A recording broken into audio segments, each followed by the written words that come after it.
Good afternoon, and welcome to Big Z Sports coverage of high school track.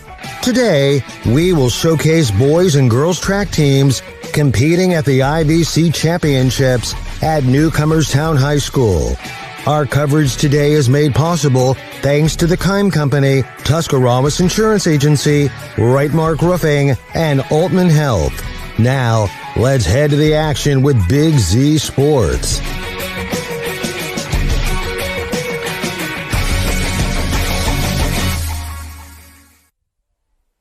A beautiful, albeit windy, cloudy day from Lee Stadium and Newcomerstown High School. Your backdrop for the 2026 IVC Championships in track and field, as the best track and field athletes from all around the IVC and around our area do battle to get some league bragging rights right before districts. Good afternoon into evening, everyone, I guess. Nick McWilliams and Shannon Thomas, your broadcast crew tonight. Shannon up here on the rooftop from Lee Stadium. We always love being up here with the bird's eye view every time we're in town, although somebody needs to turn off the fan, I think, in the background. Yeah, it's kind of windy up here. It was windy enough that I decided to shed the shorts this afternoon and go back to the pants. And tell you what, there's a lot of great athletes in this IVC. We got to see most of them run and jump last week at the Tuscarawas All County, but now we got a couple other schools that Ridgewood will be here, and East Canton, and Malvern, and who else we got? Sandy Valley. All those schools are now joining the rest of the schools, and there's going to be some great battles today for those IVC titles between the boys and the girls. Well, the whole thing is you get to this point of the year, and everyone has their sights set on districts. Everyone has their sights set on the state track meet down there in Columbus.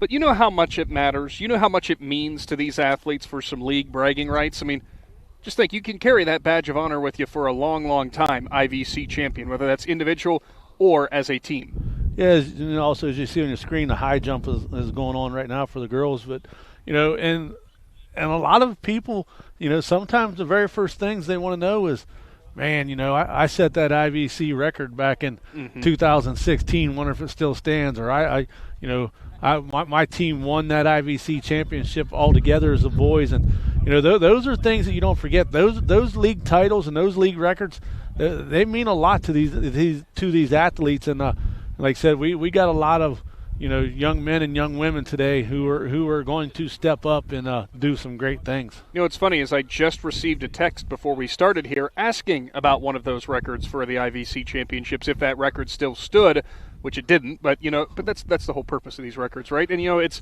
crazy. You watch the progression if you go all the way back, decades ago potentially, and some of the times and some of the marks that were met or were set, and some people were thinking, is there ever any real possibility that ever gets broken? And at that moment, you're probably thinking, yeah, there's no way. Then you look at how everything just continues to improve. Everybody gets just a little bit better, and all of a sudden that record just ends up seeming like an average time. Records are made to be broken, and that's what all athletes will tell you. They don't want their record to get broken, but the way these athletes train today and the way they do things, the way these coaches go to a bunch of different seminars, and the way the physical trainers work on these athletes, the athletes are just getting bigger and better and stronger.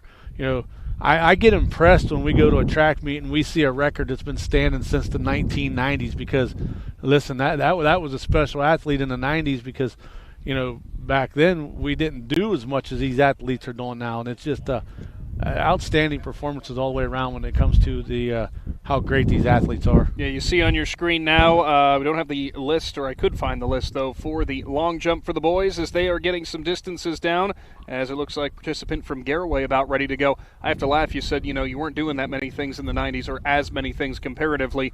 Yeah, you got a bag of ice, you went home, and that was it. There was your rest and rehab after an event. Yeah, that's it. The trainer would hand you a bag of ice, and sometimes you didn't get a bag of ice. They'll tell you to ice it when you get home. Or a bag of frozen peas. Maybe. Now these coaches and these trainers have water baths set up, and they got leg compressions, and and that's kudos to those coaches and the athletic departments and stuff.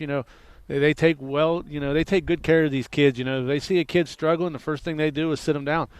Back when we were in school, if you seen stars, just get a drink of water, take a deep breath, and go back at it again. How many times were you told that is the real question? I was told once, you'll be fine. Like, well, I turned out all right, I guess.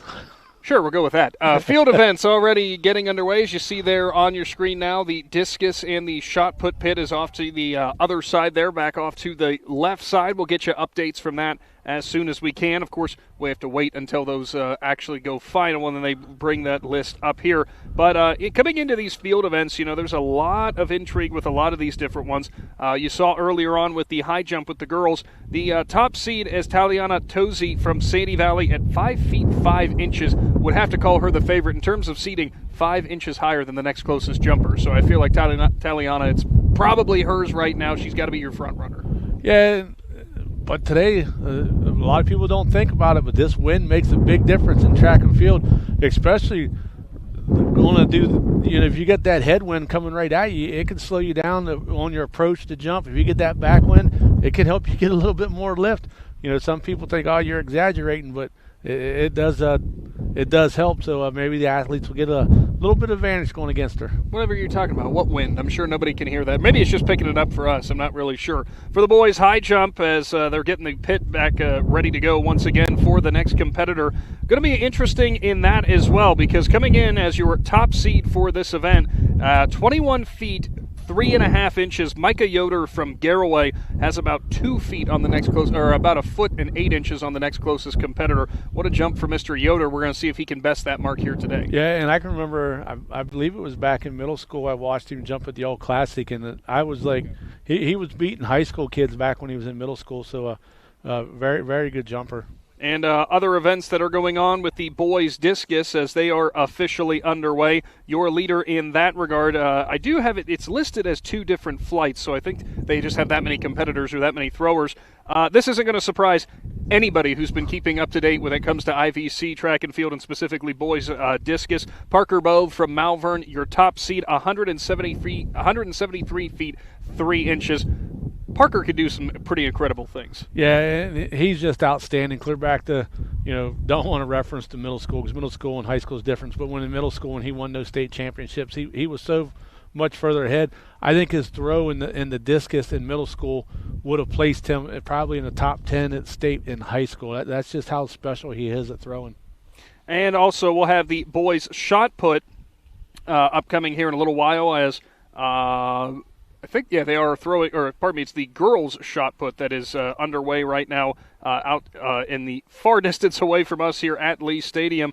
Your top seed for that is there are 2 flights. Katie Philman from Indian Valley, 36 feet 8 inches. So for Philman, again, we're just going through some of your top seeds for this. We're not saying that's how the placing's going to go. And, at the end of the day, all of those athletes, the thing that they're focusing on the most, improving that much more before heading on to districts. Yeah, and that's what it all comes down to is, my daughter does track and field for Indy Rye, so I get all the text messages come through. As I'm driving up to the stadium here, we get the Remind app, and it's the schedule for next week's districts. They're all here working on the IVCs, and they're getting the messages for districts. And at the end of the day, you want to win a league championship, and you want to do your best here. But in reality, the big one starts next week. It does, and we will tell you all about that coming up later on today. Field events underway, track events. We're supposed to be slated to start at 4 o'clock, but Shannon, with 2 minutes to go here before that, I have not heard first call or anything, so it's going to be a little bit, I think, before we get to those track events. Yeah, actually, the schedule events that I got from the school, from our home school, said field events at 4:30. So sometimes the stuff online isn't always correct. But you mean 3:30? No, not field events, track events. Field events. Gotcha. Field events was 3:30. Track events was at 4:30. So, and I think they do that because, like over the long jump, there's quite a few athletes at that long jump that are in sprints or in relays. So they probably want to give them a chance to get some of those field events in before they go, so they can get rested up before their track events. Well, regardless, whenever they are underway, we will be bringing it to you live here from Newcomerstown. It's the IVC Championships here in 2026. A huge thank you to the presenting sponsors making this possible today in Rightmark Roofing, the Kime Company, Altman Health System, and the Tuscarawas Insurance Agency, as we will roll on here from Lee Stadium right after this. We invite you to discover Kime Home Center in Charm, Ohio. Kime is your destination for all things home, building, and woodworking. From renovation and building projects to custom millwork needs, our team of experts work with both homeowners and professionals to bring your vision to life. Visit Keim Home Center in Charm or online at keimhome.com. Keim, built on trust since 1911. Every day begins with purpose. Every job begins with precision. At Rightmark Roofing, we don't just install roofs. We build trust and forge relationships. We understand that your roof is more than just materials. It's protection. It's peace of mind. That's why we use high-quality products and expert craftsmanship. With a sharp focus, our team is always ready to hit the mark. Call Rightmark Roofing. Let's build a future that stands strong. Hi, I'm Zach Motice with the Tuscarawas Insurance Agency. For all your auto, home, farm, and business insurance needs, contact our team at the Tuscarawas Insurance Agency or stop in and see us at one of our 3 locations in downtown New Philadelphia, Sugar Creek, or in Strasburg, providing excellent service to the Tuscarawas Valley since 1885. Everyone here at the Tuscarawas Insurance Agency would like to wish all area athletes good luck this season. 5-star quality, 5-star service, 5-star satisfaction. Hi, this is Chandy Salisbury with Riverside Manor Nursing and Rehabilitation Center. We are proud to be the area's only skilled nursing facility with these elite ratings. Locally owned and operated since 1978, Riverside ranks in the top 3% of nearly 1,000 Ohio facilities for outcomes, return-to-home success, and customer satisfaction. With on-site therapy 7 days a week, we help you recover quickly, safely, and confidently. Call me today at 740-498-5165 to learn more. Ron's Heating and Cooling in Denison has been serving this great area since 1977. At Ron's, no matter what you need, they can handle it. From heating and cooling to standby Generac generators, water heaters, tankless water heaters, mobile home equipment, duct cleaning, and 24-hour no-heat service. Winter, spring, summer, or fall, all you have to do is call 740-922-5252. Ron's Heating and Cooling proudly supports high school sports and would like to wish best of luck to all local athletes participating this season. When it comes to protecting what matters most, trust the team at Grandview Exterior Systems. Established in 2016, they specialize in commercial, industrial, and residential roofing, handling everything from repairs and replacements to full restorations and ongoing maintenance. At Grandview Exterior Systems, their mission is simple: create peace of mind for every client while setting the standard for safety, quality, and efficiency in construction. Visit them at 2230 Township Road 415 in Dundee. Call 330-275-1807 or learn more at GrandviewExteriorSystems.com. Grandview Exterior Systems. They have you and your roof covered. Stepping Stone Crafts and More, located on Macaulay Drive in Uricksville, has everything you need to decorate your home or office for any season throughout the year. Stepping Stone is filled wall to wall with handmade crafts, candles, and more. Plus, when the weather gets better, Stepping Stone expands their selection with a variety of outdoor decor. To see all they offer, stop by 1745 Water Street in Uricksville or find Stepping Stone Crafts and More on Facebook.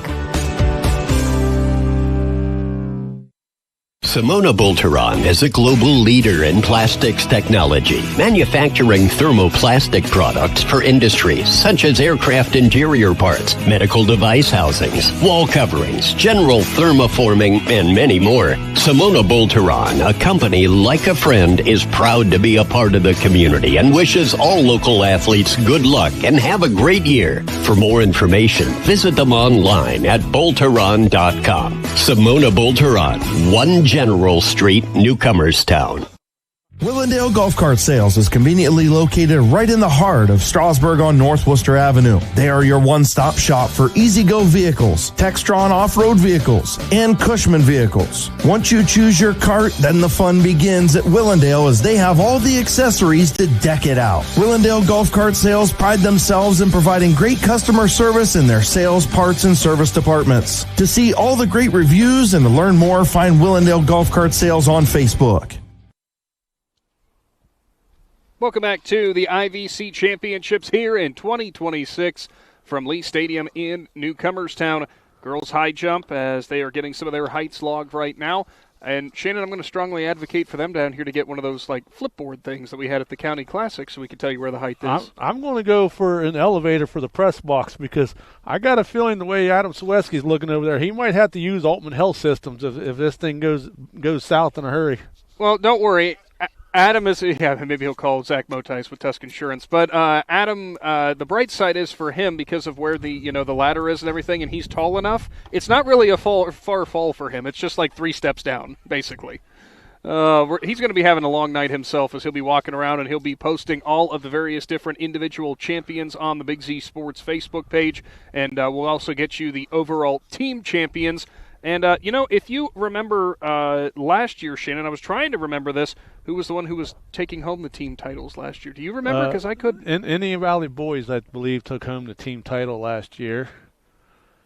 And maybe Tusky Valley Girls? Well, maybe we'll work on that and figuring that out for you here in a little bit. But whenever it comes to track and field, there's no shortage of bragging rights like we mentioned. But just like we talked about last week at the County Classic, everybody's in competition with themselves. Yeah, you're going to have those little rivalries that happen out there on the field or in the field events or out there on the track.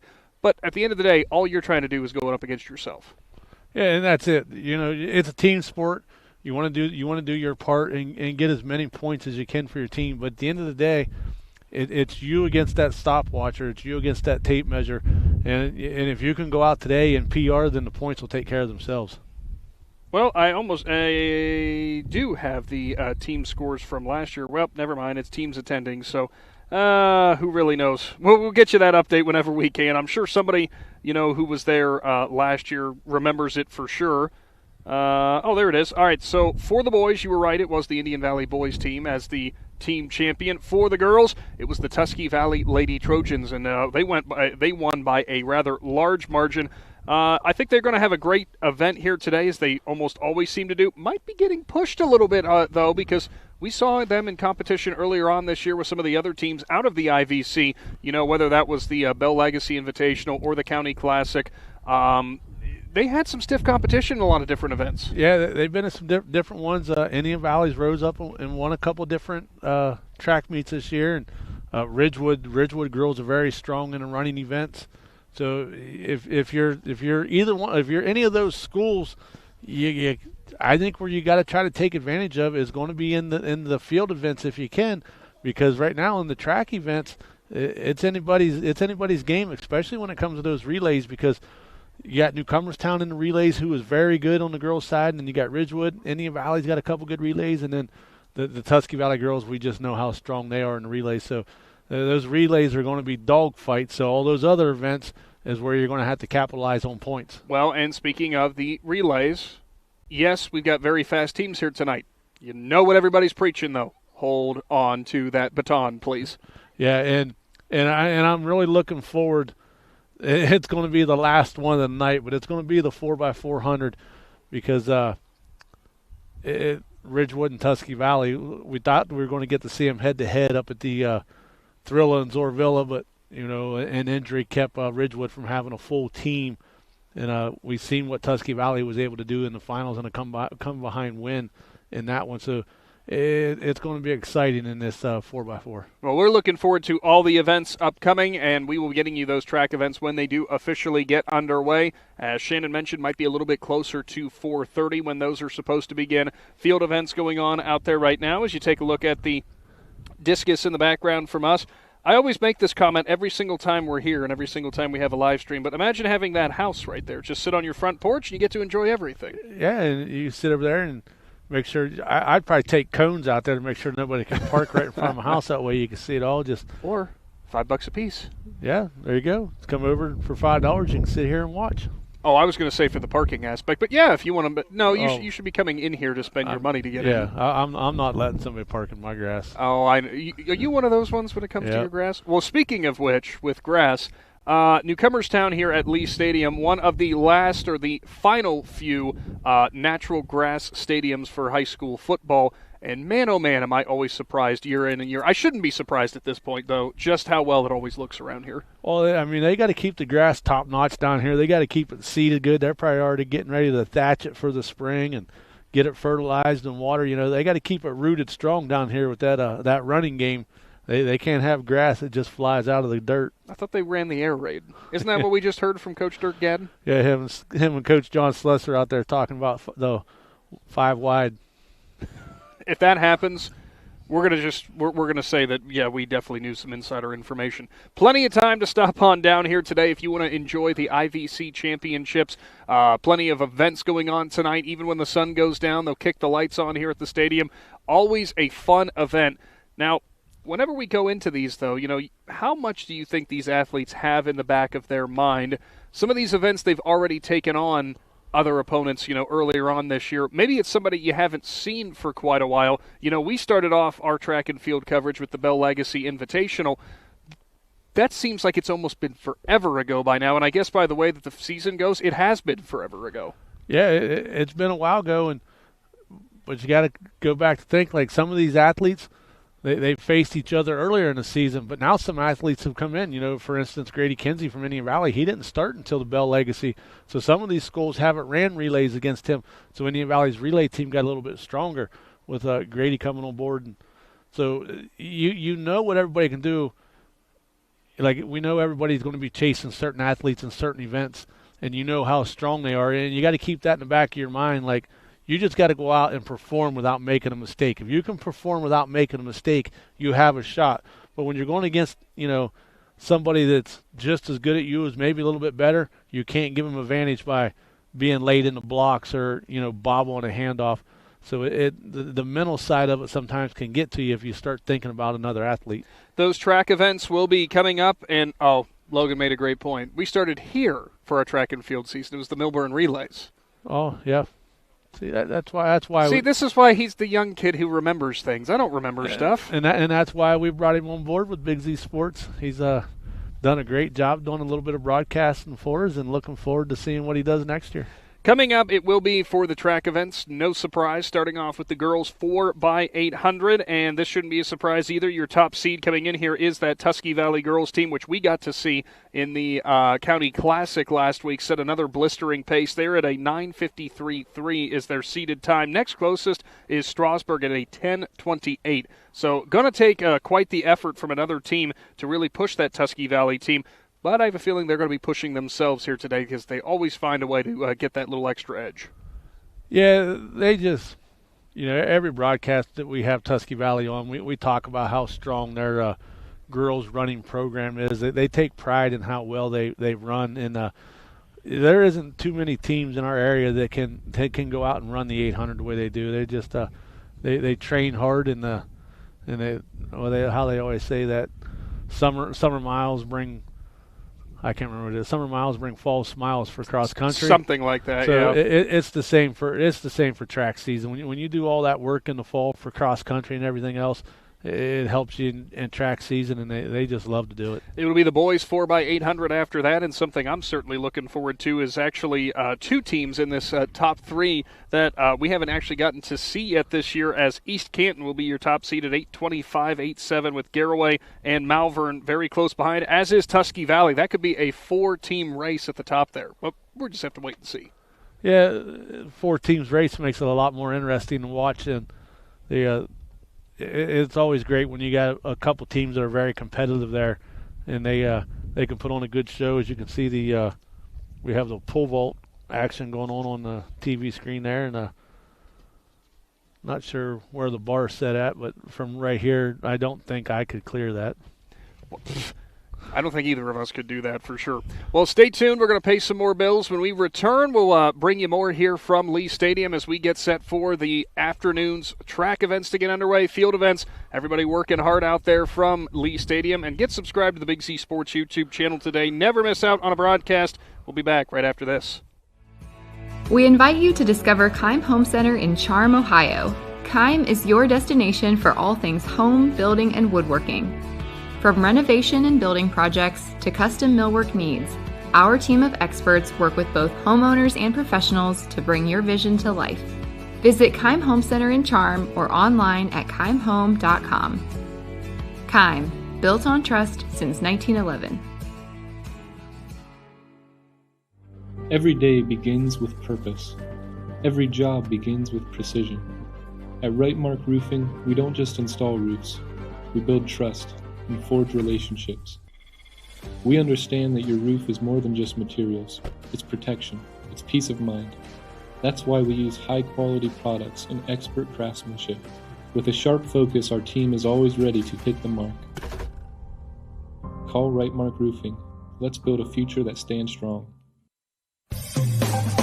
Hi, I'm Zach Motice with the Tuscarawas Insurance Agency. For all your auto, home, farm, and business insurance needs, contact our team at the Tuscarawas Insurance Agency. Or stop in and see us at one of our 3 locations in downtown New Philadelphia, Sugar Creek, or in Strasburg, providing excellent service to the Tuscarawas Valley since 1885.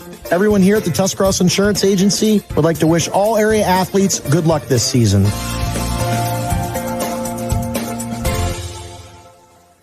Five-star quality, 5-star service, 5-star satisfaction. Hi, this is Chandy Salisbury with Riverside Manor Nursing and Rehabilitation Center. We are proud to be the area's only skilled nursing facility with these elite ratings. Locally owned and operated since 1978, Riverside ranks in the top 3% of nearly 1,000 Ohio facilities for outcomes, return-to-home success, and customer satisfaction. With on-site therapy 7 days a week, we help you recover quickly, safely, and confidently. Call me today at 740-498-5165 to learn more.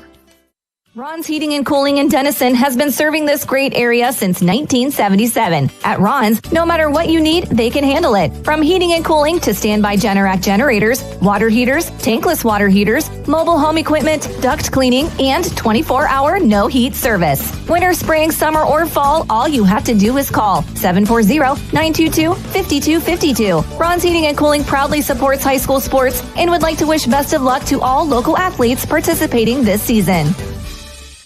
When it comes to protecting what matters most, trust the team at Grandview Exterior Systems. Established in 2016, they specialize in commercial, industrial, and residential roofing, handling everything from repairs and replacements to full restorations and ongoing maintenance. At Grandview Exterior Systems, their mission is simple: create peace of mind for every client while setting the standard for safety, quality, and efficiency in construction. Visit them at 2230 Township Road 415 in Dundee. Call 330-275-1807 or learn more at GrandviewExteriorSystems.com. Grandview Exterior Systems. They have you and your roof covered. Stepping Stone Crafts and More, located on Macaulay Drive in Uricksville, has everything you need to decorate your home or office for any season throughout the year. Stepping Stone is filled wall-to-wall with handmade crafts, candles, and more. Plus, when the weather gets better, Stepping Stone expands their selection with a variety of outdoor decor. To see all they offer, stop by 1745 Water Street in Uricksville or find Stepping Stone Crafts and More on Facebook. Simona Bolteron is a global leader in plastics technology, manufacturing thermoplastic products for industries such as aircraft interior parts, medical device housings, wall coverings, general thermoforming, and many more. Simona Bolteron, a company like a friend, is proud to be a part of the community and wishes all local athletes good luck and have a great year. For more information, visit them online at Bolteron.com. Simona Bolteron, 1 General Street, Newcomerstown. Willendale Golf Cart Sales is conveniently located right in the heart of Strasburg on North Worcester Avenue. They are your one-stop shop for easy-go vehicles, Textron off-road vehicles, and Cushman vehicles. Once you choose your cart, then the fun begins at Willendale as they have all the accessories to deck it out. Willendale Golf Cart Sales pride themselves in providing great customer service in their sales, parts, and service departments. To see all the great reviews and to learn more, find Willendale Golf Cart Sales on Facebook. Welcome back to the IVC track and field meet. As the wind has picked up and it's actually blew Matt Engstrom back in. Matt, welcome back after being with us at the All-County Classic. Yeah, I'm glad to be back. We're shaping up to have another good one today, so I'm glad we get to be here. Not used to being on top of the roof to do stuff like this, but now you guys get to feel the elements that all of us felt through all of our years of running. Well, and we were talking earlier in the broadcast about the wind. People don't realize how much of a difference the wind makes in track and field, and there's going to be a pretty big headwind today. Yeah, that headwind's going to be a little nasty. Sometimes they will flip the meet, the direction of the 100, 110s, whatever, depending on how strong that wind is. I don't imagine they'll do that today, as that Garraway girl just missed the high jump there, bar. I don't imagine they would do that today, but yeah, this wind's going to play a big part. It's going to throw some hurlers off, going to throw some jumpers off. If you're a distance runner, you're going to want to tuck in on that backstretch or home stretch wherever the wind may be.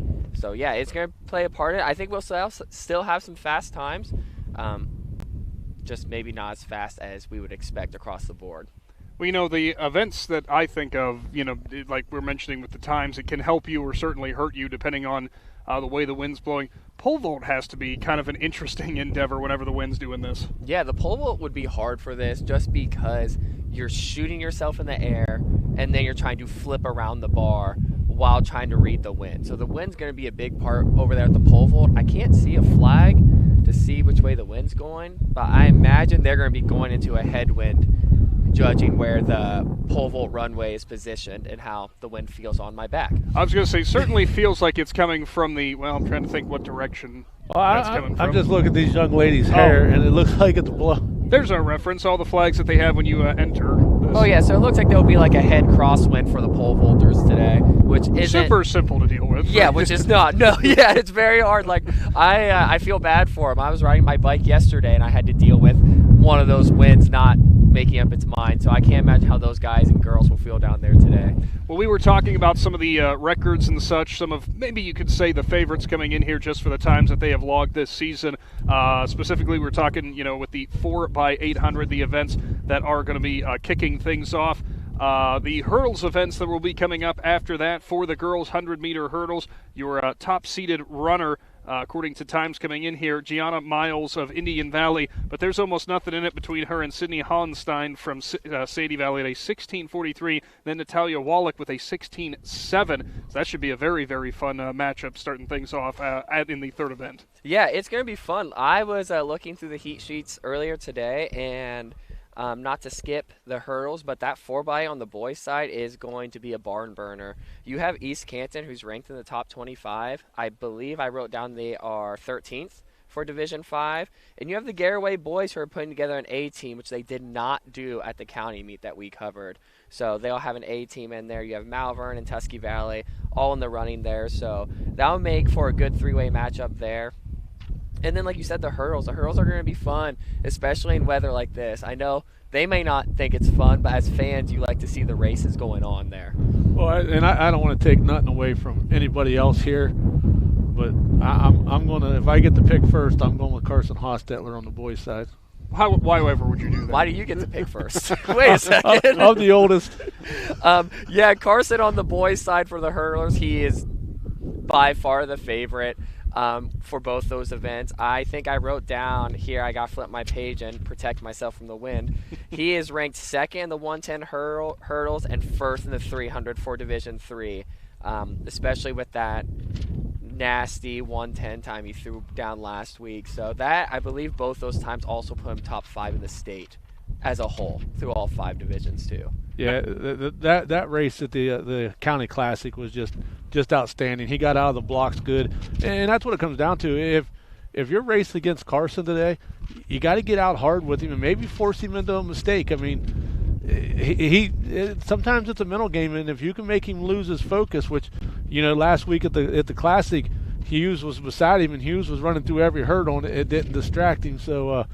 I asked him that at church on Sunday. I said, was you waiting for one of those hurdles to come flying in your lane? And he just smiled and he just said, I was focused. Like, well, yeah, you was focused. And that's the thing with runners like Carson. He has been so dominant throughout the year that you have to find a way to put pressure on these athletes, whether it is go out hard with them, run with them. I think for the sprinting events it's a little harder because they go by so quickly. But for Carson, I guess if I were a top-notch hurdler, which I'm not sure I could get over one of those 110 hurdles. Don't feel bad. We couldn't either. I would focus on making those hurdles as clean as possible and try and stick with them for the first 2 to 3 hurdles. And then he'll be like, uh-oh. Maybe he might go, uh-oh, and say, there's someone here with me now. And then he starts maybe rethinking some things. But I imagine someone like Carson is not going to be overly concerned about if someone's running next to him for however long, as long as he's first to the finish line. You see there on the pole vault again for the boys pole vault, your top seed coming into this was Nolan Pugh from TCC, 14 feet 6 inches. Behind him, Beckett Swallow of Indian Valley at 13 feet 6 inches. And then you have a whole bunch of different athletes who are at 13 feet coming into this matchup. But again, with the conditions that we're in, not saying they're bad conditions, it's still a bright, sunny day. But that could really shake things up and really change some things depending on what it's going to end up looking like at the end of it. Yeah, I think so too. I mean, Nolan's by far the favorite when you are thinking about the pole vault, especially with his jump at the County Classic. But again, the conditions may change that. You might get a little rattled a little early, and then the next thing you know, you miss a height that you never missed throughout the year. I think with Nolan too, as soon as I find his name here, he is a junior. So he may be an upperclassman, but he still has another year to go here. So he may not be as experienced as we may think, but I guess we'll find out today. And with the pole vault, though, it's such a technical thing.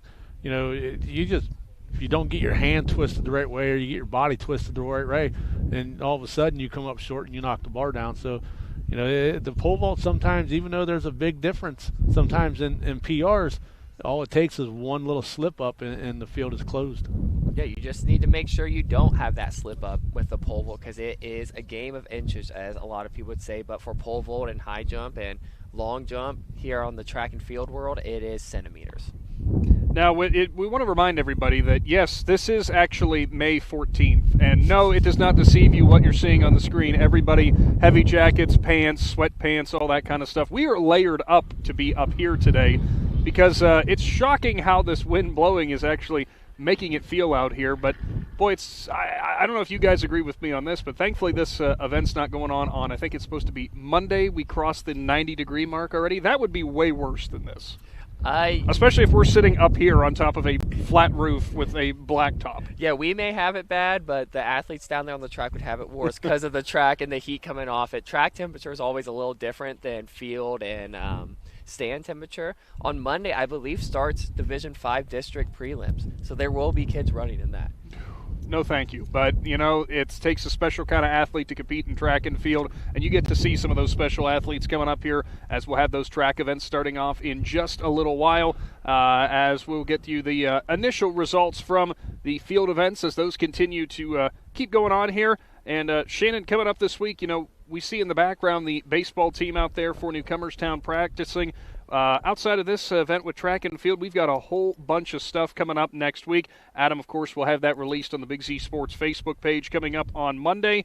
But we'll be going all over the place, but it's kind of almost the precursor to that is tomorrow in high school baseball, a regular season showdown between Tusky Valley playing host to Strasburg. And then, did you happen to look at what the next week or two looks like for us? I opened it up and I just seen all these different slots, and I just closed it. Like that was too much for me to think about. I mean, between my regular job and then Adam putting that list together, I don't know how I'm going to get to see my wife. Did you do the same thing I did when he was like, well, so where? No, just tell me where I'm going. That's what I always tell him. Just listen. Tell me where you need me. The thrill of being a guest speaker. Hey, don't take that literally, because you might get thrown into the softball mix. You never know. You never know. We're always looking for people to help out. Is that the game where they try and hit the ball with a stick, or the stick with a ball? Yeah, absolutely. Not that only wraps up, how many different sports could that technically be? Oh, a lot. Few. But speaking of helping out, if you're looking for a job, Simona Boulderon down here in Newcomerstown, they work with thermoplastic solutions, and they do all kinds of extrusion. They got a whole list of job openings that you can check out on their website. They're looking for, just for reference, groundskeeping and facility maintenance person. They're hiring some part-time students right now for summer help. Afternoon shift, extruded sheet inspector, production day shift from 7 a.m. to 3 p.m. They need a production midnight shift. They got all kinds of stuff on there, so you might want to go check out their Facebook page if you know somebody that's looking for a job, or if you know a student that's looking for a part-time job in the summer. Check out Simona Boulderon. That's something I always note whenever I'm leaving home and going out towards 36 and passing Simona Boulderon. Every single shift, there's always cars out there. Everybody's always working hard, so things are going pretty good for them. Well, I will say that, and that's how you can tell when a company's doing really well, when they have multiple shifts. Like, if they got that many shifts, they got that much work going out. So that could be a good starting point if you got a student that's looking for a job. Now, back on the focus for today's events in the IVC championships, with these track and field events coming up, we were talking about the records and some of them that still be long-standing, other ones that fell last year. Matt, going back to our point about the weather and the wind, might not be the best event in order for a whole bunch of records to be broken. But you never know. There's pauses in it. There's moments where it's not blowing that won't necessarily impact things. I think with records being broken at this meet, you can kind of ignore the weather just slightly because of how excited the kids are to be here. This is basically tournament time. Kids are walking around. I see Elena Price walking across the field with her sunglasses on, I believe. Maybe that's not her. Looks like her. It's hard to tell from up here. It's hard to tell. But no, I was just glancing through some of the records here. I think some have a chance to go down. I think some are not even going to be close. I hate to say it. I think Jackson Triplets 800 is in a little bit of danger. As much as I love Jackson, Cade Conrad might have something to say about that 157 that he broke a few years ago. And then you have records like Chris Olinger's 2 mile in 9:10. That's probably not going to get touched for another It might be a long time before that ever gets even thought about being touched. Yeah, just to put that in perspective for our viewers, Chris Olinger was a state champion. Call, boys high jump. As I hear the announcing. Boys high jump. Right in my ear here. Chris Olinger. We got the prime spot by the speaker. Yes. Chris Olinger was a state champion for Ridgewood, and he went on to run at Ohio State. So that record is probably not going to be touched anytime soon, especially being 9:10. Well, you never know. If it is potentially touched or potentially broken today, someone might be getting a call from Columbus. I would you think never so. know. Yes, or the shirt, or the school on my shirt right now, the University of Oregon, potentially. Oh, I didn't even notice that before. Yeah, my shirt with the Grateful Dead bears and the duck on it. My son loves it. He tells me the color of the bears. Oh, so, it's a good learning tool then. It is. Pole vault still ongoing, as you see on your screen right now. We had discussed with the boys coming in here with your top seed and Nolan Pui from TCC. For the girls pole vault, though, it's going to be an interesting showdown at the top of that list as well. I mean, let's be honest, they're all going to be very interesting showdowns. But Abby Steiner from Garraway, we saw her pick up an event win in a previous broadcast this year at 11 feet 6 inches. Then you got Katie Armstrong from Tuskegee Valley, Aria McDaniel from Indian Valley, and Molly Sievers from Newcomerstown. All 4 of those athletes are the only 4 athletes in the field today who have crossed that 10-foot mark. We'll see if anyone makes a run at Miss Steiner. Yeah, and we got to see her at the Bell Classic do an outstanding job down there. And I think that might have been the kid from TCC that just went. Yes. And he could have went ahead and raised it looked like another foot because he just absolutely crushed it right there. But like I said, that girl's pole vault, it's a tight battle there. You know, the girl that's seated high, you think, well, she's the ongoing favorite. But you got McDaniel and those guys right there who have been really, coming on here late in the season. They could easily make a challenge. Yeah, and with those girls, the top 5, I know we didn't mention Sydney's name from Buckeye Trail, but those top 5 are all ranked in the top 25 for the state, with them being in different directions here. I'll find it here. With Abby being, I believe, 13th or so in the state for pole vault. 4th. She's 4th. She's 4th in the state for pole vault for Division 5. I said 13th. She said, yeah, give me a little respect here, man. Yeah, Come on. she hopefully she doesn't come after me. If you have any complaints, Abby, please report to Coach Stilgenbauer on your team. Or if you have complaints with Big Z Sports, talk to Adam, not any of us. Yeah, talk to Adam. I'm just a guest. But yeah, that girls' pole vault's going to be fun with the ranked athletes. I'm excited to be here because before I was reading through my list before I walked in, there are 75 ranked athletes here. Phew. 75 ranked in the top 25 from Division 3 down to Division 5, compared to the county meet where we had 63 to 8. I can't remember the exact number, but there's even more here, which makes this meet even more fun. Sun's out. Wind is maybe, hopefully, dying down. We'll wait and see. Who knows? It's got to make room for that 90-degree day coming up here in a little bit. Looking back for your fond memories for, track and field, league championship time, yes, you're trying to improve on yourself. Yes, you're trying to get a better time or a better distance or anything along those lines. But let's be honest, how much bragging rights are on the line, and how much do these athletes appreciate having those bragging rights? So I actually heard you guys talk about that on the air on the way down, and I just I cracked a smile across my face because winning means everything at this part of the year. Mm-hmm. Your time starts to mean absolutely nothing because you could run a PR and be in 5th place at districts and you don't get to go anywhere, which is still really good, but now you're starting to think of, I'm trying to win a league title, district title, regional. Now I'm trying to be an All-Ohioan, or even just move on. You start kind of forgetting about time. You worry more about racing. League titles are really cool. I had a college teammate that I beat in the ECOL 2 mile. So that was nice. You still remember that? Yeah, I wore the shirt on the first day of school so he could see it. So always good stuff there. Everybody loves some good, healthy rivalry, because that's the thing that I've noticed with all of this, too.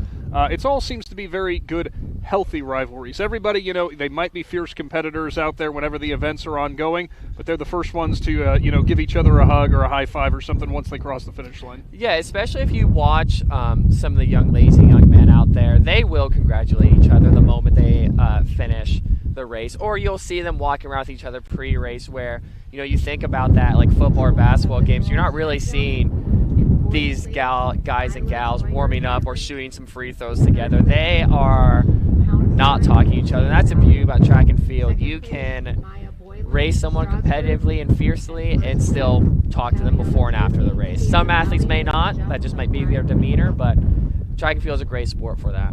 Hey, we apologize again. The wind's going to be a thing no matter what we do throughout the rest of the night. Well, I was trying to shield my mic from the speaker over here so it wasn't blowing anybody's ears out. If you wanted to, I could just unplug it for them. They don't need that on, right? Yeah, they may not notice. I think they're going to notice. Although Shannon's sitting closest to it, he'll be the one who gets blamed for unplugging it. I get blamed for a lot of things. If we unplug the speaker, please talk to Adam Sawinski at WTC. There we go. Just blame Adam. As we keep letting you know, be sure to get subscribed to our YouTube channel to never miss out on a broadcast. Expecting those track events to be starting off here shortly. Still a lot of time to stop on down here and enjoy some of the events that are upcoming, but you are running out of time if you want to see all of the action. And, this means so much to these kids, for all these people who come out here and enjoy, not just their parents, not just their family members, all the other people who just love track and field who will stop down here and show them that support. They'd love to hear you cheering them on from the stands. Yeah, and a young man, I believe, from East Canton just cleared the pole vault, so we know we got a couple guys still in it. And like we said, we'll give you those updates when they bring them up here to the press box, as it looks like Garraway competitor and an Indian Valley competitor getting ready to go here for the pole vault. As we have talked about in terms of your top seeds, you have a couple teams with possibly two athletes each, so it's hard for us to tell from here which ones they actually are. I keep forgetting. I mentioned it to you guys last time. I should have brought binoculars, and I forgot again. That must be the boys' long jump finals going on over there, because it looked like they stopped for a little bit. Now they're... And they've only got a handful of competitors still over there. Only, 4 or 5 of them? Yeah, they're... Because we knew they were doing a top 9 to the finals. Yeah, they might be on to the finals there just because they have such a big gap between the field events and the running events. Like you guys were talking on the way down, they want to make sure kids can compete to the best of their potential for their running events if they are in some. If you are a Newcomerstown girl, you are probably in almost every running event down here today. As we witnessed that before. And one of the other girls I thought of when I seen that big gap that it would help would be McQueen from Ridgewood, because she's one of the top girls in the long jump, and then she's in some of the running races, so gives her the opportunity to try to get in her long jump. And she's one of the top girls in the state. She's 7th in the 100. She is 2nd in the long jump, and I believe that's all I have written down. And then she's part of a few of those relays as well. Yeah, she's one of those special athletes down there at Ridgewood, and she'll be one of those athletes that they'll miss whenever she's gone. Got to give a shout out to the Claymont track and field team, who had the foresight or the wherewithal to bring the tent with the siding too, keeping some of that wind off of their athletes. Should have thought of that one up here. Securing it to the tent is the hard part, though. Unless you're getting the ones that are specifically designed for it. Because you see the teams that try to just put the tarps up. Yeah. It never works how you want it to. Yeah, those tents are nice. You have the Velcro or the zippers. I believe, to talk about that, makeshift walls. Coach Allball was trying to do that once when I was in high school for Claymont, and the bungee snapped at him in the eye right before the district cross-country race. He wasn't happy. I can't imagine that he was. Well, for all you guys, you're thinking, well, he's only got the one eye to see right now, so he's not going to get that mad at us if we screw up. Oh, young man, he just cleared it. You can see the bar wiggling. Looks like he might have brushed it a little bit, but he got over it. That was quite the extension, too, because he ended up on, the back third of the mat on that one. Yeah, I don't think he didn't get the height that he wanted, so he twisted his body and was able to just scrape across that bar. What a jump. I know we were talking about Carson, about being an overwhelming favorite, and I heard you guys maybe mention him on the air on the way down, but how about that Parker boy from Malvern? Yeah. Do you think he'll throw the discus to the road today?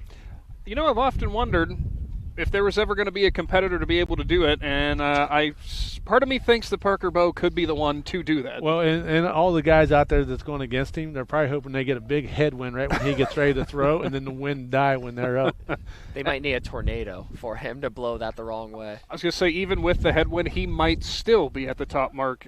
He's had a fantastic career thus far with Malvern. We look forward to seeing what he's got in store for us today. Yeah, and I was at an event when he was a freshman, and I can't remember where it was, and he throwed the shot put, and they actually landed in the grass past the gravel pit. And the next year when we went back to that school for an event, they extended the gravel pit. They're like, oh, somebody throwed it out to the grass. We got to change that. That might be one of the biggest compliments you can get.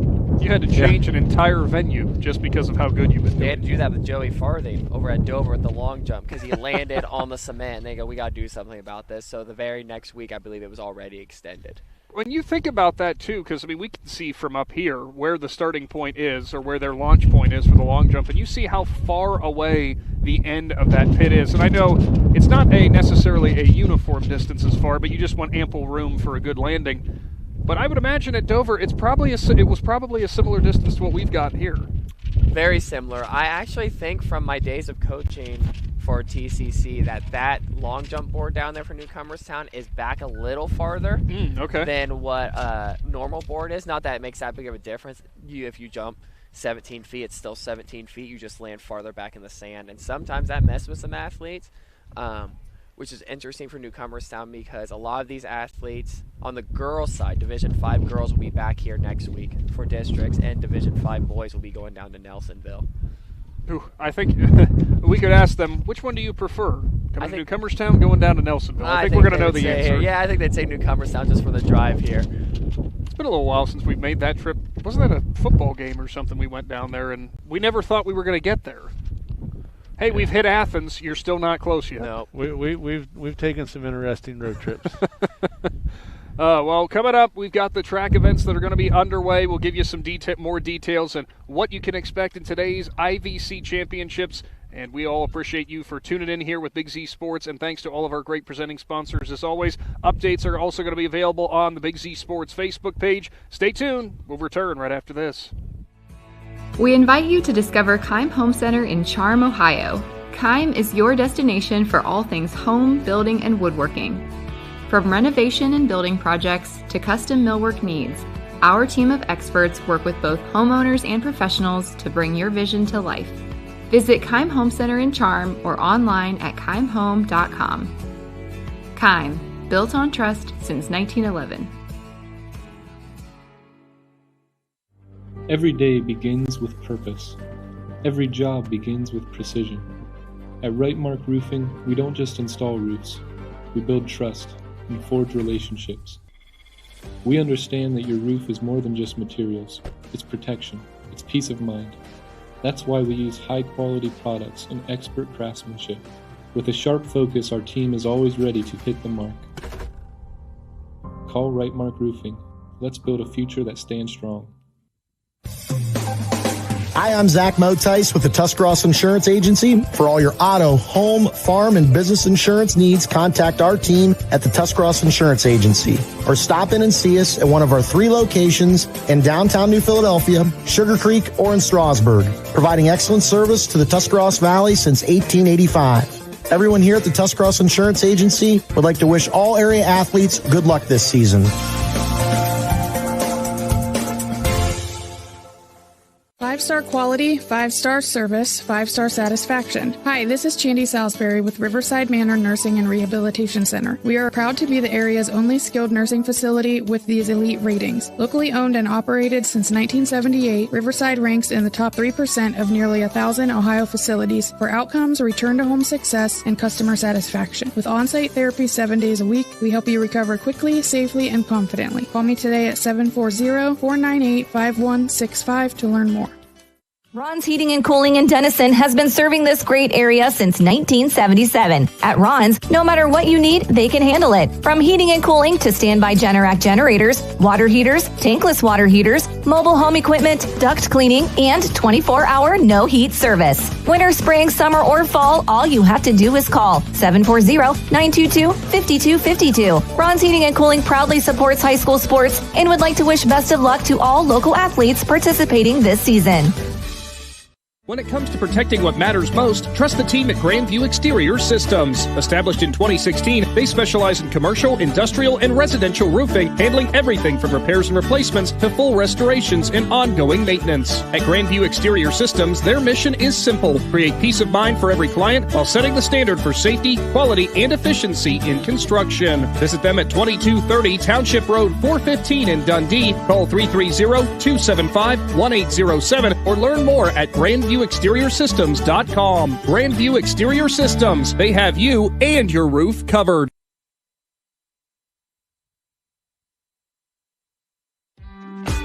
Stepping Stone Crafts and More, located on Macaulay Drive in Uricksville, has everything you need to decorate your home or office for any season throughout the year. Stepping Stone is filled wall to wall with handmade crafts, candles, and more. Plus, when the weather gets better, Stepping Stone expands their selection with a variety of outdoor decor. To see all they offer, stop by 1745 Water Street in Uricksville or find Stepping Stone Crafts and More on Facebook. Simona Bolteron is a global leader in plastics technology, manufacturing thermoplastic products for industries such as aircraft interior parts, medical device housings, wall coverings, general thermoforming, and many more. Simona Bolteron, a company like a friend, is proud to be a part of the community and wishes all local athletes good luck and have a great year. For more information, visit them online at bolteron.com. Simona Bolteron, 1 General Street, Newcomerstown. Willendale Golf Cart Sales is conveniently located right in the heart of Strasburg on North Worcester Avenue. They are your one-stop shop for easy-go vehicles, Textron off-road vehicles, and Cushman vehicles. Once you choose your cart, then the fun begins at Willendale as they have all the accessories to deck it out. Willendale Golf Cart Sales pride themselves in providing great customer service in their sales, parts, and service departments. To see all the great reviews and to learn more, find Willendale Golf Cart Sales on Facebook.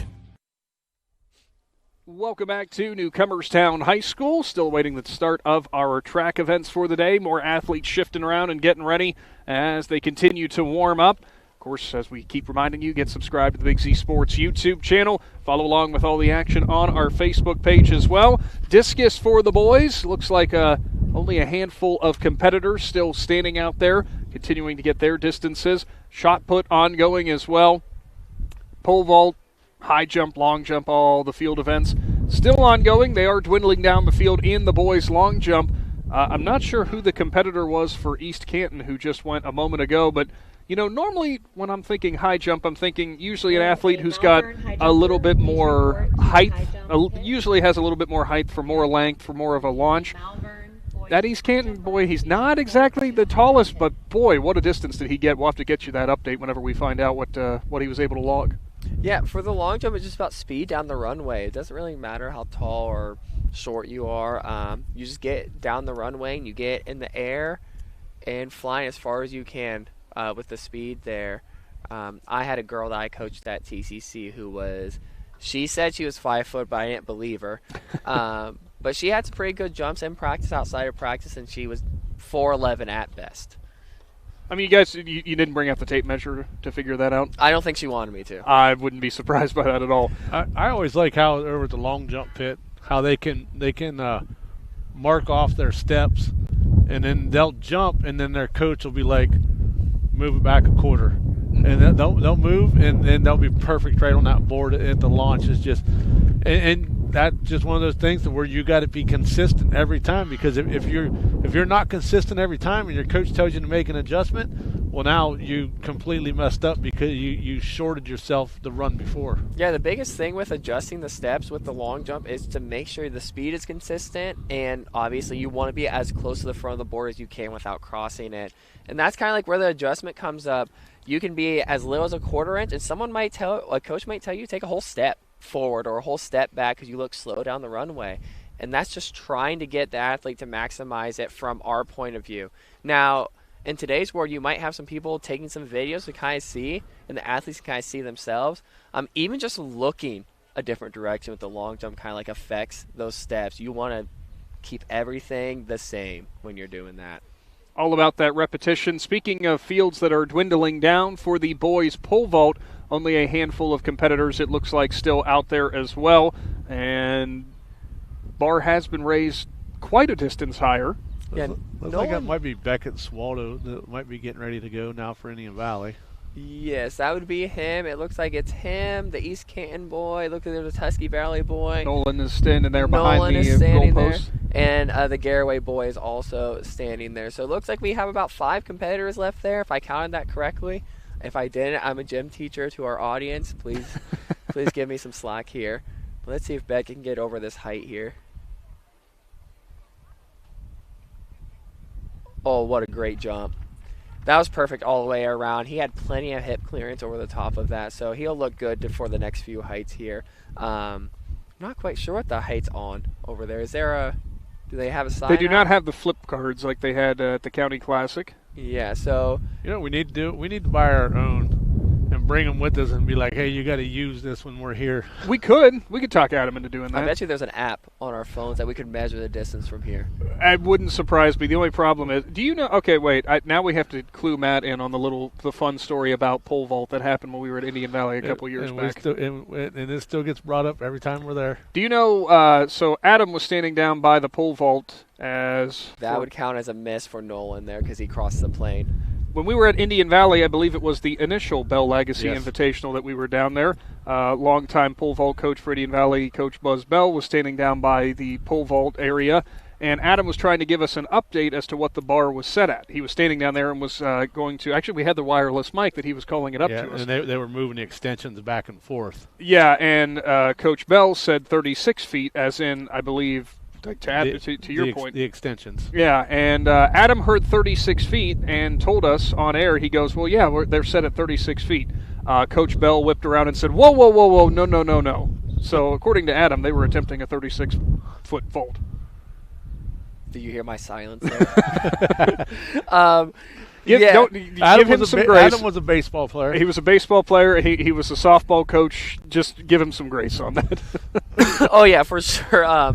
It's hard to listen, do your job, and then also relay that stuff back. So he probably heard the first height and threw that up there. But Coach Bell, the very little bit I know about him was not going to let that slide. He might have been – Adam could probably said an inch off, and he would have been corrected. So, wouldn't have surprised me. But, yeah, that was also another miss as the Garaway boy gets ready to go over again here. Go. Oh.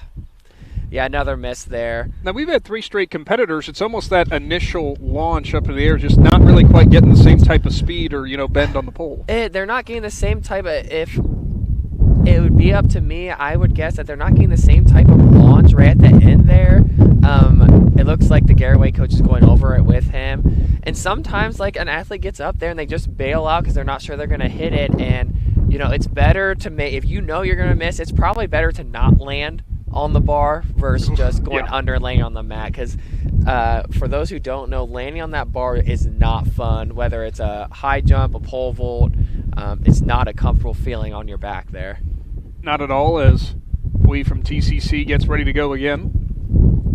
I imagine he'll get over this height here. Wind's picking up a little bit, so that might play a little bit of part of his mental approach here. Wind, according to the flags, will be blowing right at his face right now, which would make things a little bit more difficult. Bailed out again there. Yeah, that's the thing. When this wind starts going, you start rethinking things. I'm not sure what the height is, but it looks like a height that he should be able to get, especially if he's pole vaulting 14.6 as he goes to the coach to kind of see what he did here. Well, like we were talking about with, some of the top seeds, specifically with pole vault, we said the wind could completely change that entire outlook, and maybe that would be the case right now. We'll see. Yeah, especially when you get 10-plus feet in the air. The wind might feel a little bit different, even just that little amount of feet in the air that might throw you off here. Yeah, and the record in the pole vault is 16 feet, held by none other than Indian Valley's David Adams. And that was actually, he broke that his senior year. That was the last record that he didn't have, and he was able to get that at the IVC meet this year. Pole vaulting at Dartmouth, right? Yes. Or he just finished up? It just finished up, and the last I talked to him, he was looking at maybe grad schools, and he still had some eligibility left due to an injury. Yeah, he might be looking at an Olympic trials qualifier here, especially with LA right around the corner. Now imagine those bragging rights is by the time you leave school, oh, I got every record, don't worry about it. Yeah, his mom and dad will be headed over there here in a couple weeks as he'll be graduating. See this Tusky Valley boy get over this bar here. Ooh, just a little too high there. Now the wind, as we were talking about, going towards the pole vaulter's face, it's completely changed. If you've been here to Lee Stadium on the home side, it was blowing from your right to your left. Previously when we got here, now it's blowing directly in from your back if you're sitting on the home side. Pretty much blowing in from the north now, headed south. Yeah, this will be, if it's going to be windy, I'm sorry pole vaulters, but this is going to be the wind to have a nice track because it brings records back on the table because you won't have that big long straightaway of headwind, tailwind, whatever. You'll just have pretty consistent wind where you only have to deal with it on the curves, which no one likes running the curves anyway. Yeah, and the bad thing about that pole vault pit, if it would be that way about 10 more feet, it would get blocked a little bit by the field house. But it would help a little. It's kind of right in that alley right there, so the pole vault pit's not getting any reflection or deflection. If it wasn't so nice out, they might consider moving that pole vault into the field house. Next attempt for Jacob Radabush from Garraway as he'll knock the bar down as well. Is that 3 attempts for him here? I think that might have been his third. If he doesn't go over this camera here, he might be yep. Giving coach a high five. Looks like he's done at this height. And that's one of those ones, you're probably being realistic with yourself. You know what's being, factoring in, especially if you're feeling like you're getting a good launch and everything. Yeah, you just want to fine-tune this stuff. Like, I keep thinking about it as if I am coaching again. You want to fine-tune everything this week. You want to get relay set. You want to get events set. I know some schools have a bigger problem with that than others, as the Tusky Valley 4x8 girls are walking down the home stretch here. You really want to get this set because some of these teams, especially when you're looking through who's ranked, let me go to my page of Ridgewood and Tusky Valley girls here. They have girls and relays all over ranked in the state. Nolan Pui clears and another body contortion bend there, quite impressive. Yeah, he did a nice job right there, and he cleared it pretty easy that time. Yeah, that's a good jump. When you have, like I was saying with the girls that are ranked, you really want to get this stuff finalized because Tusky Valley and Ridgewood girls might be looking at a potential state title if they can get all these kids to the state meet, or most of them. Because when you get to the state meet, it's dwindled down, and sometimes it only takes scoring about 40 points to win a state title. Coming up, as it was mentioned with that 4x800 team for Tusky Valley making their way down, we have a couple other teams that are getting ready to go. Yeah, you see some kids working on the blocks there and trying to make sure everything's down, with their legs and stuff. And they just, I'm not sure what time it is, but they're probably getting close, ready to start the running event. So you see the action picking up a little bit more stretching, a little bit more running, a little bit more. They got some hurdles set up as some girls are doing some steps. We have a girl over on the 200 start doing a little dance to warm up here too, so that's always good. Or making a TikTok video. We don't know which one. Hopefully not the second option. No, the running event should be starting within the next half hour or so. I believe running events start at 5:30 today. And once that gets going, we'll start heating up here at the IVC Championships. At least they do have the sun out for that track surface, because we were talking if it was really warm out. You're still getting the warmth coming up off the track, so not so bad with the wind then. Yeah, well, it'll be a nice night for it. I really do think that we're going to see some records fall today. There's a couple that I'm kind of thinking about. I'm thinking about this girls 4x8 record. I'm thinking about potentially the boys 4x8 record, depending on how fast East Canton can go. And then you have Garraway boys who will be pushing them for that. Sorry to Coach Adam Price. He's part of that 2014 TCC 4x8 team, who I believe finished 4th at the state that year, or 2nd. They were state runner-up, I believe, in 2014 for the 4x8. Looking through a few other one of these, I think Carson might break his championship record. In the 110s, probably the 300s. I didn't even look at it yet, but I'm assuming he's going to go after it. The boys 100 looks like it could be scared a little bit. The girls 4x2 with those Ridgewood girls, Newcomerstown girls. It's going to be a good day. We have stuff all over the board. I could look and I think about things that can be broken. I think about things that can't be broken. But, yeah. Well, one thing you better do is it's starting to heat up outside. Don't let those record temperatures break that AC unit. So you might want to get a hold of Ron's Heating and Cooling out of Denison. They've been in business since 1977, and Ron's can come in and make sure that air conditioner is working good, because you don't want a spouse waking up in the middle of the night angry because they can't sleep because the AC went down. But they also do water tanks, tankless water heaters. They do Generac generators. If you need anything done, give Ron's Heating and Cooling a call. And it probably would be best to call them ahead of time rather than waiting till the day that it does hit 90 degrees to have them come in. And if you got to call them the day of, that's fine. Ron's Heating and Cooling is known for their service. They have 24-hour emergency service. So, you can give them a call at any time, and they'll be there. I forgot to tell you that the other day I was driving around, and you know about the area that I live, out on off of a gravel road. I was out on Pioli Road the other day. And as I'm coming out the road, and, I ended up going even further into the back routes to go the way I was going, I passed a Ron's Heating and Cooling van. I said, boy, they really do go about anywhere, don't they? Yep, they'll travel anywhere for work. I've seen them all the time out through Sugar Creek, and I think I seen one up in Apple Creek about 2 or 3 months ago. So not only do they have top-notch service, but they got top-notch equipment with the best prices. So give Ron's Heating and Cooling a call. Well, speaking of top-notch service, it's always top-notch coming down here to the IVC Championships, as we always want to offer our sincere thanks to the Newcomerstown Athletic Department for putting this on year in and year out and doing such a fantastic job. Looking over to the long jump, it appears as though the girls are now warming up over there on the long jump pit, so I would say the boys probably have wrapped up for the day for that. Yeah, looks like some of the girls are doing their run-throughs, trying to figure out their steps and get ready to get theirs underway. Once those results come in, we do have something that's already come in. For the girls' high jump has already concluded, as it does look like the boys are now getting their official heights. And not going to be a huge surprise considering who came in as the top seed in the distance that the height that she had already logged.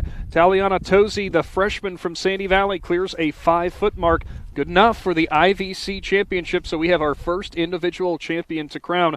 Congratulations to Miss Tosi, and only as a freshman. But here's the other fun thing, too. In second place, a fellow freshman from Strasburg in Mia Boylan clears 4'8". So 2 freshmen getting the top team points for their respective teams. Yeah, for Taliana there, she is ranked 4th in the state for Division 4, so it comes no surprise that she had such a gap winning that jump there. Yeah, they got a nice high jump program up there at Sandy Valley right now the last couple of years, and and it comes down to coaching and if those athletes listen to an veteran help you gain a few inches just by listening, and you got to have the ability to be able to do it. But like I said, as for a freshman to come in and win your first league title, that's huge, because now you got that mark on your back for the next 3 years. Everyone's going to remember your name, and everybody's going to know your name, and they're like, man, we got to beat her once. We can't let her take 4 of these. For the boys getting warmed up, or actually getting some heights now, your top seed is from Buckeye Trail, Elian Eric, with a height of 6 feet 3 inches, followed closely behind by Drake Angle of Ridgewood at 6 feet 2 inches. We'll see how both of them are able to fare in today's events. Still waiting for the start of the girls 4x800. Everybody's still getting warmed up and such. So already getting your first team points out there, already establishing themselves early on. Kind of almost getting that, we talk about the initial burst out of the starting blocks, wanting to start well. I'd say that would go a long way to helping your team out. Go ahead and get those first 10 points. Yeah, get those 10 points out of the way. I was kind of like looking through and kind of making some notes about who I would pick to win these league championships. I know we talked a little bit off the air about how Indian Valley boys, I think, have won a couple in a row. Tuskegee Valley girls have won a couple in a row. When I'm looking at the top 70, or I guess those 75 total ranked athletes in relays, and looking through the heat sheets, it really comes down to, on the girls' side, I think we're going to have a battle between Ridgewood and Tusky Valley. Now, hopefully there's some outliers in there to kind of like make the day even more interesting, where you kind of have a Ridgewood who's a pretty sprint-dominant group of girls. They're going to go after you in the sprint relays. They're going to go after you on the sprinting events, where the Tusky Valley girls, like we talked at the County Classic, have such a historic program when it comes to distance running. They're going to get back after you on, the 4x8, the 4x8, the 4x4, 4x8, the mile, the 2 mile, the 800 events. So I always like, just as a fan of the sport, seeing a sprint-dominant school versus a distance-dominant school. And the same thing on the boys' side. You're having an Indian Valley and a Tusky Valley kind of showdown where maybe it's not as much dominated in one direction or the other. With Tusky Valley and Indian Valley, you have Nolan Pataka on the Indian Valley side, who's kind of holding down the fort distance-wise. And then you have Cade Conrad, who is entered in the mile today, where he was not at the County Classic or at the Thrilla 2 weeks ago. And go down to that distance versus the relays, and we were talking before you got here that maybe it's going to be somebody in the field events that's got to step up and get max points for their team today to give them just that little bit of advantage, because if it comes down to a couple points here or there, maybe one of those schools could sneak in with a field event that they could solidify that team championship. Well, we talked earlier on that, the team championship, the Indian Valley boys won by a pretty decent margin last year. The Tusky Valley girls won going away. I think we all are kind of in agreement then that it doesn't really feel like it's going to be that same type of vibe this year. This feels like it could be a lot tighter races for both the boys and girls. Yeah, I don't think on paper necessarily there's a team that's going to run away. I think just as a former athlete of, not the IVC, but high school track and field, and a former coach of it, you just kind of look at from both point of views as the defending champions and maybe some up-and-comer schools that want to take a win. You go, okay, if I get some points here, or you look at one of your guys or gals and say, hey, you mind running an extra event today? I'm sure Coach DeBose walked up to Cade and said, hey, can you run the mile today for me? Today's the day, and we know a mile is nothing for you, kid. Yeah, today's the day. I know in college, Coach Willie always told us every meet is for you throughout the season except for our conference meet, and that was in college. He goes, the conference meet, your body belongs to me. Well, and we talked about how well the Tusky Valley girls team is and the Ridgewood girls team, and you're sitting here thinking, who's going to win which events are they going to win? But all of a sudden you got that Newcomerstown girls team just lurking right there, and they could be the spoiler. If you two get wrapped up in each other and lose focus, we know how fast those Newcomerstown girls can be.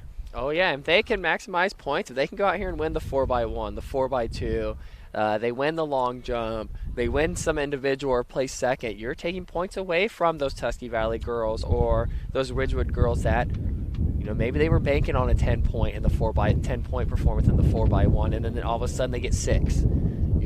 So things like that happen. That's what makes track and field so much fun, that you never know what's going to happen. And we seen that at the Bell Classic. Indian Valley girls were trailing by, I forget how many points it was, and then all of a sudden they came out, and two freshmen for Indian Valley in Rowan Harsey and Bailey Herbert go out and finish 1-2, and get 19 team points, and it just launched them to the lead, and they overtook Ridgewood, and Ridgewood wasn't able to make no ground back. And I think that happens a lot when you're at track meets. You kind of forget about some of those field events, some of those throwers out there, and then you forget about that 2 mile at the end of the meet because everyone's like, I've been here all day. I don't want to watch these kids run 8 laps, or you don't necessarily know what's going on in the throwing rings right now. But those field events, especially the throwers, they're going to sneak you up some points, and then those 2 milers, someone has to run it, and then someone has to win,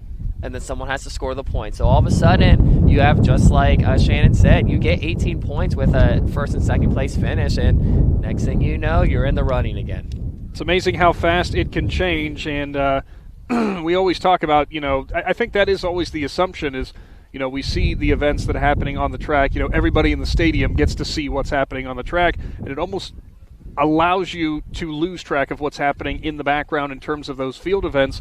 and just amazing how quickly that can, just switch the entire outlook of everything. And, especially we get down to the 4x4 to round out the championships for today.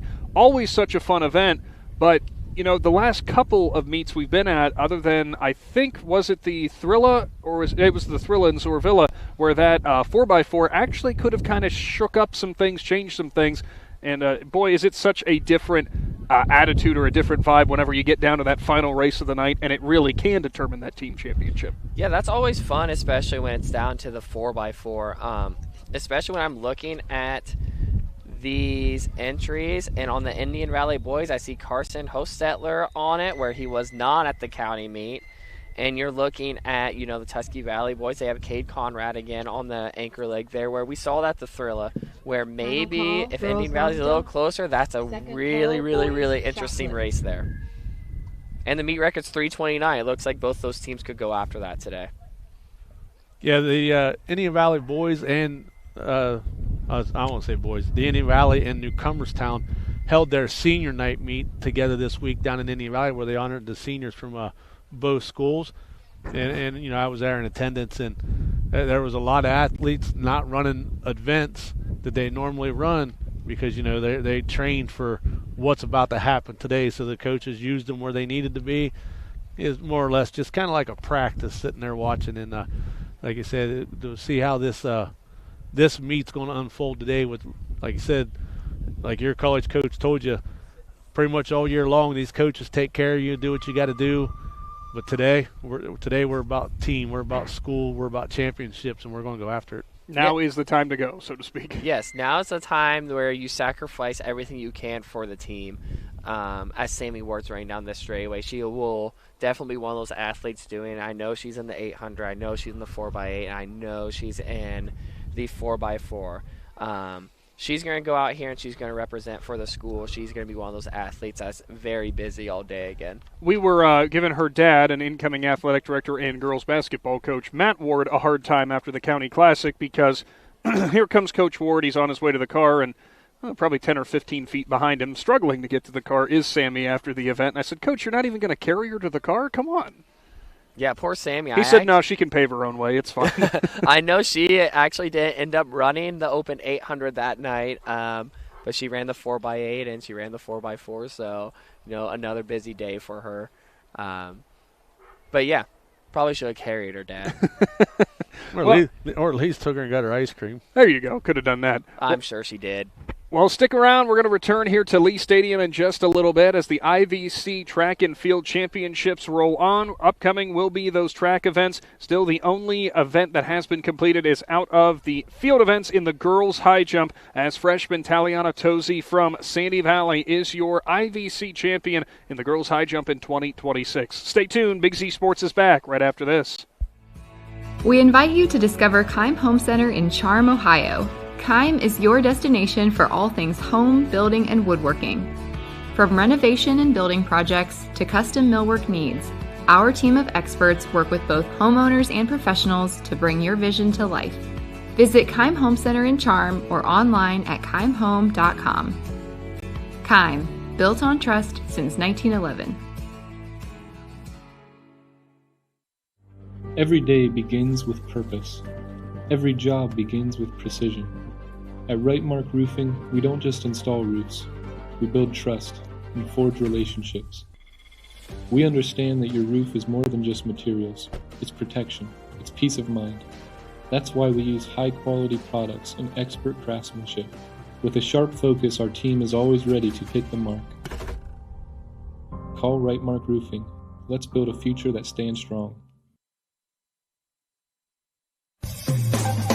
Hi, I'm Zach Motice with the Tuscarawas Insurance Agency. For all your auto, home, farm, and business insurance needs, contact our team at the Tuscarawas Insurance Agency. Or stop in and see us at one of our 3 locations in downtown New Philadelphia, Sugar Creek, or in Strasburg, providing excellent service to the Tuscarawas Valley since 1885. Everyone here at the Tuscarawas Insurance Agency would like to wish all area athletes good luck this season.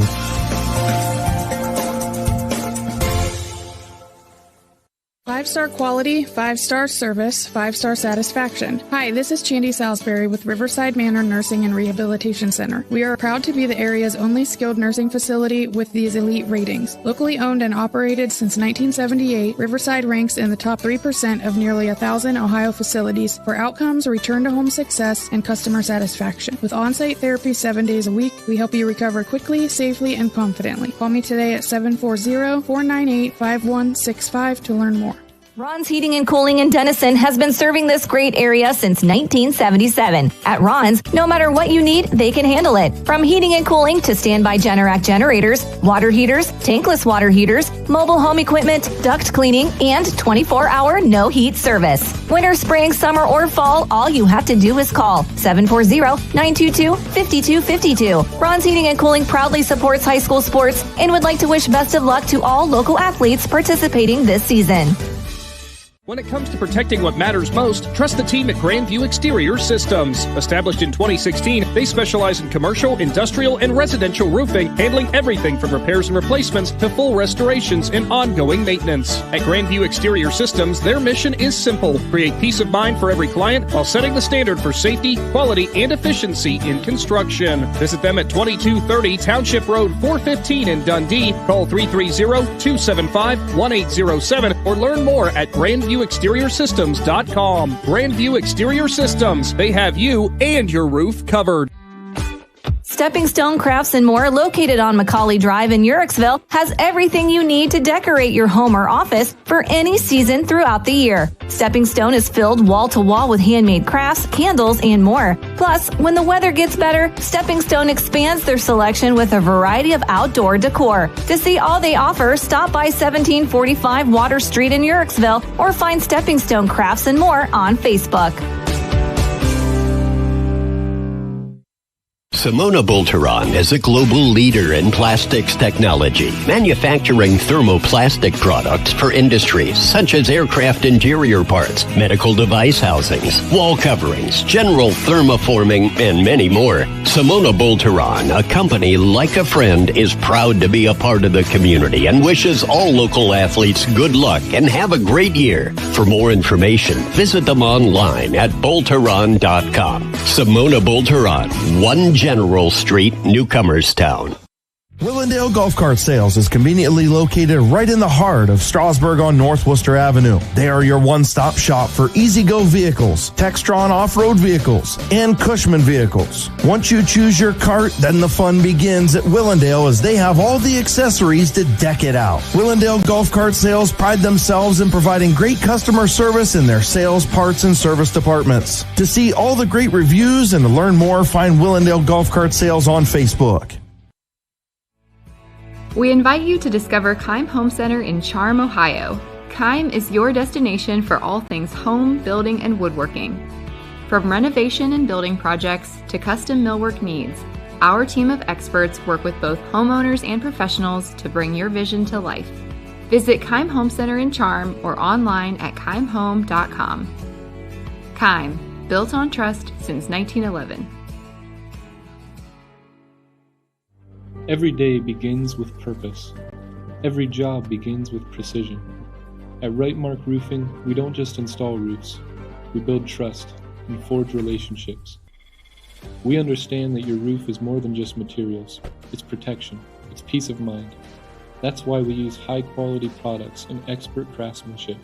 With a sharp focus, our team is always ready to hit the mark. Call Rightmark Roofing. Let's build a future that stands strong. Hi, I'm Zach Motice with the Tuscarawas Insurance Agency. For all your auto, home, farm, and business insurance needs, contact our team at the Tuscarawas Insurance Agency or stop in and see us at one of our 3 locations in downtown New Philadelphia, Sugar Creek, or in Strasburg, providing excellent service to the Tuscarawas Valley since 1885. Everyone here at the Tuscarawas Insurance Agency would like to wish all area athletes good luck this season.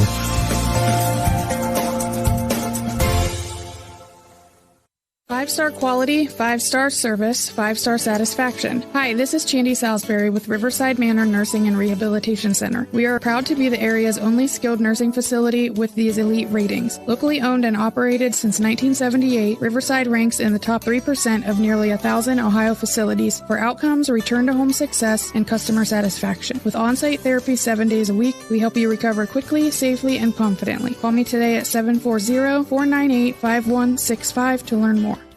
Ron's Heating and Cooling in Denison has been serving this great area since 1977. At Ron's, no matter what you need, they can handle it. From heating and cooling to standby Generac generators, water heaters, tankless water heaters, mobile home equipment, duct cleaning, and 24-hour no-heat service. Winter, spring, summer, or fall, all you have to do is call 740-922-5252. Ron's Heating and Cooling proudly supports high school sports and would like to wish best of luck to all local athletes participating this season. When it comes to protecting what matters most, trust the team at Grandview Exterior Systems. Established in 2016, they specialize in commercial, industrial, and residential roofing, handling everything from repairs and replacements to full restorations and ongoing maintenance. At Grandview Exterior Systems, their mission is simple: create peace of mind for every client while setting the standard for safety, quality, and efficiency in construction. Visit them at 2230 Township Road 415 in Dundee. Call 330-275-1807 or learn more at GrandviewExteriorSystems.com. Grandview Exterior Systems. They have you and your roof covered. Stepping Stone Crafts and More, located on Macaulay Drive in Uhrichsville, has everything you need to decorate your home or office for any season throughout the year. Stepping Stone is filled wall to wall with handmade crafts, candles, and more. Plus, when the weather gets better, Stepping Stone expands their selection with a variety of outdoor decor. To see all they offer, stop by 1745 Water Street in Uhrichsville or find Stepping Stone Crafts and More on Facebook. Simona Bolteron is a global leader in plastics technology, manufacturing thermoplastic products for industries such as aircraft interior parts, medical device housings, wall coverings, general thermoforming, and many more. Simona Bolteron, a company like a friend, is proud to be a part of the community and wishes all local athletes good luck and have a great year. For more information, visit them online at Bolteron.com. Simona Bolteron, 1 General Street, Newcomerstown. Willendale Golf Cart Sales is conveniently located right in the heart of Strasburg on North Worcester Avenue. They are your one-stop shop for easy-go vehicles, Textron off-road vehicles, and Cushman vehicles. Once you choose your cart, then the fun begins at Willendale as they have all the accessories to deck it out. Willendale Golf Cart Sales pride themselves in providing great customer service in their sales, parts, and service departments. To see all the great reviews and to learn more, find Willendale Golf Cart Sales on Facebook. We invite you to discover Keim Home Center in Charm, Ohio. Keim is your destination for all things home, building, and woodworking. From renovation and building projects to custom millwork needs, our team of experts work with both homeowners and professionals to bring your vision to life. Visit Keim Home Center in Charm or online at keimhome.com. Keim, built on trust since 1911. Every day begins with purpose. Every job begins with precision. At Right Mark Roofing, we don't just install roofs. We build trust and forge relationships. We understand that your roof is more than just materials. It's protection. It's peace of mind. That's why we use high-quality products and expert craftsmanship. With a sharp focus, our team is always ready to hit the mark. Call Right Mark Roofing. Let's build a future that stands strong. Hi, I'm Zach Motice with the Tuscarawas Insurance Agency. For all your auto, home, farm, and business insurance needs, contact our team at the Tuscarawas Insurance Agency or stop in and see us at one of our 3 locations in downtown New Philadelphia, Sugar Creek, or in Strasburg, providing excellent service to the Tuscarawas Valley since 1885. Everyone here at the Tuscarawas Insurance Agency would like to wish all area athletes good luck this season.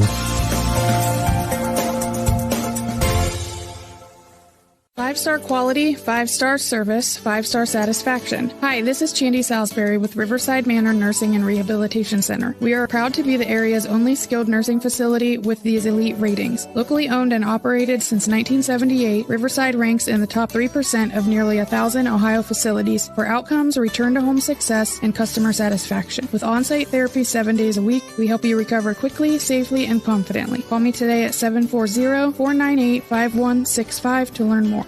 Ron's Heating and Cooling in Denison has been serving this great area since 1977. At Ron's, no matter what you need, they can handle it. From heating and cooling to standby Generac generators, water heaters, tankless water heaters, mobile home equipment, duct cleaning, and 24-hour no-heat service. Winter, spring, summer, or fall, all you have to do is call 740-922-5252. Ron's Heating and Cooling proudly supports high school sports and would like to wish best of luck to all local athletes participating this season.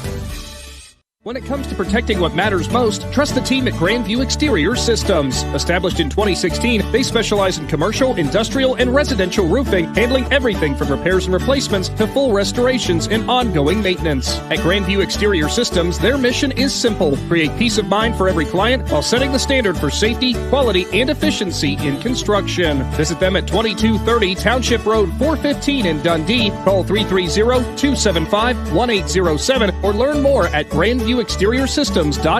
Grandview Exterior Systems. They have you and your roof covered.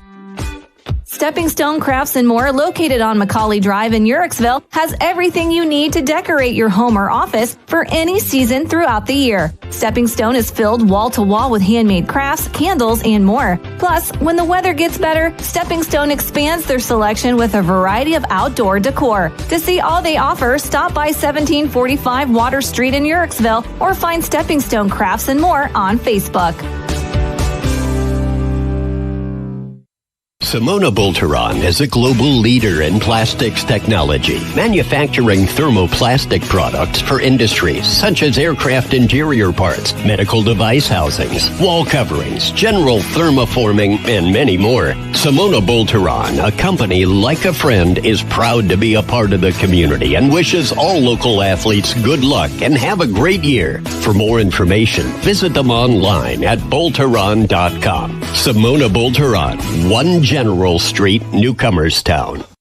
Willendale Golf Cart Sales is conveniently located right in the heart of Strasburg on North Worcester Avenue. They are your one-stop shop for easy-go vehicles, Textron off-road vehicles, and Cushman vehicles. Once you choose your cart, then the fun begins at Willendale as they have all the accessories to deck it out. Willendale Golf Cart Sales pride themselves in providing great customer service in their sales, parts, and service departments. To see all the great reviews and to learn more, find Willendale Golf Cart Sales on Facebook.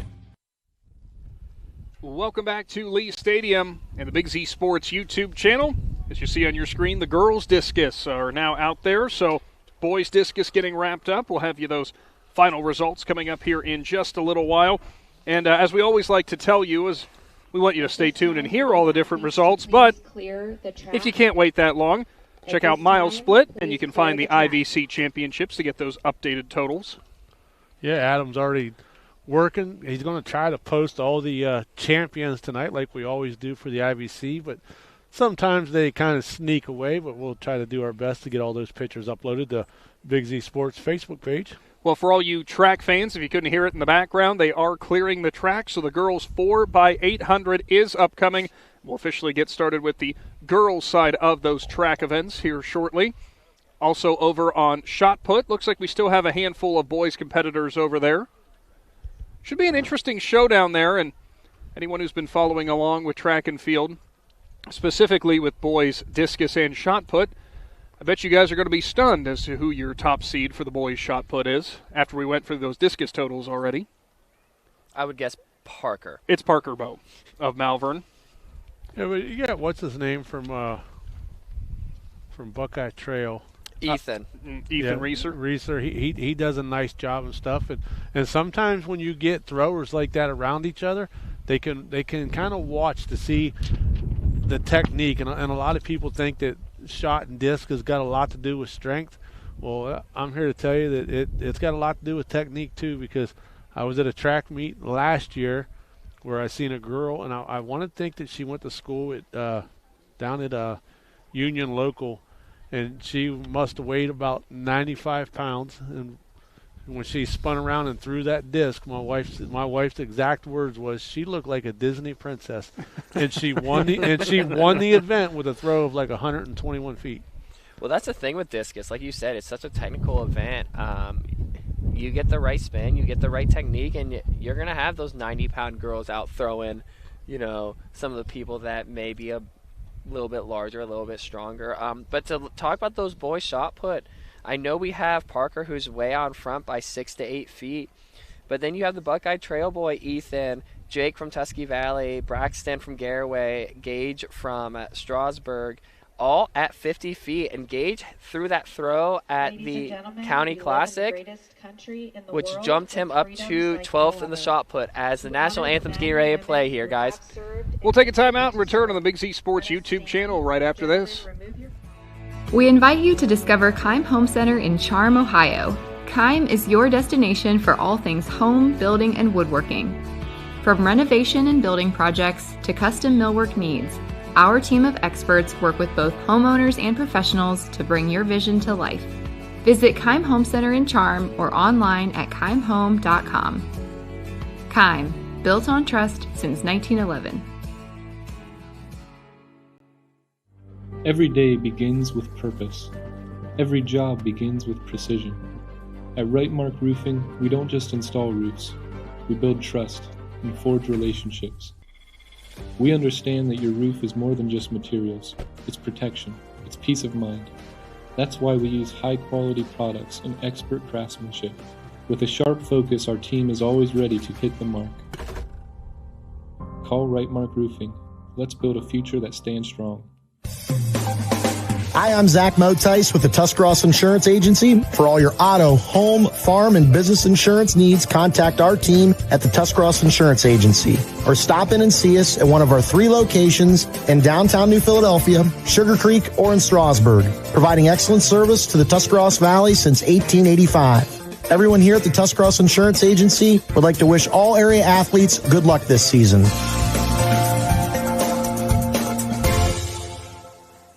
Five-star quality, 5-star service, 5-star satisfaction. Hi, this is Chandy Salisbury with Riverside Manor Nursing and Rehabilitation Center. We are proud to be the area's only skilled nursing facility with these elite ratings. Locally owned and operated since 1978, Riverside ranks in the top 3% of nearly 1,000 Ohio facilities for outcomes, return-to-home success, and customer satisfaction. With on-site therapy 7 days a week, we help you recover quickly, safely, and confidently. Call me today at 740-498-5165 to learn more.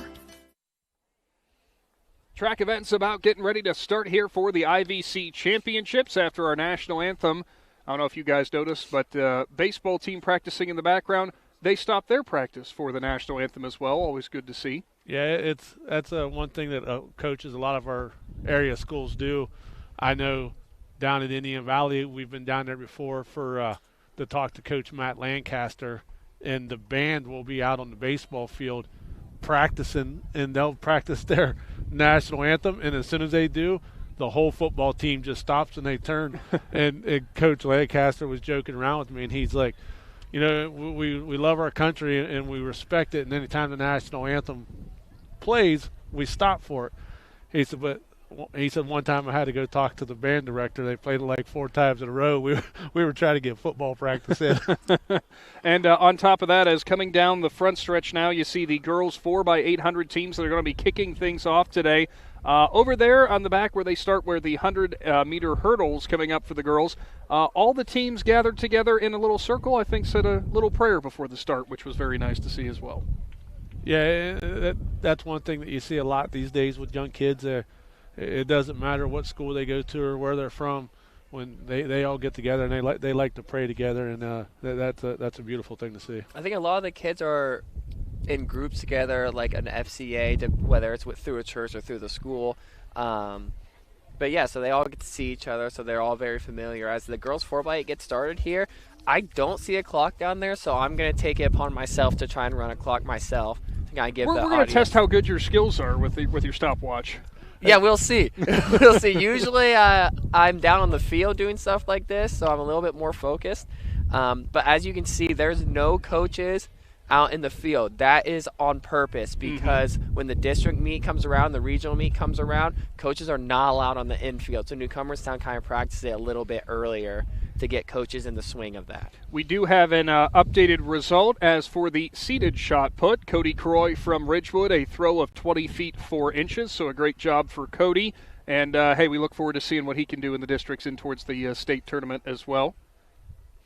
As we get this 4x8 almost going here, we have the IVC records 951 by the Garraway girls back in 2023, which was coached by Coach Stilgenbauer and Coach Immel.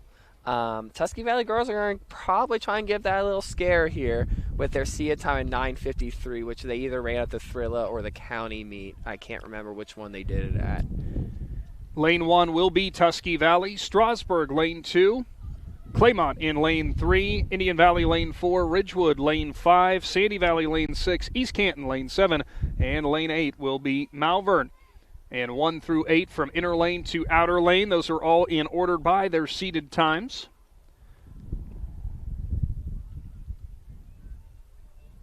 Maybe a gun malfunction down there. They were testing that here just a little while ago.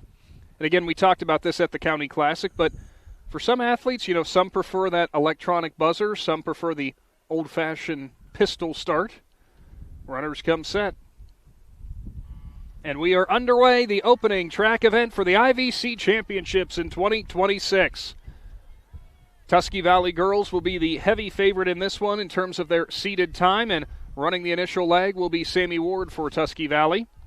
Another team to watch up there towards the front and going to be merging down close to Ward on the inner lane is going to be Callie Wallace from Claymont as she runs the initial leg for the Mustangs. Yeah, Callie's been doing this initial leg here for the 4x to try and keep them in the running, which is always a good idea to sometimes put your best runner on that first leg, especially if you have some new girls or guys on the 4x8 team that have never ran it before and still trying to learn how to run the event. You put them next to someone that's a little easier to race versus trying to chase somebody. So your running order will be Tusky Valley, followed by Claymont, then Strasburg, Ridgewood, Indian Valley, East Canton, Sandy Valley, and Malvern as they come down the front stretch. Sammy Ward out strong here. Looks like she means business. They are definitely going after this IVC meet record as they are coming up to the line in about 68 seconds here. Got to give credit to running in third place right now is Strasburg. That is a freshman in Mia Boylan, who Boylan already captured 18 points for her team, getting second place in the high jump. Yeah, and that's the advantage right there to that long break between the field events and running events is, the girls' high jump was one of the first events, so she was able to get that over with and give her legs a little bit of a break. She's also in the Open 800 later today. She just loves to run. And probably the 4x4 if we would turn the page and look. I'm fairly certain you were right, though. I'm pretty sure. Yeah, the Strasburg girls, they have, a quartet of girls that run the 4x8 and the 4x4. The 4x8 for them is ranked 17th for their division, while the Tusky Valley girls, I believe, are ranked in the top 10 still for this 4x8. We'll see what her split is, Sammy's split is coming up here so we can see if we're on record watch, but I'm assuming we're going to be. Coming down the front stretch, it is Ward out in front for Tusky Valley, followed by Wallace of Claymont. Ward with a very strong opening turn there for the girls 4x8. So we're going to be about 2:22 for that opening leg for Sammy, about 2:26 for Callie here. Good initial start there for Tusky Valley in the second leg. 2:33 on the opening Strasburg leg here. As we have Tusky Valley racing down the backstretch, like I said, I think they're going to be on record watch here. Just kind of set the tone for the event. It's always good to get those first 10 points out of the way because I don't think Ridgewood has a team in this. So that's going to be 10 points their direction if they can hold on and win this, or if they score any amount of points, that's going to be points in their direction that Ridgewood does not get. Ridgewood currently running in fourth, I believe, going down the backstretch. I should have looked down at my paper. I was in agreement there. I didn't remember listing their name. So that is also a trick in the book where, there are 8 spots for an IVC team. If you finish 8th, you get points. So they'll still kind of like get some points here no matter where they finish, which is probably coach's idea here. About 3:31 for the Tusky Valley girls leading. 3:38 for Claymont as Strasburg comes down the home stretch up to the start-finish line. Very good pace being set here in the early goings. Boys pole vault update. It is Cash Clapper from East Canton who gets the victory.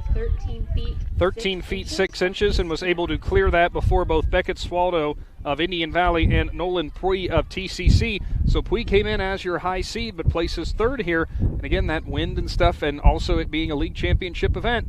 Always interesting how things can change. Yeah, like I said, there might be some nerves there. I don't know Nolan that well, but there might be some nerves with being an IVC meet, with the wind a little bit, with districts right around the corner, having that fantastic jump at the county meet. Sometimes you ride that high and that's hard to get back to it.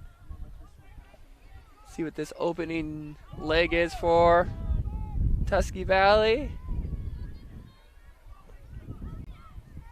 Lady Trojans, as Matt had mentioned, setting a pretty nice pace here in the early goings, trying to push that record, only off by about 2 seconds in terms of the seeded times.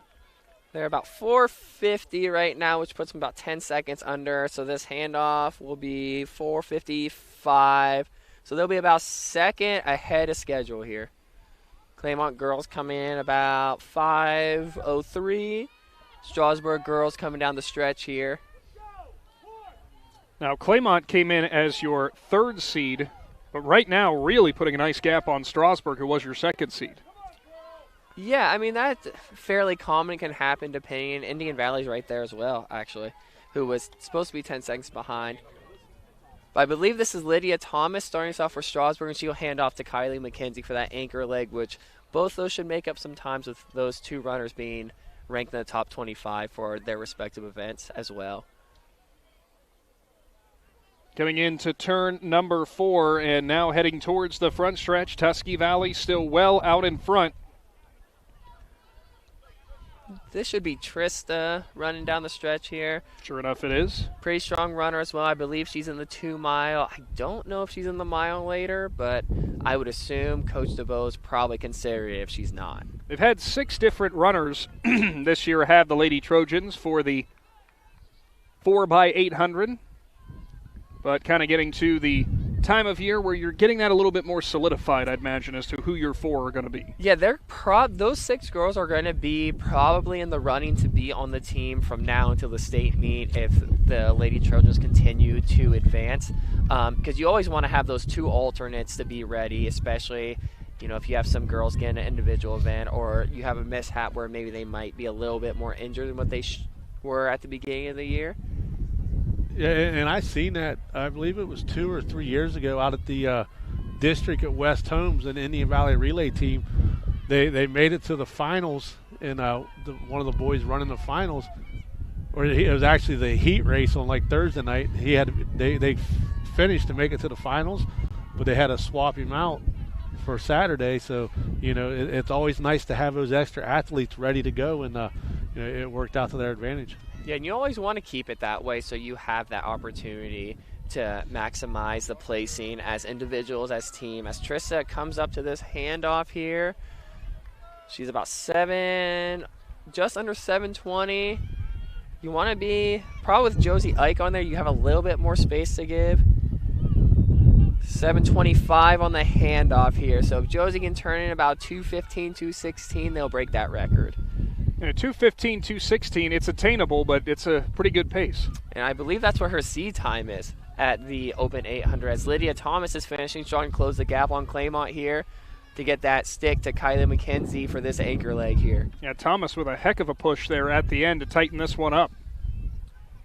That's why I was thinking you can run a 58-400. You can finish like that. Down the backstretch, way out in front, it is Ike for Tusky Valley as you see her going down from the backstretch, keeping her eyes up and keep paying attention to where everybody else is in the field. Now the runners in second and third, the battle between Claymont and Strasburg heats up down the backstretch as the Tigers and Mustangs pushing hard here. Oh yeah, just from a former coach perspective here, I'm watching these two girls go out as hard as they are. It's a little bit of a mind game that Claymont's playing, but knowing Kylie McKenzie personally, she's not going to play that game. She's going to sprint to catch up to you, and as she makes the pass right here, she's going to come up. She's going to keep her eyes up on Miss Ike up here. Ike with a pretty solid, little bit more slower pace now for that first lap. We'll see if she kicks it into a different gear here for the second lap. I'm assuming she's saving her legs a little bit here. She might have a busy day ahead of her with the open 800 and the 4x4. But doing that, you always have to be a little bit careful because you're going to have athletes like Kylie McKenzie who is racing down the home stretch. She's on her last lap. So she's on the cutting that gap here. Down the backstretch, you see Ridgewood and East Canton. Ridgewood looking to make the pass. She's on the backstretch. Down the backstretch, still out in front is Ike. McKenzie really has closed that gap really nicely, though, for the Tigers. Yeah, like I mentioned before, I know Kylie personally. She's a pretty tough runner. She is going to keep her eyes up as looks like Miss Ike is picking up a little bit. She might have been informed by a coach, hey, maybe not let up so easily here. At events like this, like you said, they're not in the infield this week. So after, your teammates finish, does maybe a teammate kind of take over a coaching role from the infield? Or do you have coaches placed along the fence on the outside? So the coaches will be placed along the fence, and some of the veteran coaches kind of know how to play the system where they can and can't be away from the officials so they can, do that coaching duty. But a lot of the athletes, with this being their friends and their teammates, they are going to support their friends as closely as they can as Miss Ike is finishing it up here in about 10:06. We'll see what the official time is, and we're going to test Matt's stopwatch ability. As Strasburg coming home now. This will be about 10:21 for them, which is about 7 seconds under their personal best on the year. Claymont turning in a fast time. They're about 10:31, 10:30, so that's 7 seconds under. So nice night. Some kids already PRing as relay teams. Always about going that extra mile or getting that extra little bit right before we start getting to districts. Indian Valley finishing about at their seed time. Results of the boys discus in fourth place. Do have results for the boys discus that they are reading now, and your individual champion and a new record, if I'm not mistaken, and sure enough it is. He bests his own record set last year. Parker Bowe from Malvern, nearly 5.5 feet longer than last year's throw, 178 feet 9 inches for Bowe. Jake McDermott from Tusky Valley places second with 146 feet. Ethan Reeser from Buckeye Trail, 143 feet and 11 inches. But how about Lucas Dalpiez from Claymont, a freshman, places fourth with 133 feet and 2 inches. Boys 4x800. Not too bad for a freshman. No, not too bad at all. Future's bright. 4 more years. 3 more years. Math. Hey, don't feel bad. You said you're a gym teacher. Shannon and I, you don't want us to do any math. I can promise you that. I think I am only required to count to 10. You can ask my boss about that.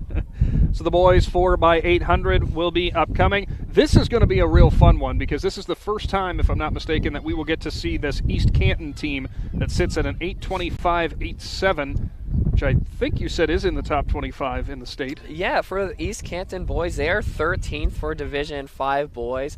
Like I said at the beginning of the stream here, this is kind of like the race I'm pretty excited to see just because, we have such a close race with an 825, an 833, an 837, 840 for those boys. And just like we saw, there's a potential drop time because we even have the Sandy Valley boys at 859 who could turn in an 840 performance.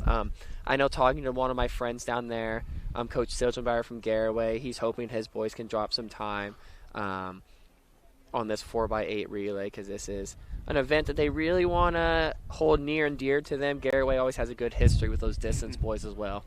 Coach Stilgenbauer in his day, a heck of a track athlete, right?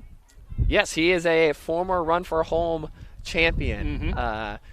I was running a relay that day, and we talked. I ran 4 miles of my relay, and he ran 13 at the same pace. I went, thanks, buddy. Appreciate you. Appreciate you throwing that little tidbit in there. Yeah, give my buddy Adam a good shout-out out here. He has a long, successful career in coaching. He actually coached a lot of the kids on this record during these IVC records and, current athletes as well. Also, I hope he doesn't take offense to I said he's a heck of a runner back in his day. Don't worry, I know he's probably still a heck of a runner. Oh, he's still a heck of a runner. It just depends on what day you ask him. Malvern will be your third seed, coming in with an 8:37.82. Now, they have been really testing a lot of different looks, different lineups. They've had 7 different athletes who have competed in this boys 4x800, so it'll be interesting to see what they go with here. Yeah, 7 different athletes listed. Doesn't mean they all have ran at some point, but I'm assuming if they've been listed, they've dabbled in it, whether it was a quad meet, invite, or whatever.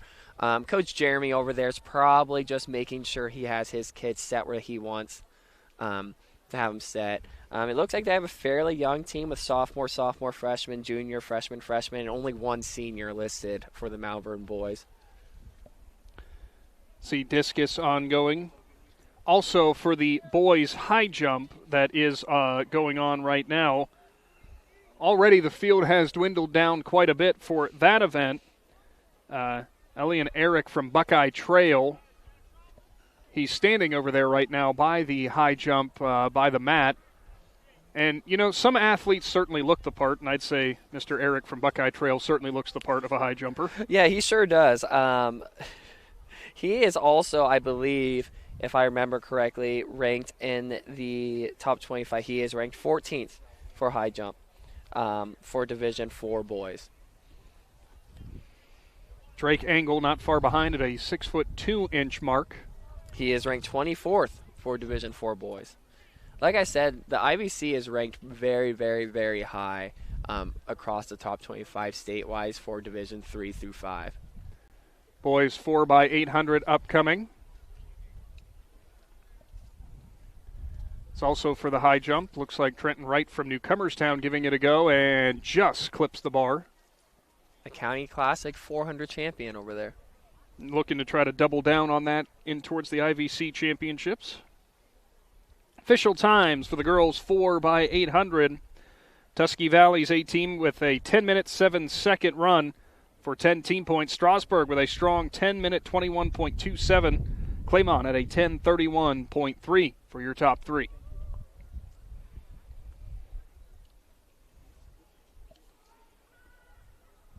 Boys 4x8 getting ready to get started here. Stepping up to the line. Underway. Keep an eye on that East Canton team in lane number 1 and Garraway in lane number 2. Trying to establish that pace early, get out in front, and try to hang on to that lead.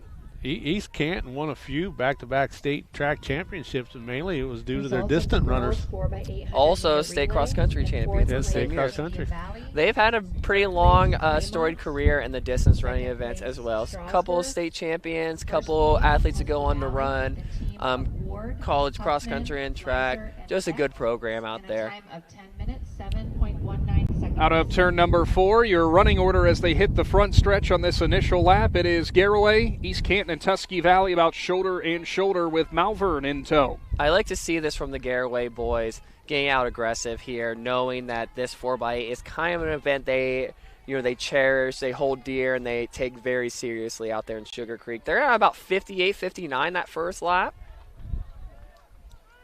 Looks like this is Bryce Johnson, I believe. He just made this switch to the first leg over the last few weeks. As the Tusky Valley and East Canton boys are right behind here, closing the gap down a little bit. East Canton picking up the pace a bit down the backstretch.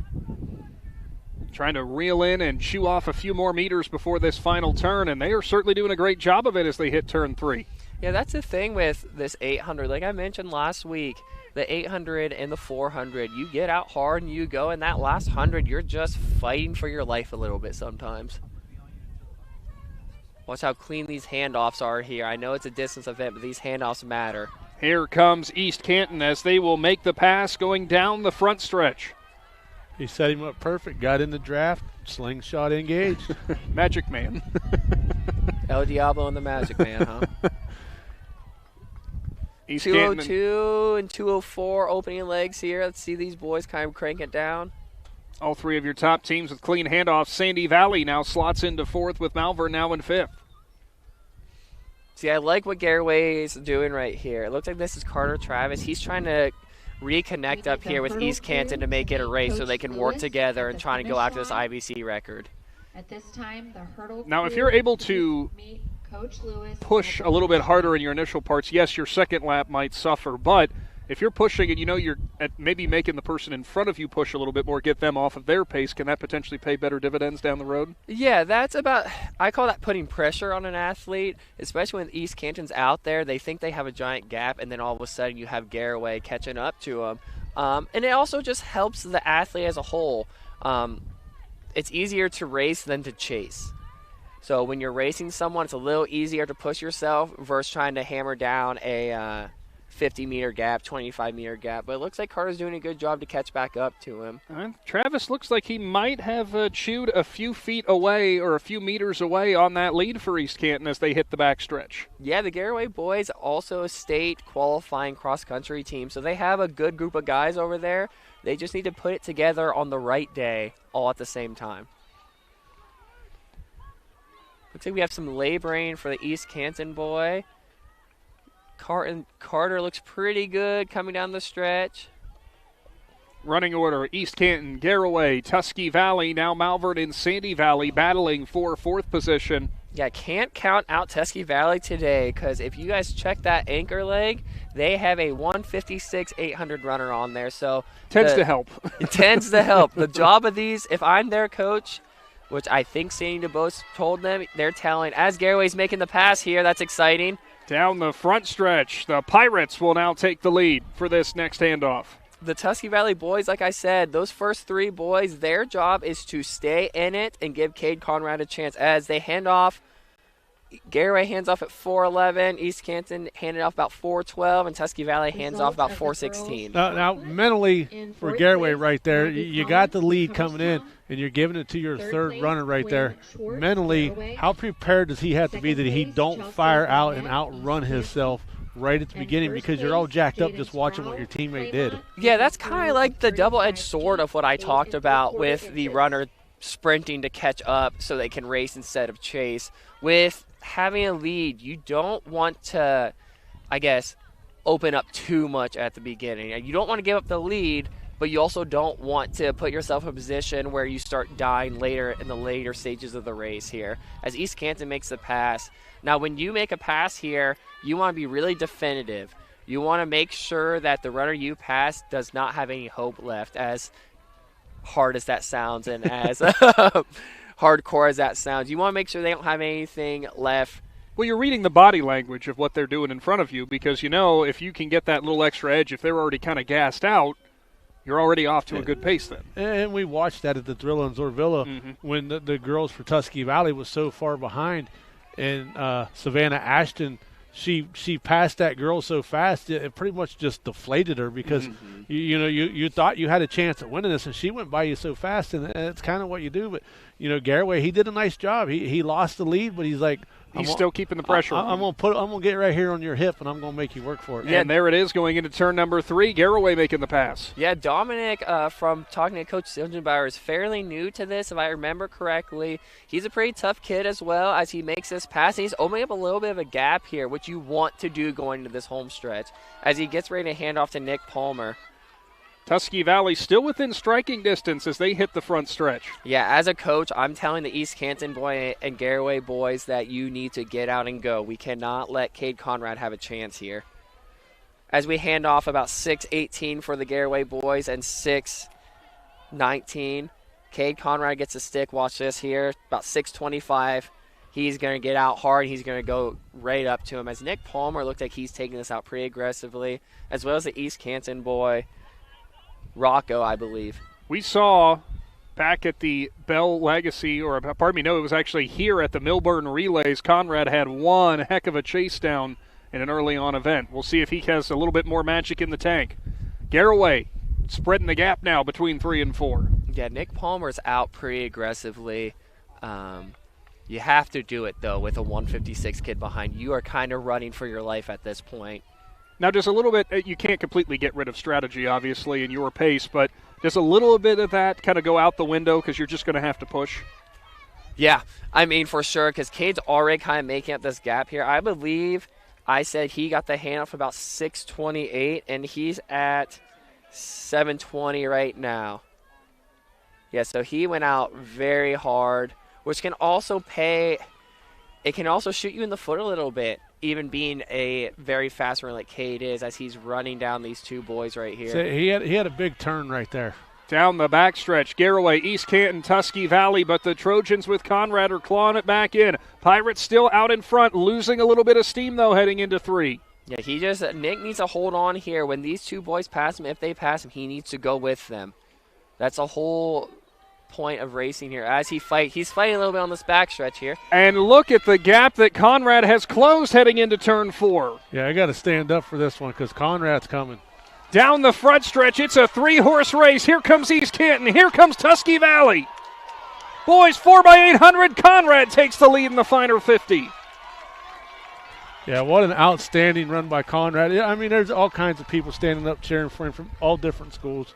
Tusky Valley, East Canton, and Garraway. 8:24, so about 8:22 for Tusky Valley, 8:23, 8:24 for Garraway, which means Cade probably dropped a 153 anchor leg there. Holy cow. And you know what? He walked over to his teammates and gave them high fives, and looks like he's like, all right, let's go run another one. And what a job there. And the record was 8:25.6, so it'll be interesting to see if they broke that record. If they did, sorry, Coach Bryce.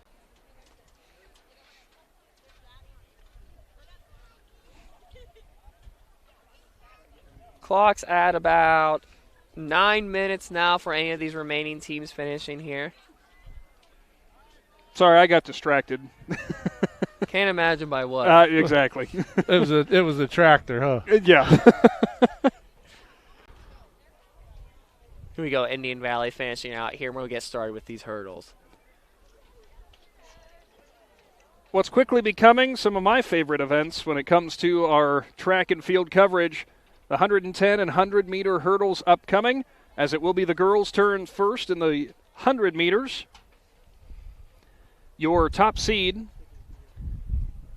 as there will be 3 heats of this, looks like it is Jalen McQueen of Ridgewood at a 12:48. Yeah, Jalen's a good runner. We talked about earlier in the broadcast that she's pretty ranked high in a few different events here. As soon as I find my list here. Oh, no, Jalen's in the 100.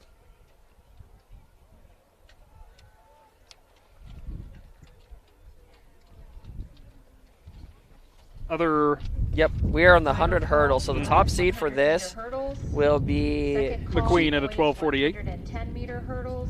Will that be the 100? Girls 100 meters. Oh, did I click on the 100 and not the... Good call. I kept clicking on the 100. That's why I was getting confused. So I'm the guest speaker. Yeah, no, that's what he's here for. So you are right. The top seed, Gianna Miles of Indian Valley at a 16:4. Which is a good time. The IVC record is 14.78. I think that's going to be pretty safe today. After I started off saying girls 100-meter hurdles and said a 14 at the start, something should have popped as a red light flashing, saying, wait a minute. Well, when you said her name, I'm thinking, I don't think she's ever ran the hurdles. No, you were right. Next top-seeded runner, almost nothing in this race separating these two. Sydney Hollenstein of Sandy Valley at a 16:43. Yeah, this will be a good race too. Having all those athletes directly in the middle, it kind of means those kids can kind of see what's going on around them. They know who's putting some pressure on them and who isn't. So this first heat, I should say, lane number 1, Olivia Wiesend of East Canton, Maddie Boylan of Strasburg. Lane 3 is Ellie McGarr of Claymont. Alexis Waller from Sandy Valley's in lane 4. Lane 5, Kaylee Angle of Ridgewood. Autumn Fowler's in lane 6 of Claymont. Ellie Holbrook, lane 7 of Indian Valley. And Caitlin Carter, lane 8 of East Canton.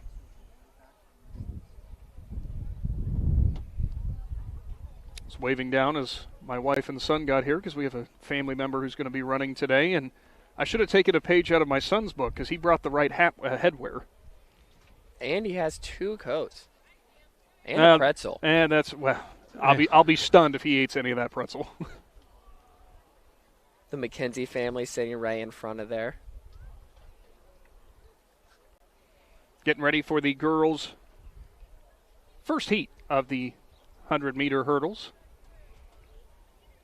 Once again, a big shout out to the hurdle crews for all these various different schools. Getting everything set and ready to go as we are underway, and out in front it is Ridgewood's Kaylee Engel. Engel, though, side by side with Autumn Fowler of Claymont, but there goes Engel.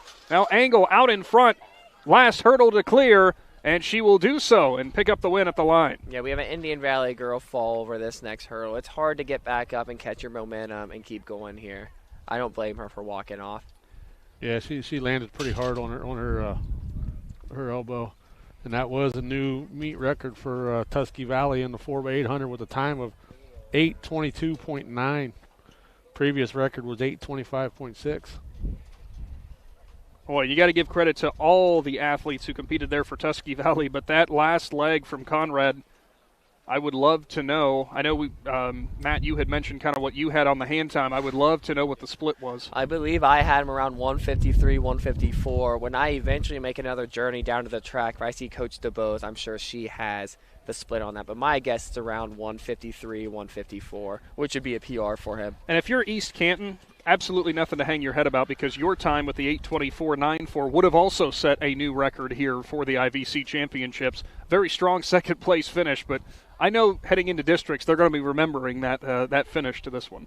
Yeah, they will. I actually don't think Tusky Valley, East Canton, and Garaway are in the same division. Not to my knowledge. Tusky Valley and Garaway may be. They should be, I believe. They should both be D4 boys. So that East District down in Nelsonville, I believe, is going to be kind of a battle, whether they're in Nelsonville or West Holmes District for those Division 4 boys, because you bring Fairless into the equation as well. Lane 1, Sydney Frendrick, Buckeye Trail, Evelyn Hoover. Lane 2, Newcomerstown. Lane 3, Olivia Maher of Malvern. Lane 4, Gianna Miles of Indian Valley. Lane 5, Sydney Howenstein from Sadie Valley. Natalia Wallach from Tusky Valley, Lane 6. Marley Garland, Lane 7 of Newcomerstown. Lane 8, Emma Maher of Malvern. And out in front, it is Miles, but she is being pushed by Maher on the inside. Maher has about a half step on Miles. 2 more hurdles to go. Going to be close at the line. Miles with the final push, and she'll stumble out of her lane, and it looks like Maher's going to get the win. Some clean hurls along the way for those girls there. Final call, boys. I believe Miles did step over into Maher's lane in lane 3. We'll wait and see. First call, boys 100-meter dash. Yeah, they didn't put no red flag up, so she might have made it clear, but she must have landed on her foot kind of sideways. Yeah, and that's usually never that landing coming down. You know, it all happens so fast, and not a good feeling when you land sideways on that foot. Oh, no, absolutely not. Tusky Valley with the team of Ripple. Boys 110-meter hurdles upcoming. In a time of 8 Can I pick Carson to win this one? No, no. We'll get you that time for Hostetler here in a minute. But Gavin Maxwell, lane 1 of Tusky Valley. His teammate Zane Finney in lane 2 beside him. Cohen Matthews of Indian Valley, lane 3. And Indian Valley's Carson Hostetler in lane 4. Lane 5 is Owen Ball of Malvern. Ridgewood's Maverick Lockard is in lane 6. Isaiah Wall of East Canton, lane 7. And Tucker Hastings, lane 8 of Buckeye Trail. Hostetler in this event currently sits at a 14-19 this year, well within the top marks in the state of Ohio. Yeah, he's going to be ranked in the top 5 in the entire state, unless there's been some other times come in. But for his division, he's ranked 1 and 2 for his respective events, while Owen Bull is also ranked up there. We can't quite forget about him because he is ranked, as soon as I find his name here, got it. He is ranked 12th for the 110 hurdles here and 18th for the 300-meter hurdles. I've watched him hurdle since he's been in middle school. Very good at it. That's what's incredible.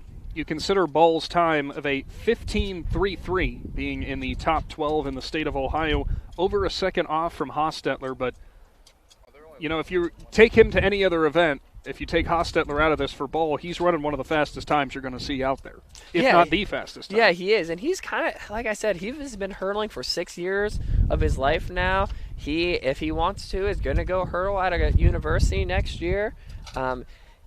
Sometimes you get matched up with one of those generational talents. I, unfortunately and fortunately, had the pleasure and displeasure of being paired up with Logan Kettlewell during those years. So I know his pain sometimes. Hey, if you're ever wondering multi-sport athletes. It usually happens more in smaller schools, but Carson Hostetler and Owen Ball, your two fast runners in Indian Valley and Malvern, both you would see on the football field for their respective teams. Track speed will work in any sport. It sure will. Football speed won't, though. No, there's a very different type of speed. We talked about that last week. Mm-hmm. As we get these hurdles set up, but not as many middle schooler helpers this time around as we saw at the county meet. Out there working hard to get everything straightened away. Well, with the weather getting nice out, you need to work hard in your yard, maybe spruce the house up a little bit. And the fine folks down at Stepping Stones Crafts and Moors at Macaulay Drive in Yerricksville, they can help you out with some flowers, some outside decorations, or if you're like a person likes to stay inside and enjoy the air conditioner, they got decorations for in the house, or some candles to make it smell good. So go down to Macaulay Drive in Yerricksville and check out Stepping Stones Crafts and more. My wife just made mention of Stepping Stone the other day, that we needed to make a stop down there and see what they had. I've just put some fresh dirt and stuff in my neighbor lady's flower beds yesterday, because she's going there next week to see about getting some flowers.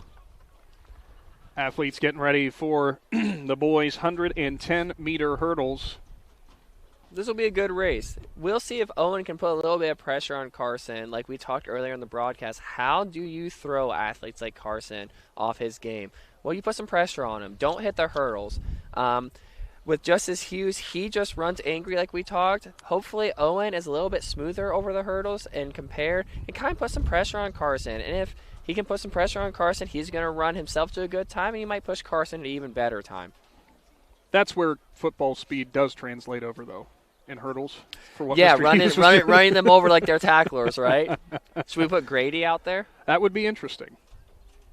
Just about ready for the fast heat for the boys' 110-meter hurdles. Now, for somebody, I'm going to ask you, Matt, because I know way better, well-versed on track and field, the difference between the 10 meters between the boys and the girls. Is there ever? I've never actually seen an explanation as to why that is. Yeah, I wish I knew the difference. I think it probably has something to do with the height of the hurdles. So the height's a little bit taller. I don't know the exact height off the top of my head. I know the girls are about 30s. To the long jump pit for finals. As I'm listening to girls get called to long jump, having a little bit of PTSD there from my coaching days. You're thinking you have somewhere to go, right? Yeah, I'm thinking, okay, where's Piper Olsen right now? And I need to get her over there, because usually she'd be running this open 100. We may have to skip this event. But, yeah, with the 10-meter difference, it has something to do with the hurdle height, I would imagine.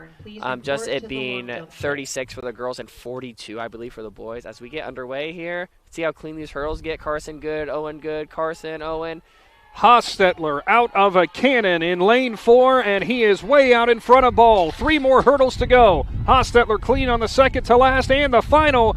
Good time for Hostetler. Ball not far behind, though. Pretty good time there for the Hornets. No, we didn't have any headwind on that. It looks like we still have a crosswind, and plus we have the stands blocking that. So all clean hurdles for those guys. I don't see very many knocked down, if any.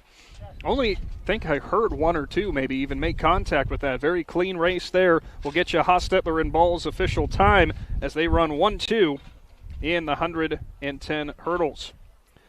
For the girls, we got the official times, and it is Olivia Maher of Malvern who gets the win with a 16.49. Gianna Miles second from Indian Valley with a 16.52. Natalia Wallach from Tusky Valley a 17.02. So that stumble at the end for Miles does end up costing her there. Still gets those 18 points. But how about the run for Maher? Put pressure on Miles the whole time.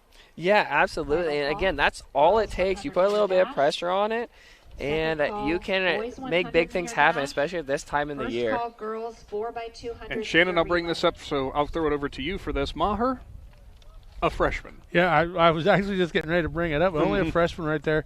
And she did a good thing. She got out. She led early. Then the veteran Miles passed her, but she stayed close enough, and don't know if it was that little bit of pressure right there that made Miles do the misstep. Not sure. I'm sure her coaches and stuff, they're already going to look at the video and see what happened right there. And she knows what happens, and she'll correct it before the districts. Coming up next, after the track is clear, which almost clear already, girls 100-meter hurdles.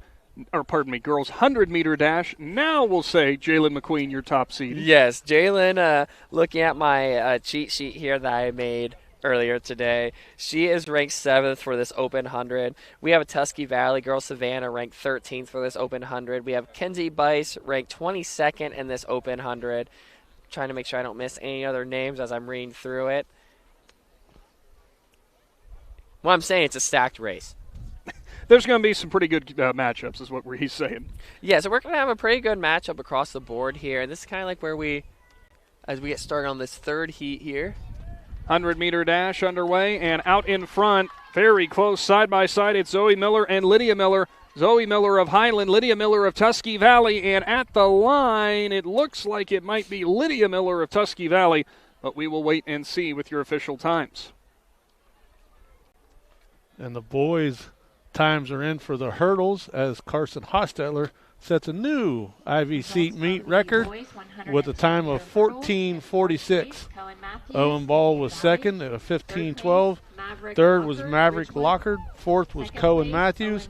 Fifth, Zane Finney. Sixth, Isaiah Wall. Seventh, Gavin Maxwell. And getting the last point was Tucker Hastings. In heat number 2, Kinsey Benline of Strasburg's in lane 1. Sophie Smith of Sandy Valley, lane 2. Gracie Wagstaff, Buckeye Trail, lane 3. Ella Davis, lane 4 of Claymont. Holly Klassner, lane 5 of Indian Valley. Aria McDaniel, Indian Valley, lane 6. Libby Little of East Canton, lane 7. And Abigail Culberson, lane 8 of Sandy Valley. Top-seeded time belongs to Davis of Claymont in lane 4. Adam's going to like it with these. Got a couple heats. That way it gives him a chance to get caught up down there taking pictures and making posts. I've been trying to send him information to help him out. Yeah, trying to chase down the event champions down. These events, these second heats, can play such a huge role here in the team points race because there's no saying that any of these girls running in this can't slot a little bit higher and get steal a couple extra team points here. Underway in heat number 2. And out in front, it's going to be Klassner of Indian Valley. No Davis there in lane 4. Klassner in lane 5. Out in front by a couple steps. Getting some pressure on the inside now from Sandy Valley. Looks like Klassner at the line. Might have been Sophie Smith second from Sandy Valley. Yeah, nice to see Holly have a good race right there. She also was like her teammate Grady, Kenzie. She got a late start in the season due to coming off of basketball, a little banged up. So she made her appearance a couple weeks ago, and she's finding her stride right now. Yeah, we have this final heat coming up. We have, like we talked about, Jalen McQueen and Savannah Ashton. We have the Cooter girls, Samantha and Cameron. Looks like they're going to be racing again to see who gets the big room at home. It's got to be something on the line for it. Got to be something on the line. I'm sure Mom and Dad heard me on the stream and probably wishes I would stop putting that pressure on them. Fast heat for the girls, 100.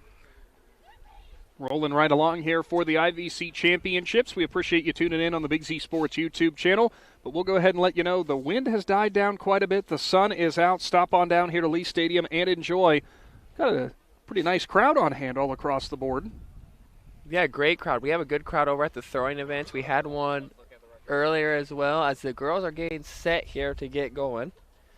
Meet record 12.4. May be safe depending on how fast some of these girls get out.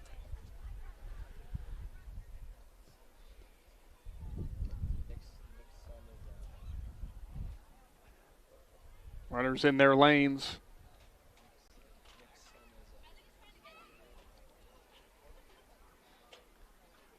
Now comes set. Fast heat, girls, 100 meters, and out of the starting blocks, it's McQueen who's got to step on Ashton, but Ashton now pushing her on the inside. McQueen and Ashton out in front. Closing there from Ashton, and at the line, it looks like it's going to be Tusky Valley who's going to steal the win. I liked how Savannah got out there. She was looking nice and relaxed coming down the stretch where Jalen looked like she was a little bit more straining down this last 50 meters. First call, boys, 4x200 meter relay. So coming up next, Shannon Thomas needs to take a break. Up next, the boys 100 meters, 4 heats in this one. Do have 2 TCC athletes who are listed in heat number 1, Alex Udy and Sydney Duggar. Talked about them last week at the County Classic. 2 former students that I had. This has to be fun for them, though, because it's just their teammates who are beside them, so I'm sure there's a little bragging rights on the line. There's some bragging rights. I don't know if I would call it necessarily fun, because you always want to race other people as well as they're at. Oh, these were starting. Practice starts here. I wondered that's the negative about this new buzzer. Sometimes you think you hear it and you don't, versus the original starter gun where you know you heard it. Not only do you hear it, you see the little puff that comes up. Yes. There's an old trick where you saw the puff. That's when you started your watch as a coach. Still plenty of things going on. The field events, the high jump is wrapped up. We'll get you those boys' heights here shortly as they've put the tarp over that. Also, girls' pole vault.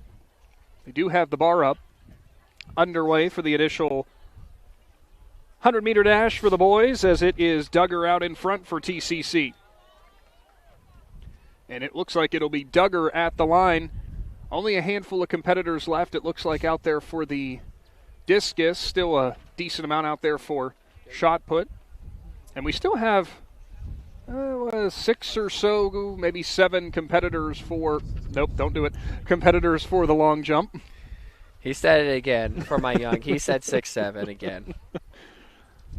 Oh, I say it during football season, and you thought I committed the crime, and now we're over here just talking like 6'7" is a new normal. I said 6 or 7. You tried to avoid it. You still said it. We have the second heat game underway here. Looks like Jalen's walking down the middle of this infield.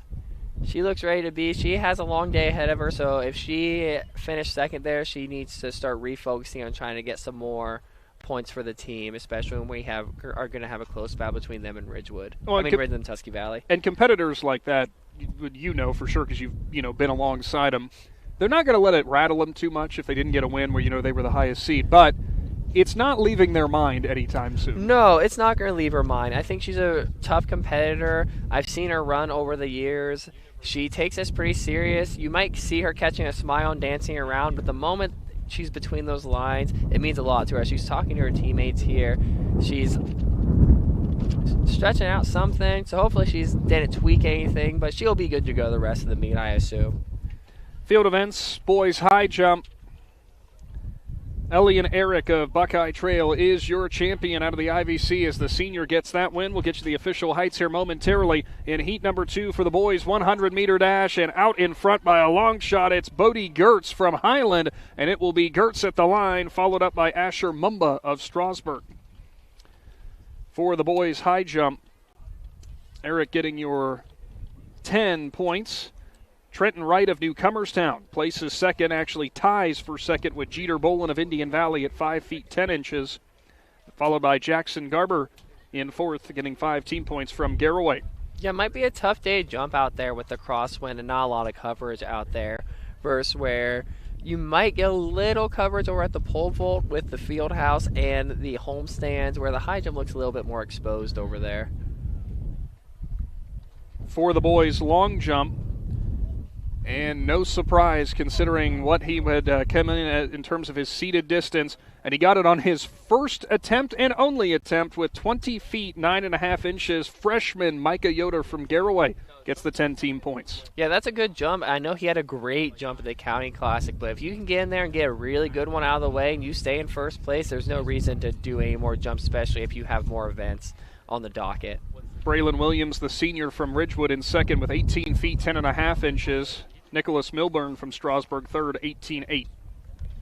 We're going to have this third heat get underway here. We have a few fast kids in here, all around that 11 mid to high range. So this should be a good race down the stretch the whole way. You know what else is fast? Golf carts. If you want a golf cart that's fast, or if you just want one that's nice and slow and cruise, get a hold of our friends up at Willendale Golf Carts. They can help you out with some accessories for a golf cart, or they can sell you a brand new golf cart. They have a service center. They got all kinds of things up there in Strasburg. So check out our friends Willendale Golf Cart Sales on social media, or check out their website.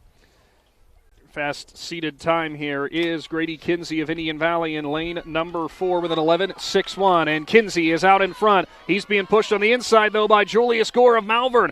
And Gore closing the gap a little bit, but it'll be Kinsey at the line. Looks like it's followed by Gore. What Grady does really well down this home stretch is he keeps his face nice and relaxed. I know that's a lot of muscle to move down that home stretch, but the biggest key is to stay relaxed in these sprinting events. You tense up, you start tensing up the rest of your stride.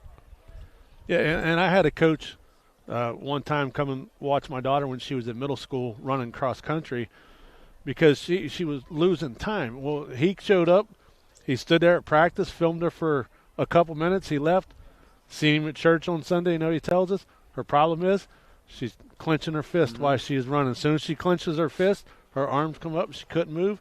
So he told us, he said, every time you see her running, tell her to open her hands. As soon as you watch her open her hands, her arms would fall, her shoulders would drop, and she'd pick up speed. Yeah, absolutely. The smoothest runner always wins, especially when it's a close battle in these top heats, the district, regional, state levels. You keep your face relaxed in the sprinting events. You should see kind of like their cheeks flapping in the wind is my best way to describe it. And I know this is kind of a far stretch of a comparison because we're talking about one of the best ever to do it, but think of a Usain Bolt. Did he ever look like he was pushing? It was smooth. It was always smooth. Usain Bolt's also a little bit of a freak of nature. Yeah, you know. So, 6'5". 6'5" and can move like that. But, hey, we're going to go back to the point that I made earlier, and I know Matt's going to smile. Track speed carries over to the football field, but both Kinsey and Gore, 2 running backs out in the front of there. But, yes, I know football speed, not the same thing. Yeah, and Grady has a little bit of both, and I think like his future coaches at the Air Force Academy are going to love that he is still running track as competitively as he's doing right now. Your fast time, Reese St. Clair of Indian Valley's in lane 4. Lane 1, Dane Kocher of Tusky Valley. Dom Singer, Newcomerstown. Andrew Wicker of Garraway. St. Clair in lane 4. Briar Ford, Ridgewood. Micah Yoder, Garraway. Dorian Harris, Claymont. And Tanner Smith of Newcomerstown. Your starting 8. I know we talked about Reese last week. He is ranked in the top 25 for the 100, 200, and 400. He's getting a little bit of pressure here, though. Out of the starting blocks, it's both Garraway runners as St. Clair having to reel him back in. St. Clair looks like he's going to have the edge at the line, but what a start for Andrew Wicker, who out of the starting blocks had about a step and a half on St. Clair. Yeah, he's been running pretty consistently all year. He is bound to pop off a big one here, and I think he almost got it right there. I think Reese was a little lackadaisical coming out of the blocks there, but then he made up for it down the home stretch there. Yeah, the record in the boys' 100-meter dash is Alec Tarakitis with a time of 10:89, and I remember that year. That was a great race between him and Gavin Henry. Third place, Tarakitis, another one of those athletes who could just flat out fly. Oh, yeah. And first place, the girls' 100-meter official times, it is Savannah Ashton from Tusky Valley with a 12.64. Jalen McQueen from Ridgewood second with a 12.69. Whitney Wallace, the freshman from Claymont, with a 13.08. Great run for her.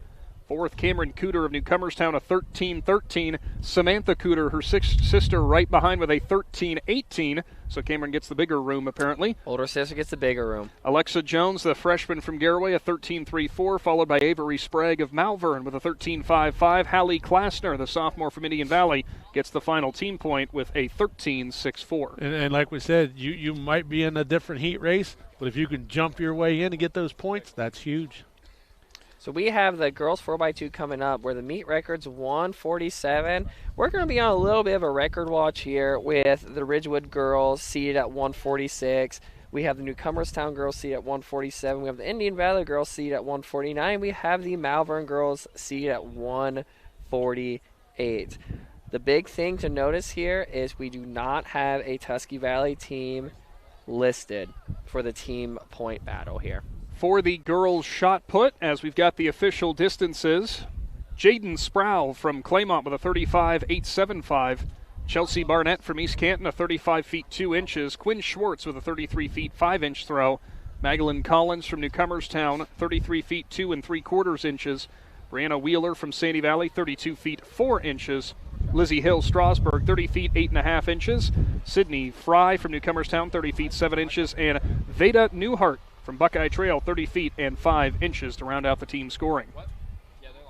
So still very, very early on here, obviously, but what was it fun at the top for the girls, because Tusky Valley currently leads with 29 points, followed by Sandy Valley with 27 points, Claymont in third with 26.5 points, then Newcomerstown fourth with 23 points. Very tight battle at the top there. Yeah, and we're going to see some points get picked up here in the 4x2 with Newcomerstown and Ridgewood girls. Ridgewood must have not had a lot of athletes entered in other events, or maybe they had some miscues in said events. The results are in for the boys' 100-meter dash as Reese St. Clair picks up the win for Indian Valley with a time of 11.16 seconds. Second was Andrew Wicker of Garraway. Third was Briar Ford of Ridgewood.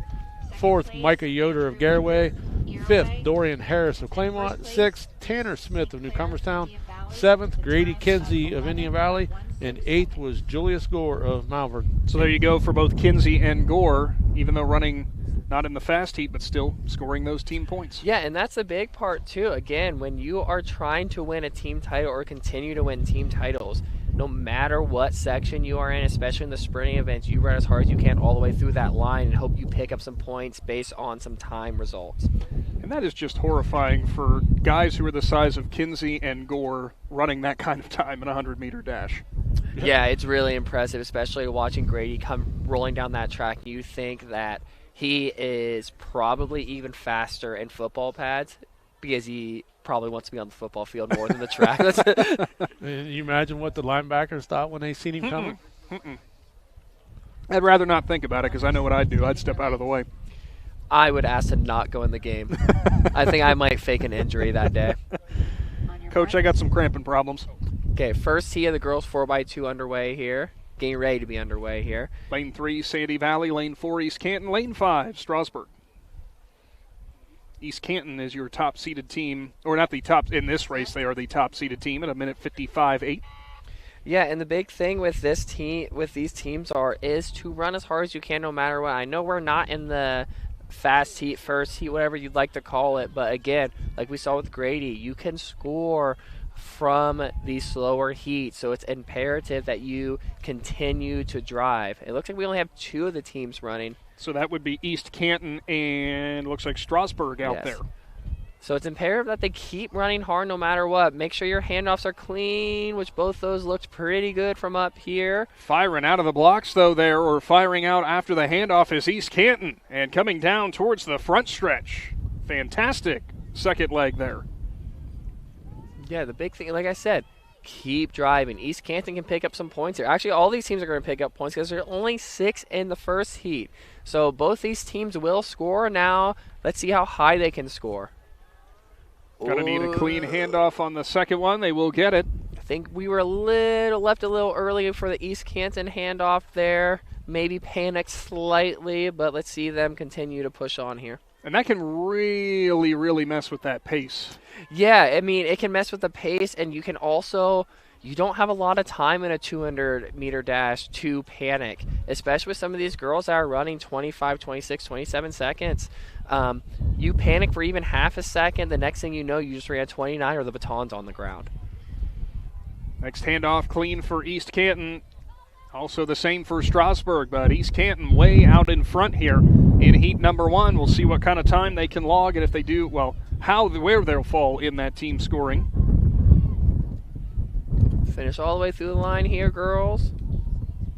And how many times in your time coaching did you have to remind athletes of that? Just finish strong. Yeah, I mean, probably more times than what I can remember. Always finish strong. It goes from every level. It goes from the level of kids who are just starting or learning how to do it, all the way up to kids like Jackson Triplett, who is a state runner-up, finishing his career at Xavier University. Sometimes you have to remind him to finish through the line. Not during races, you never did. During workouts, sometimes he'd ease up a little bit, and Coach Stilgenbauer and I, during our time coaching together at TCC, would be like, dude, just finish the rep. And then he'd come back and blast a second one and give us a little stare down and be like, now what'd you say? Right, but so then you have to tell them it's because we said that, right? It's because we care, Jackson, if you're listening right now.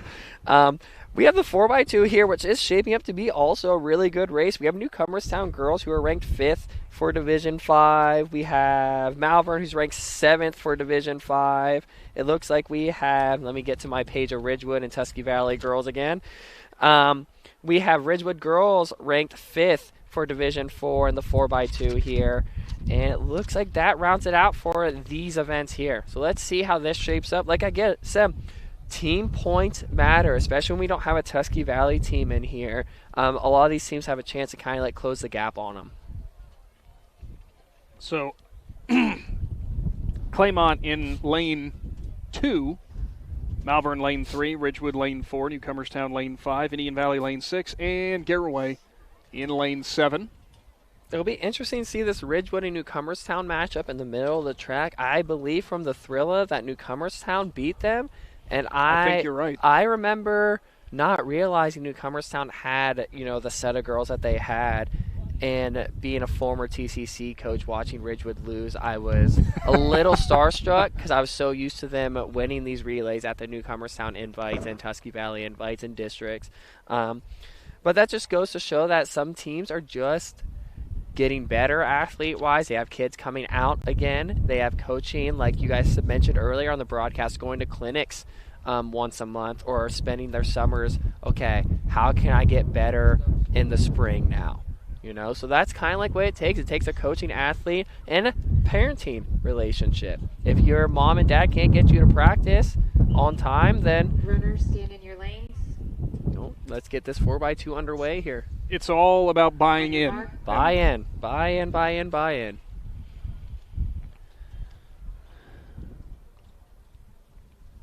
Almost ready for the fast heat of the girls 4x200.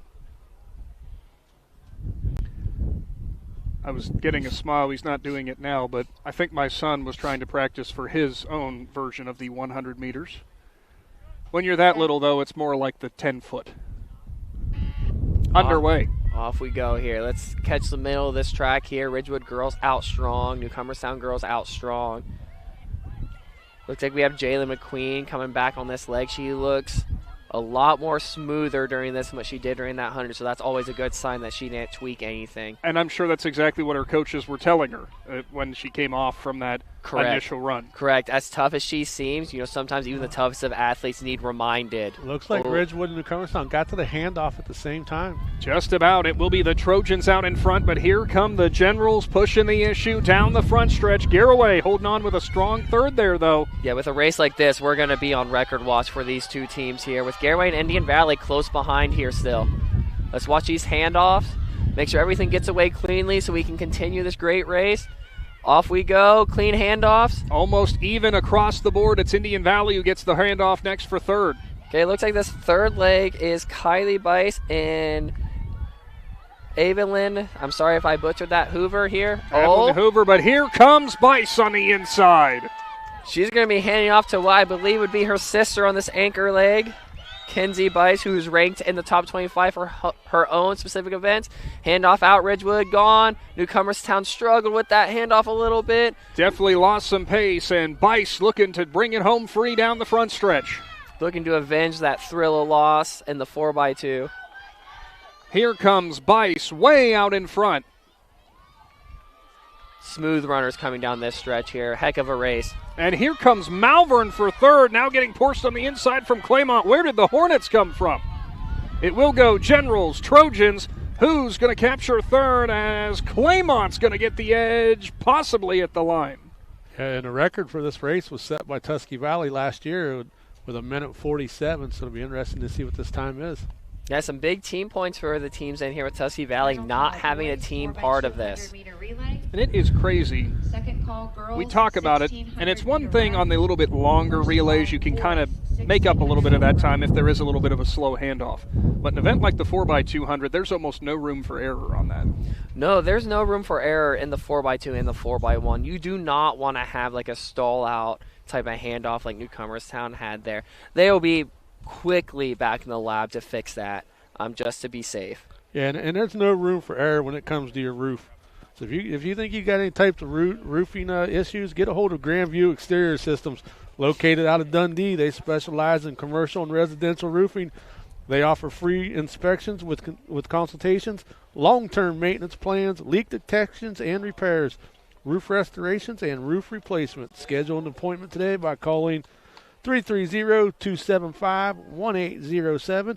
Or if you don't like talking to people and you just like to fill out an online form, go to grandviewexteriorsystems.com, and then they'll get back to you. And a brand new IVC championship record as the Ridgewood Lady Generals, a 144.9 to pick up the 10-team points. Newcomerstown, a great time for them, though, 147.19 in second. Claymont with a 155.8, followed by Malvern with a 157.1. Indian Valley, 151.67. Did that on purpose. Garaway with a 151.83. East Canton, 156.38. And Strasburg, 201.74. Yeah, some big team points there. I'm going to say it over and over and over on this stream, especially when you're competing against a team that's won a couple team titles in a row. It is imperative that you pick up as many points as you can when they can get 0 in that event. Because even though there are so many team points up for grabs with each event, a 10-point deficit from one event to the next, that can really hurt. That's hard to make up. It can. It can help make it up for the teams that are behind there. And then you get to some events, maybe you have 2 athletes scoring in it, like you did in the 100-meter dash, where I believe 2 Newcomerstown girls scored. Where I believe so. I also believe you had 2 Ridgewood girls in the scoring position there. It looks like we narrowed this 4x2 down to 1 heat. So it looks. No, there are 2 heats. Oh, they just all walked down together. They did. Okay. Sometimes the officials throw me off when they do that. As a fan, as a coach, as an athlete, I'm like, wait a second. So it will be in this first one, Newcomerstown in lane 4. Lane 5 will be Claymont. And lane 6 will be Highland. We did have Sandy Valley listed in lane 3, but I do not see a Sandy Valley athlete out there. That does not look like they're out there.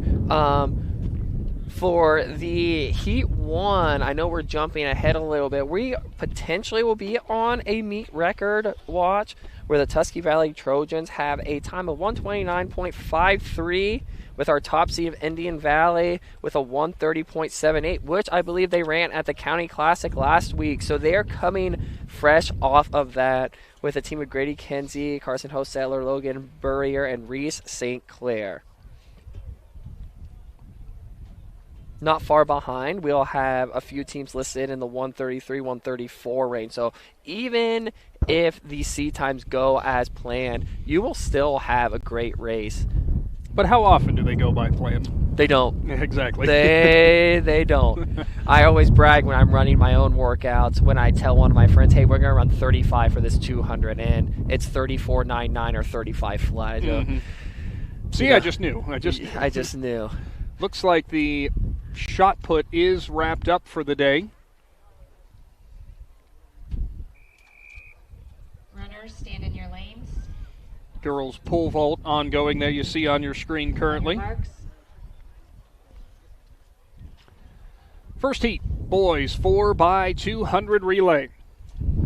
Fast team in this heat is Newcomerstown, but 0.05 of a second behind them is Claymont. So we'll see if we can get a similar kind of finish there. Set. As this second heat gets underway, I was too busy watching Nick, your son, crash his stroller into the McKenzie family down there. You send the bill to my wife. It's amazing you can't get a almost 3-year-old to sit still. I can't imagine. Try having a 3-year-old with 2 college cross country. He never sits still at home. On the handoff and done so cleanly and roaring out in front. Looks like it's Claymont. The Mustangs down the front stretch on this second leg. Highland reeling them back in here a little bit, though.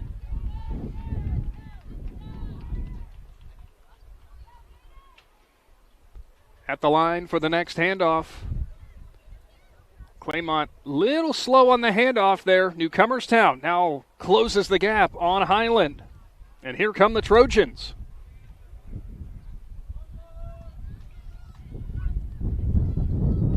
Still out in front, Claymont, wide berth, maybe about 40 or 50 meters or so.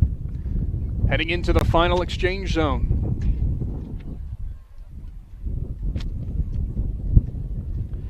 Mustang's anchor for this race looks like it's Dorian Harris.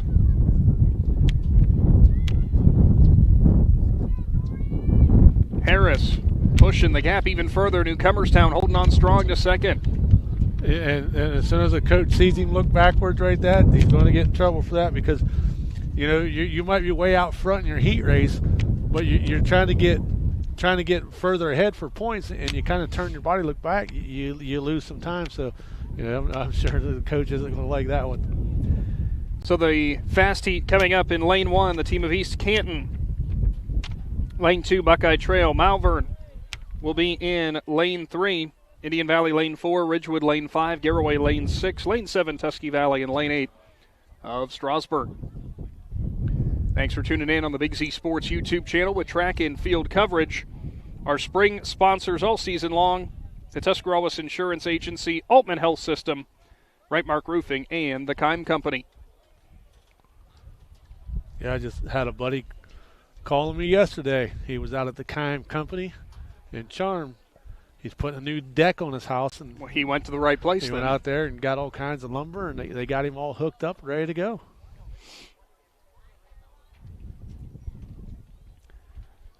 Get you the, don't believe we have done yet, Shannon, did we do the boys shot put? Nope. They have not logged in those distances. My mistake. The girls is in. Girls shot put, we did go over those, but why don't you give everyone a recap? I just sent the results to Adam as he's down there posting social media.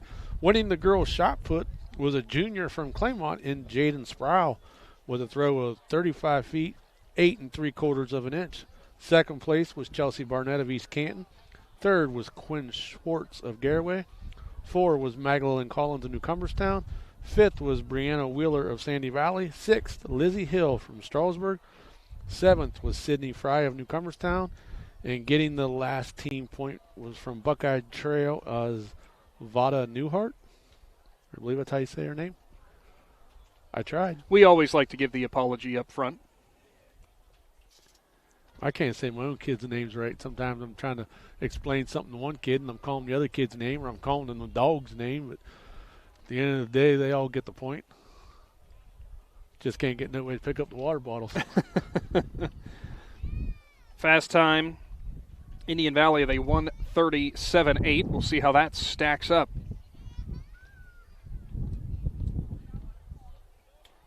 Girls the girls 1,600 athletes now walking down towards the start-finish line. Runners, stand in your lanes. On your marks. Get set, go. Yeah, we did pick the spot literally on top of the speaker today.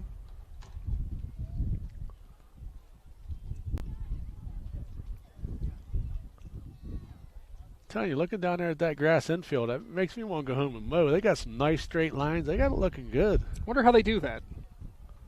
The nice mower. You need to get one of those then.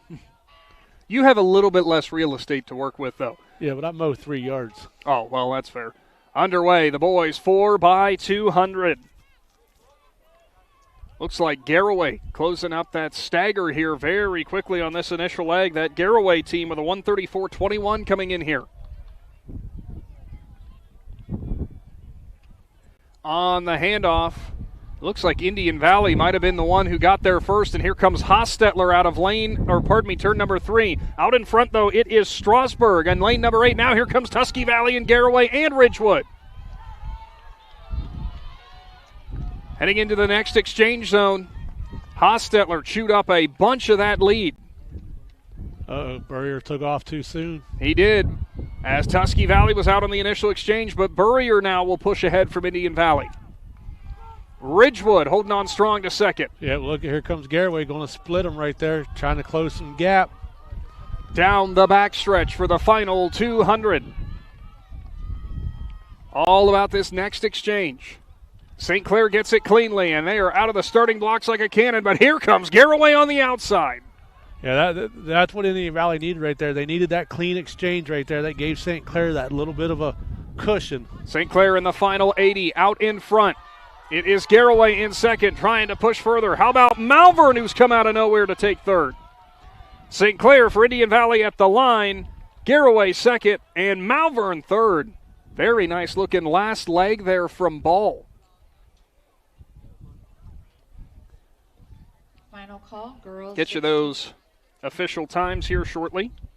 The record was 129.53, so that was set last year by Tusky Valley. Run.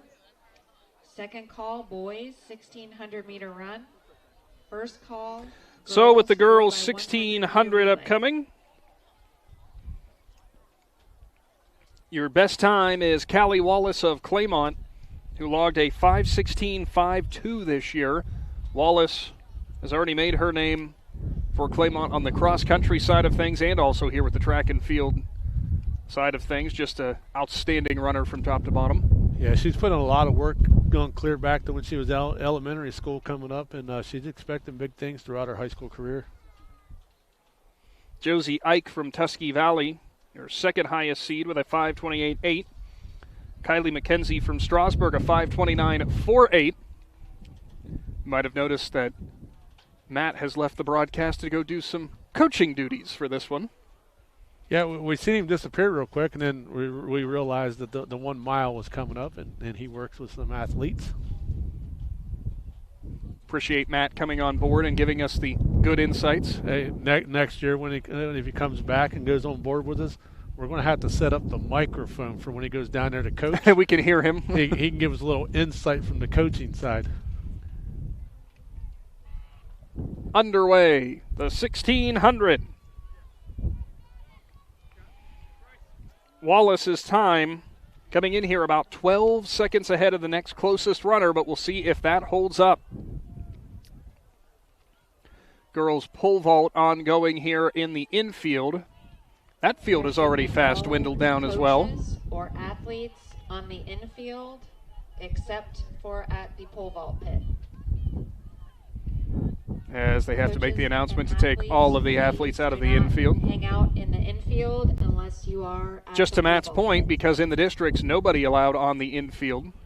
No, and I know because when I went to districts last year to cover it for Big Z Sports, they had certain sections that I was allowed to stand in. They're like, because the high jump was in the infield, and they're like, you got to stand in this little triangle, and I go over here, you got to stand in this little triangle.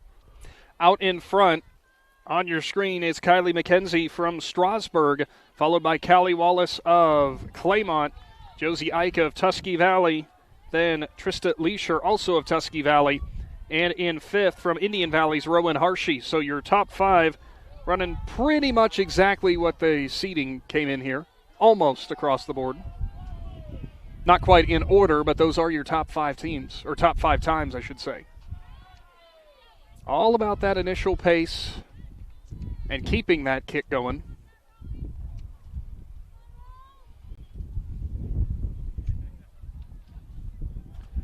This is where that mental fortitude comes in here too, because 4 laps around, you get 1 lap down, and all of a sudden, you get the second lap down at halfway point after running that full 800 to start the event.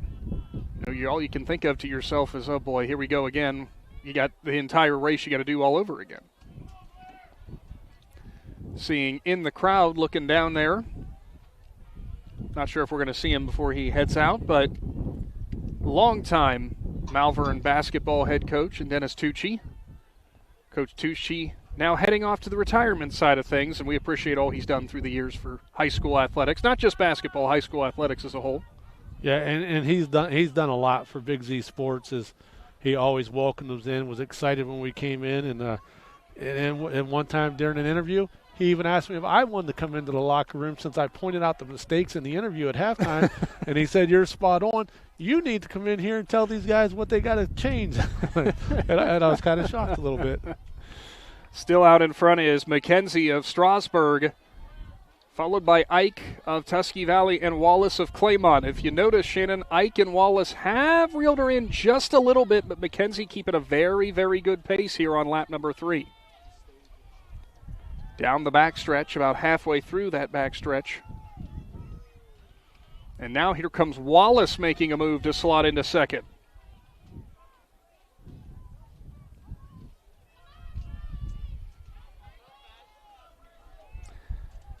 The girls' mile record is held by Hannah Weiler of Tusky Valley with a 5:02.5. Don't think that record would really be in threat here, but we'll have to see. McKenzie, a little bit slower on the pace now, and that's opening up the door, heading into the front stretch as Wallace and Ike are right there behind her.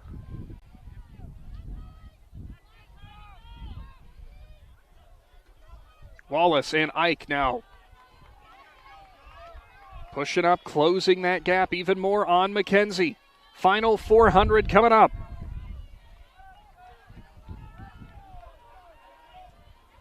At the line, a 3-horse race as they hit the bell lap. Leisure and Hershey in 4th and 5th. Results of the boys 4x200. Now into turn number 2, Wallace making her move. Ridgewood. 3rd place, Malvern. 2nd Wallace place, now shoulder to shoulder with McKenzie. Ike right behind. With the team of Kinsey, Hostetler, Burrier, and St. Clair. And a time Stride for stride with each other down the backstretch. Now McKenzie putting in a little extra. Heading into turn number 3. Final time around in the girls' 16. Get you the results for the boys 4x2 relay as they just read them out here. We'll get the official times. McKenzie puts on an extra afterburners now into turn number 4. Down the front stretch, Kylie McKenzie saves something for the tank as she's now stretching out the lead on Wallace. Yeah, nice push right here. She saved just a little bit. She did the right strategy, and she's going to walk away with the win. Here comes McKenzie to cross the line. Now the battle for second. Ike with one final push, but it'll be Wallace from Claymont in second. McKenzie, Wallace, Ike. Now the battle for 4th, and Hershey makes the pass on Leisure down the front stretch. So Hershey will come home in 4th for Indian Valley, Leisure 5th for Tusky Valley. For the Lady Trojans, not going to get the top spot, but 2 placers in the top 5. That's going to help a lot. That's what I was getting ready to say. That's right. There's what you need. If you might not have the top girl, but if you got 2 girls in the top 5, those are huge team points. So we'll go ahead and take a brief timeout as they wrap up the girls' 1600. When we return, it will be the boys' turn. More to come from the IVC Championships with Big Z Sports. Ron's Heating and Cooling in Denison has been serving this great area since 1977. At Ron's, no matter what you need, they can handle it. From heating and cooling to standby Generac generators, water heaters, tankless water heaters, mobile home equipment, duct cleaning, and 24-hour no-heat service. Winter, spring, summer, or fall, all you have to do is call 740-922-5252. Ron's Heating and Cooling proudly supports high school sports and would like to wish best of luck to all local athletes participating this season.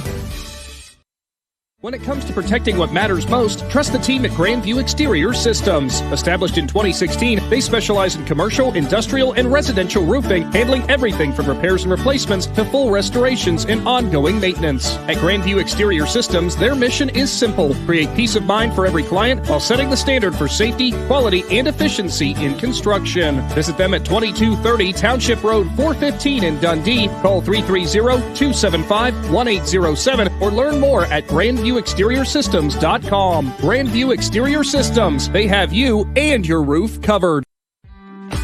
Stepping Stone Crafts and More, located on Macaulay Drive in Uricksville, has everything you need to decorate your home or office for any season throughout the year. Stepping Stone is filled wall to wall with handmade crafts, candles, and more. Plus, when the weather gets better, Stepping Stone expands their selection with a variety of outdoor decor. To see all they offer, stop by 1745 Water Street in Uricksville or find Stepping Stone Crafts and More on Facebook. Simona Bolteron is a global leader in plastics technology, manufacturing thermoplastic products for industries such as aircraft interior parts, medical device housings, wall coverings, general thermoforming, and many more. Simona Bolteron, a company like a friend, is proud to be a part of the community and wishes all local athletes good luck and have a great year. For more information, visit them online at bolteron.com. Simona Bolteron, 1 General Street, Newcomerstown. Welcome back to the IVC Championships. You're fine, Shannon. Just stand over there. You don't have to put the headset back on. As the boys 1,600, or better known as the 1 mile, upcoming. Get you the official times. You and I were talking there, though, that as we mentioned, that record from Hannah Weiler from Tusky Valley, probably not in threat of falling there, but still, that is probably going to absolutely be, there's a very good phrase, probably absolutely, a new best time for Kylie McKenzie from Strasburg. Great final push. Yeah, she did an outstanding job. And speaking of times, we got the official results of the boys 4x200-meter relay. The IVC champions is the team of Grady Kinsey, Carson Hostetler, Logan Burrier, and Reese St. Clair from Indian Valley with a time of 1 minute and 30.9 seconds. Coming in second was Garraway. Third was Malvern. Fourth, Ridgewood. Fifth, Tusky Valley. Sixth, Buckeye Trail. Seventh, East Canton. And Claymont got the last team point in eighth place. So underway for the boys 1 mile. Girls 1 mile official times. It is Kylie McKenzie with a 5:13.62 to take home the championship. Oh, I turned you down, Matt. Now you can. Go ahead. Woo! Callie Wallace with a 5:16.4 and Josie Ike with a 5:16.79. Rowan Hershey 5:34.98. Trista Leisher with a 5:39.45. Savannah Rail from East Canton a 5:57.3. Clara Allen 6:04.10. And Blair Hershey with a 6:05.25. We're going to let Matt be a little bit excited. We knew he was going to be excited coming back up here. Great final push from McKenzie. Yeah, absolutely. She pushed from the beginning, pushed in the middle. The girls got to her, and she pushed right back. Not a lot of emotions. She needed that one. I texted her earlier today, or I texted her last night. I go, hey, tomorrow you're going to be IVC champion. So I'm glad she got it done, and she said, we'll see. Matt's a co-presenter now for track and field and a future seer, is what we're seeing. Maybe not a future seer. I think a lot of those girls are heck of athletes. Callie Wallace, Miss Ike, they're just phenomenal athletes. You could have maybe thrown a stone and been unsure which one it was. Well, and to go back to what me and you were talking about, Tusky Valley had 2 girls in the top 5 right there. Here's the team points right now. Oh, it's interesting. For the girls, Claymont actually leads with a total of 40.5 points. Tusky Valley is second with 39 points. Newcomerstown third with 33 points. Strasburg is fourth at 30 points.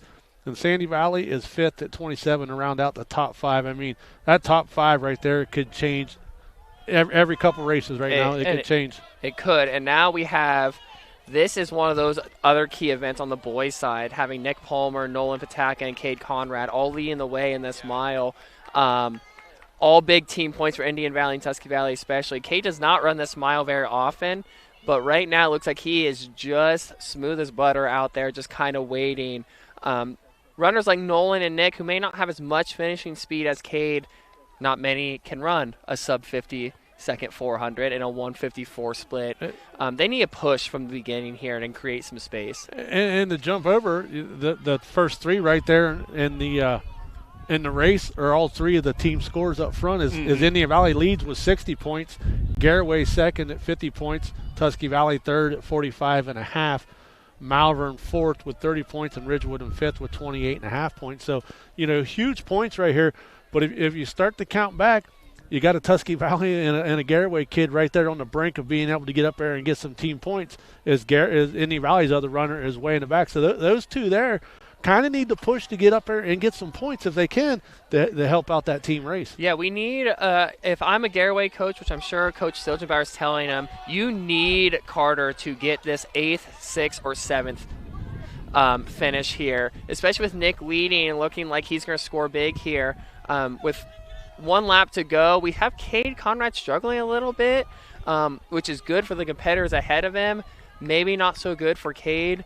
But again, he's in there to get the points, like I said earlier in the stream. He is slowly turning over, which is usually not a good thing for the competitors ahead of him for the 4x8. How about Gleason Pfeffer from Sandy Valley, who is pushing both Pataka and Palmer now? Yeah, I mean, when you get to these IVC meets, you never know what's going to happen. It could be anyone's day with Nolan really not running the mile that often this year. He's in the mix. The Sandy Valley boys in the mix. Nick Palmer's pushing. This time last year is when Nick Palmer ran 4:30, which is his all-time PR. As the Sandy Valley boys coming around the turn here. Pfeffer in turn 4 passes Pataka, now has Palmer in his sights. What a strong finish by Pfeiffer. Pfeiffer? Is it Pfeiffer? I have Pfeffer on my list. Pfeffer. We'll call him Gleason because Gleason is first name. We know that for sure. And what a push down the home stretch. A big win there for Sandy Valley. Pataka from Indian Valley second, Palmer from Garraway third. Big team points for all three of them with Kate Conrad coming in fourth. We have another Tusky Valley boy finishing 5, 6, 7th. And then Carter Travis just outside the team points. Garraway probably needed that, especially with 2 East Canton boys up in the front there as well. Yeah, good finish for Mason Tidrick of Tusky Valley. That'll help with the team points race for sure. As some of the Sandy Valley throwers now in the crowd cheering on the final Sandy Valley competitor across the line. Throwers are some of my favorite people on this planet. That would be Ben Gibson, who was across the line for Sandy Valley, and he got his own cheering section who showed up. So we'll get you the official times for the boys 1 mile, girls 4x100, and boys 4x100 upcoming.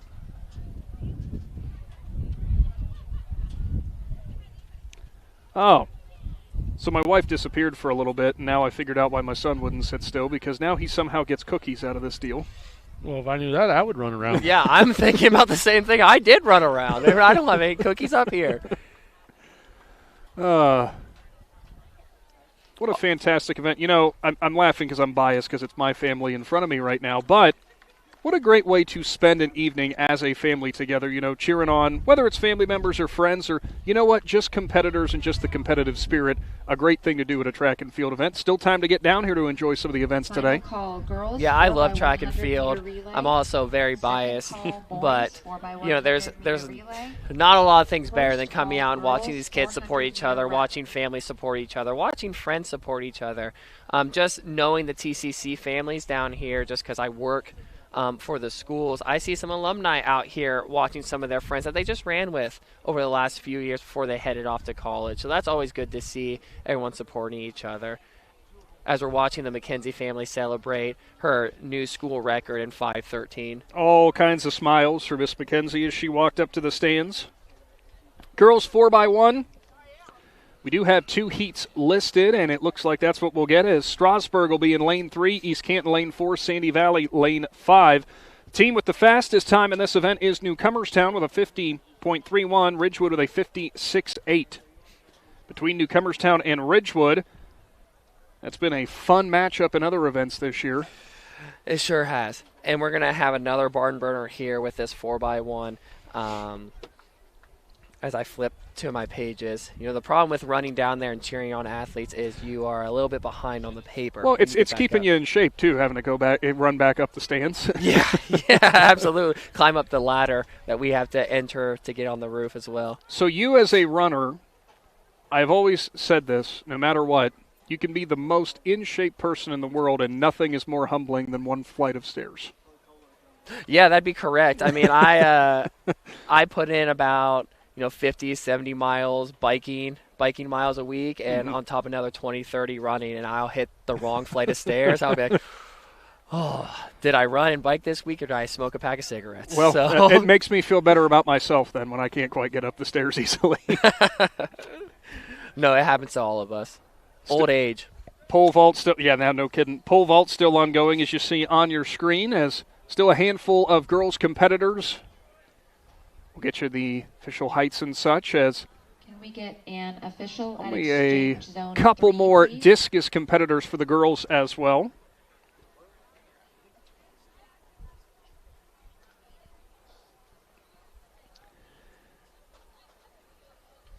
in the field events, we do have the list for the boys shot put. Or did we do the boys shot? No, we didn't. We did the discus. So for the boys shot put, Parker Bowe goes back-to-back with discus and shot put for Malvern, the junior, with a 52-foot 1-inch mark. Jake McDermott, second from Tusky Valley, 50 feet 9.5 inches. Ethan Reeser from Buckeye Trail, 47 feet 10 3/4. Gage Moore from Strasburg, 47 feet 8 3/4.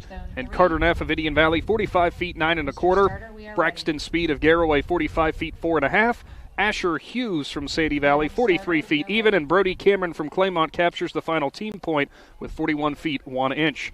Congratulations to Mr. Bowe as going home with 2 more IVC championships to his name. I'm thinking we petition to the IVC committee that he has to shot put a cannonball next year. You know what? He could do it, I'm sure. And, for somebody who didn't do track and field, being able to pick up a shot put a couple years ago for the first time, I went, how in the world do you throw this thing like that? Yeah, we had my senior year, we had like a fun little decathlon to start the year where we had to throw the shot put. And I went, how do I throw this, Coach Heineman? I think I have a respectable PR of 26 feet. Hey, that's not too bad if you never doing it before. My elbow hurt for probably about a week. But the Tommy John surgery in the future. Maybe. Into the third leg for the initial girls 4x100 relay. Out in front, it's East Canton. And close behind them, Sandy Valley into turn number 4 for the final exchange zone. Pretty good handoff there by East Canton. Good one by Garroway as well. Or Sandy Valley. A little bit of a struggle there for Sandy Valley, or not a little bit of a bobble, pardon me, but still pretty clean. East Canton holding on, and they will get the win in heat number 1. Sandy Valley, then Strasburg. Heat 2, Garroway will be in lane 2, Tusky Valley lane 3, Newcomerstown lane 4, Ridgewood lane 5, Claymont lane 6, and Indian Valley in lane 7. Yeah, pretty excited for this race as well. We have, another Newcomerstown Ridgewood showdown. I'm sure the Newcomerstown girls are thinking, okay, let's see if we can get one back on them after the 4x2. We have Newcomerstown girls who are ranked 3rd in Division 5 for this 4x1 relay. Let me look through my list again here. We have Tusky Valley girls who are ranked 19th. They have a team in here, which is good for the team standings on their part. They're ranked 19th. In Division 4, and Ridgewood girls are ranked 9th in the 4x1. So we're going to have a nice little showdown again here. Potentially a meet record on watch again from the Tusky Valley Trojans from last year in a 50.34. We have Ridgewood at Newcomerstown, and again another Tusky Valley team looking at potentially breaking that record. Ridgewood girls looks like the same team as the 4x2. Newcomerstown girls, you would guess it. Exactly the same. Exact same girls. Cameron Cooter, Samantha Cooter, Evelyn Hoover, and Sully Garland. Ridgewood, as we mentioned, has changed things up a little bit. A little bit. Do you think the Cooter girls, since they're sisters, they practice handoffs in their house? I would almost imagine it'd have to be a part of the daily routine. It would have to. You eat breakfast, practice some handoffs in the hallway, go brush your teeth. You run through the kitchen, hand a piece of toast, come back. Here's a banana. I might throw the toast back if I had a different option, like a cosmic brownie or something. There you go. That might be an interesting test, though. If you do the toast, if you got the butter on it already, you're really testing, your grip ability. Make sure you don't bobble exactly. a piece of toast. Underway. Off we go here. Let's see these girls run out here. And it is out of the starting blocks, Jalen McQueen from Ridgewood, who already covers that stagger. She's had a pretty busy day so far. Ooh, that handoff was a little rough. Maybe brought some girls back in the mix a little bit as the stagger's closing up. And that is Newcomerstown on the inner lane there, who has closed up that gap. Clean handoff for both Newcomerstown and Ridgewood into the third exchange. Newcomerstown out front here. Ridgewood closing the gap just slightly. Let's see 2 clean handoffs here, and hopefully we have a race to the finish. Might have left a little early there, did Newcomerstown, but not going to bother him too much. We're good. Ridgewood coming down the stretch strong. Let's see what teams can hold on. Claymont finishing hard here. Claymont's being a little bit of a dark horse in the IVC runnings for the girls. It will be Newcomerstown followed by Ridgewood, but Claymont going to get some big team points again, and at the line looks like Indian Valley 4th. Newcomerstown gained one back on them after that 4x2 loss. That's the beauty of track and field. If you lose, you can come back and try and win again, unlike a football game, basketball game, baseball game where you lose, you have to wait weeks in between. As we're both waving at Nick's son up here. I think he was waving at me, actually. I was going to say, if one of you two get a wave back and I don't, something's wrong here. Well, don't try. I thought it was a competition. I thought we were trying to win out here. I know. I thought if we got it, we got like a side of beef or something. Yeah. No. You can get one of his cookies, maybe. One of his, though. I think those cookies are long gone. I could get beef out of you before I can get a cookie off of him. Yes, that's absolutely true. I can sell you a side of beef. I can't give you a side of beef. Give you the, still waiting on the boys' official 1 mile times. Yeah. See if those have been updated. Not quite yet. Okay, we're having the boys 4x1 come up here. Meet record for this event is 42.82. We have 2 sections. 42.82 by Indian Valley last year. I think that record is going to be pretty safe today. We have a couple 44s in there, a couple 43s in there. Yeah, I imagine that record is going to be safe, especially with it being a little cooler than what it had been in probably years past or even earlier in this year. If this race was ran on Monday when it was 9 degrees, I might be saying we might be on record watch for that event. You also might have to be on watch that your cleats or your spikes don't start melding to the track. Yeah, there was I'm sure everyone has seen it on the internet, whether you watch your videos off, what's that app called, TikTok? There you go. Whether you watch your videos on that or the Instagram reels with their track athlete from the early 2000s finish the race and they fire extinguished his shoes. The official times for the boys, 16.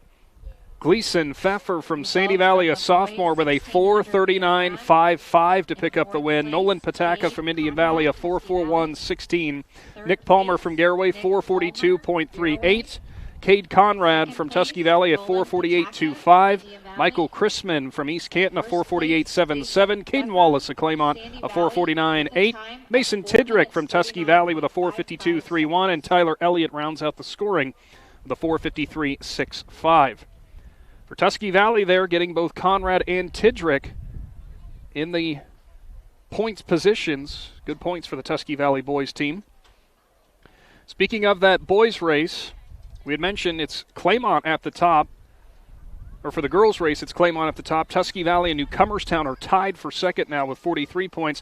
Indian Valley out in front in the boys' race with 72 points. Tusky Valley in striking distance with 60.5 points. Garaway right there as well in third with 59 points. Yeah, Tusky Valley being in striking distance, they're going to need, with that buffer, they're going to need some big performances from here on out, especially since Indian Valley does have Nolan Pataka, who will run the 2 mile, and he's probably the favorite to win the 2 mile. But you also have Cade Conrad, who's a favorite to win the 800 as well. Apparently we're supposed to look at turn 2 and be waving for some reason, as I see Casey down there now. I'm not entirely sure why. Oh, that would be why. Why are we waving? Hey, guys. How you doing? Check out this from the... I do see that now. See that? Now look at that.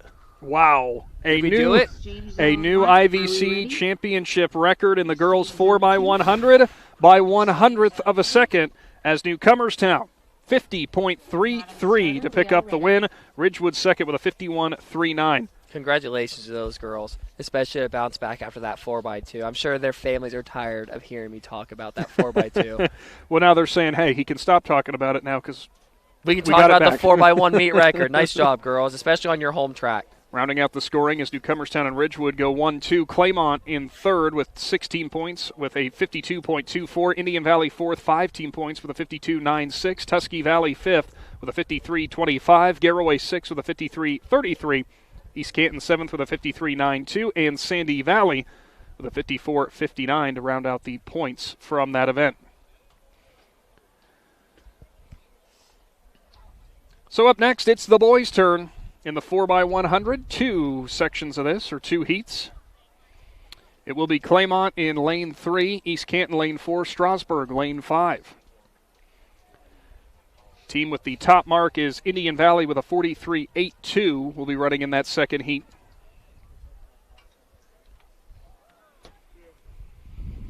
You know, we want to thank the Claxon Communications crew for all they're doing here tonight. And you know it's a big event because the boss man, Casey Claxon, is here today running the camera.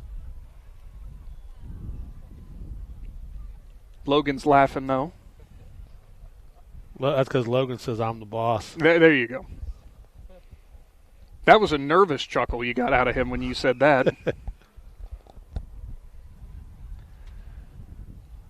Runners about to come set for the first of the boys 4x100s. Yeah, this first section with East Canton and Strasburg, again, you never know what's going to happen in that first heat. I know on paper their times are a little bit slower than the first heat, but that doesn't mean you can't get that stick around the track and still score, because some of those teams in the first section may not. If they drop that baton and all of a sudden they run a 55 for this, then you're in scoring position, and especially with teams like East Canton and Strasburg that maybe want to sneak in and get some points from that slower heat.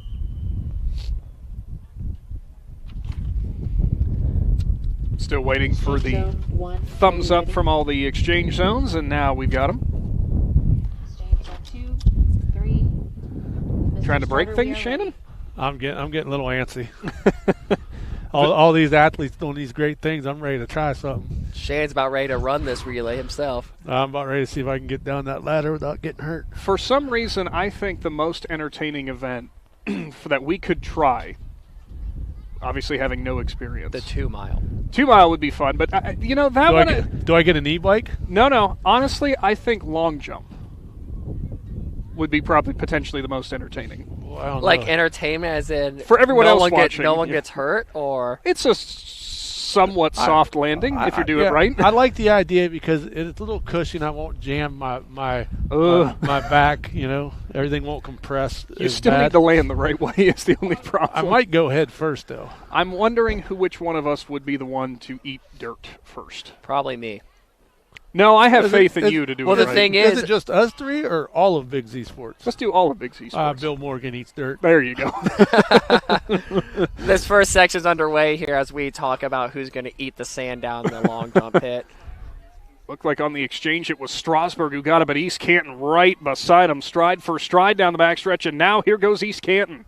Does he got a hat on, or did he dye his hair blue? He does have a hat on. All right. I was going to say. Oh, Strasburg has a problem there on the exchange, as does Claymont. So East Canton, all they need is one final good exchange here for the front stretch. And there's the yellow flag over there, so somebody's being penalized. East Canton down the front stretch will get the win in heat number 1.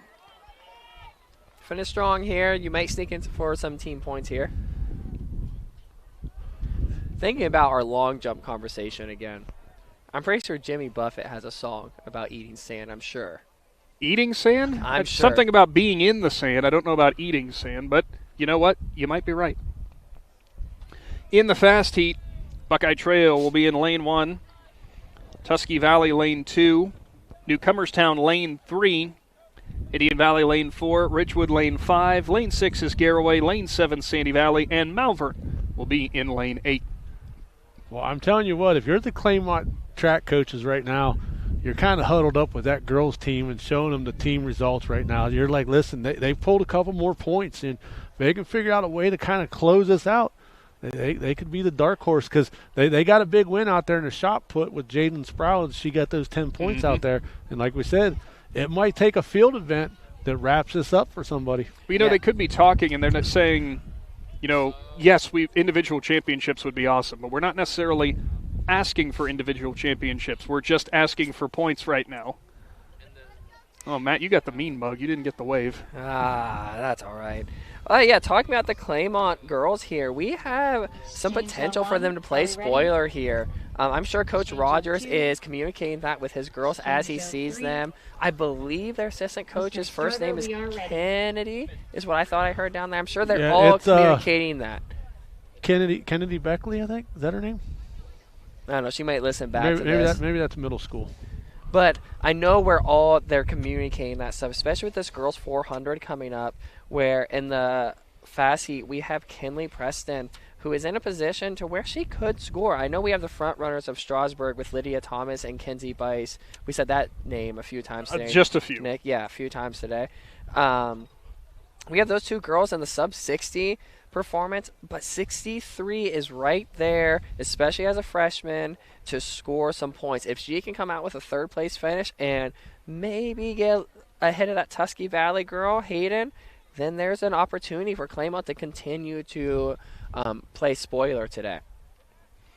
Still awaiting the start for the boys. Well, I queued that up perfectly, as it's the boys' turn for the 4x100 in the fast heat.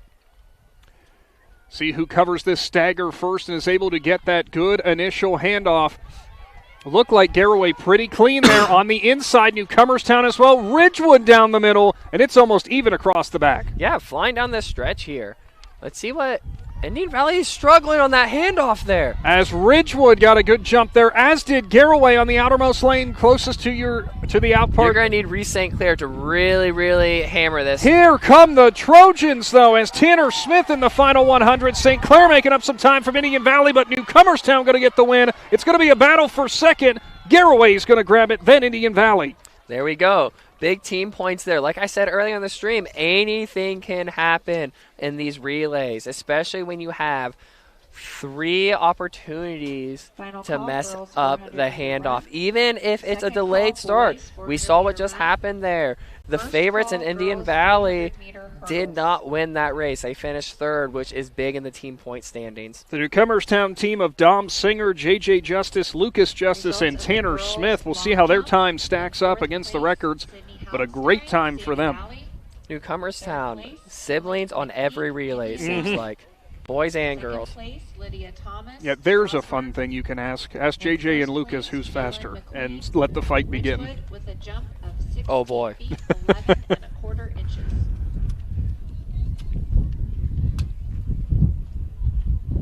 So for the field events, we have a new update for...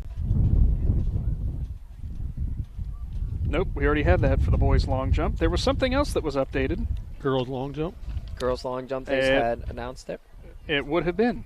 And I bet you guys will be stunned who's the IVC champion in the girls' long jump this year. Anyone want to guess? I'm already looking at it, so I can't guess. Junior from Ridgewood, Jalen McQueen with 16 feet 11 and a quarter inch jump. Best Lydia Thomas, the freshman from Strasburg, 16 feet 3 3/4. Kinley McPeek, Indian Valley, a freshman with 15 feet 10 inches. Sydney Hollenstein, 4th with a 15 feet 5 inch jump. And Chloe Carpenter from Newcomerstown, 14 8.5.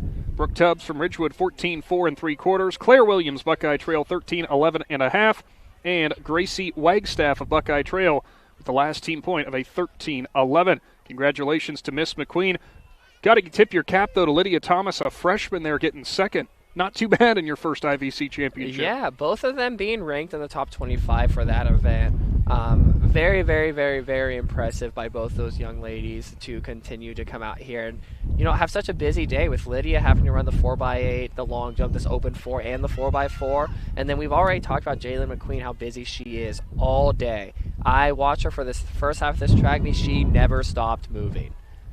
First girls 400. Chloe Ullman of East Canton, Jenna Ramser of Tusky Valley, and Madeline Troyer of Highland.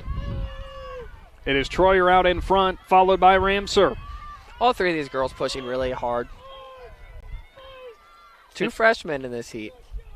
And going back to the the long jump for McQueen, one of those athletes, it's amazing to watch the athletes who are so proficient in that event, just because once they leave the ground after they plant, it's like they just float the whole way across. Yeah, especially being a former coach of a long jump event, watching really, really, really, really good athletes come down that runway, they're coming down the runway with intent to get as far out as they can. Every long jumper is trying to jump as far as they can, but when you see the really good ones coming down the stretch, you know what they're trying to do. Heat number 2, Kim Deal of Sandy Valley, Lizzie Bauer of Claymont, Lily Bunnell of Buckeye Trail, Gracie Wagstaff of Buckeye Trail, Amelia Smith, Indian Valley, Alexis Mishler of Highland, and Sadie Holbrook of Indian Valley.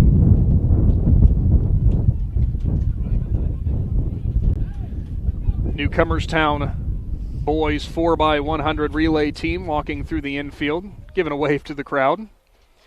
Celebrating. Nice little flex down there. He knows he'll go back and watch this stream. I'm sure they're not excited at all after that win. Gotta be excited there. Heck of a run by those boys. Yeah, the Newcomerstown Trojans, they take both, the girls and the boys, 4x100s. Not a bad sweep. And we said, coming in here, I want to go back to the beginning of the stream when we said this has all the makings this year of, we've had teams that have kind of won it going away over the past few years. It has not been the case here today, and that's what we love. No, and everyone watching at home, you can check these team scores on MileSplit as you're listening to our three beautiful voices commentate this. I'm happy that's what you're going to call it. Commentate. I think the only one who thinks I have a nice voice is my mother, probably. But moms don't count. She's probably lying to me, actually. So you can tune in and watch these team scores and be just as informed as the rest of us are here. We are just watching it live versus you guys are watching it via video if you're not here. But you see all the drama unfolding with this track meet. And that's the beauty about track meets when you know what's going on. You're like, oh, we need 8 points here. We need 6 points here. Or you have a freshman step up. Or you have a kid that maybe quit playing baseball last year and they go, you know what, I'm going to come run track and field. And all of a sudden, they turn into an ex-teammate that I had named Travis Vance, and he was our top scorer in track and field for 2 years straight. So in the 100 and 300 hurdles and 4x4 after, as Coach Hyman says, got splinters in his butt on the Dover baseball team for too long. So as the second heat gets underway here. 4x100 See who's able to cover up that stagger initially. In this heat, looks like it is Amelia Smith of Indian Valley who's made a bit of a move, but also both Buckeye Trail runners and Wagstaff and Bunnell have made up a little bit of ground as well down the backstretch.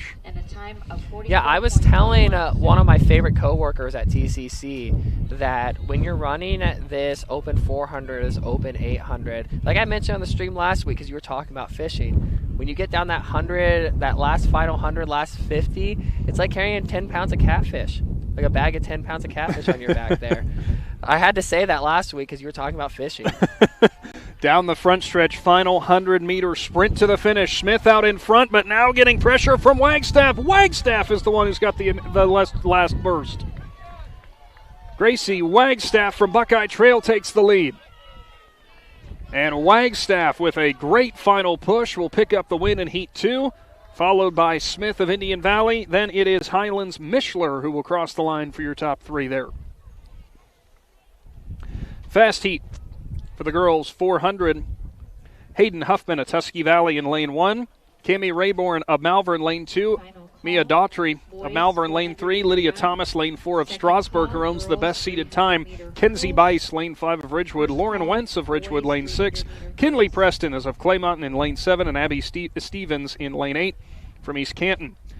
Thomas and Bice, the only two runners in this event with a sub-1 time in the 400. Yeah, and those are very good times, especially with Lydia being a freshman as well. The battle of the senior and the freshman, a story that's been told since the beginning of time in all high schools. Freshman versus senior. Seniors been established, freshmen trying to establish themselves, and now we're at the IVC track meet doing the same thing. One side effect of what's going on here today with the wind is they keep seeing the amount of napkins and stuff just getting thrown across the track with the wind blowing. Yeah, I'm not sure. Right out there. It's a coffee koozie. In lane 2 right there, and hopefully somebody sees that before. Or Miss Rayborn from Malvern might be a little upset, as we have a Newcomerstown staff member picking up these napkins. So fans in the stands, if you happen to be tuned in while you're watching, hold on tight to your items. Oh. Overall, with the sun setting now behind the Lee Fieldhouse here from Newcomerstown, this has turned into a really, really beautiful night. It has been. I was just kind of admiring the view. You don't think that you're going to be standing on top of a football stadium in Newcomerstown being like, wow, what a beautiful view out here. Also, we get all the trees, though. That's true. Also a beautiful view when you turn around in terms of the support for all these student athletes. An absolutely packed parking lot here at Newcomerstown High School. Yeah, absolutely packed house. I had to park all the way in the back row today. We're not like Shannon as the VIP who gets the really good parking up front. Do you think they golf carted him up here? No. And if you need a golf cart, Knew it was coming. go to Willendale Golf Cart Sales in Strasburg. They got some nice ones up there. Make sure you get you one with a good stereo system in it. Fast heat underway here. Battle of the freshman and the senior here. Maybe we have some potential spoilers like we've seen all day. It is Bryce out in front from Ridgewood, but Bryce guess who's is coming out up behind her? Bryce is out hard. She seems like the type of runner that will go out hard this first 200 and hang on, where Lydia Thomas, like I mentioned earlier, is on that 4x, so she has a little bit more strength, I would assume so, for just running that 800 all year. And let's see what happens on this home stretch here with these three girls. Senior versus freshman, freshman versus senior. Battle of the IVC title here. Turn number 4 towards the front stretch. It's Bryce out in front, but Thomas with the extra kick. Final 100 meters. Thomas coming on strong, and Bryce just holding on. Let's see both these girls finish hard to the line. In the final 50, Bryce now stretching it back out a little bit more. Thomas has faded a little bit, and it looks like it's going to be Kenzie Bryce who will be your IVC champion. See what her time stacks up. Great run for her. Thomas just kind of ran out of steam there in the last 50. She did, and that sometimes happens as freshmen, especially when you get this late in the season. Most freshmen most middle schoolers are done by the time you go from 8th grade to freshman. That's the biggest adjustment sometimes. Second place, Chelsea Barnett. So up next, and first place, it's the boys' turn. Claymont with a throw of 118 feet, 7 inches. There will be 3 heats in the boys' 400. Always an entertaining event. As we did have an update there for the boys' discus. No, girls' discus. Pardon me, girls' discus. We already had the boys' discus.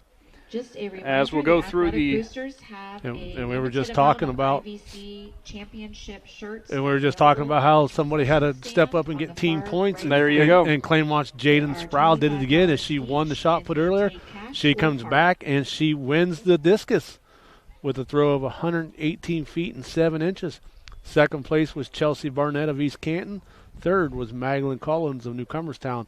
Fourth, Addison Lammers of Ridgewood, who is, by the way, a very good softball pitcher. Yes, she is. Fifth is Marissa Passo of Malvern. Sixth, Quinn Schwartz of Garaway. Seventh, Lizzie Hill of Strasburg. Eighth, Lily Wood of Sandy Valley. Great job, and congratulations to Miss Sproul on 2 IVC championships. And I know her team's smiling from ear to ear knowing that she got them 20 team points. Absolutely. Like I said, team spoilers here. Claymont coming on strong, especially with a group of Tusky Valley girls that have probably won this a couple years in a row. With this boys 400 coming up, we have the IVC championship record holder in the race, Abe McElwee? McElwee. Oh, I was close. Don't worry, I always say it that way. We're going to have to petition this family to change it. It's McElwee. Are you sure? Tap Logan on the shoulder. He'll give me confirmation. Abe McElwee. Yeah. I think there. I don't know about that one. But, so. Results of the girls 400. As we listen to this girls 4x, I want to hear if it's a meet record. Maya Dowdy, Malvern. Meet record? Third place, Lauren Wentz. Sure enough, it is a new meet record. Kenzie Bryce with a 58.29 will top the previous mark. So a championship win and a new record in your senior year. Andre Lahote, state champion.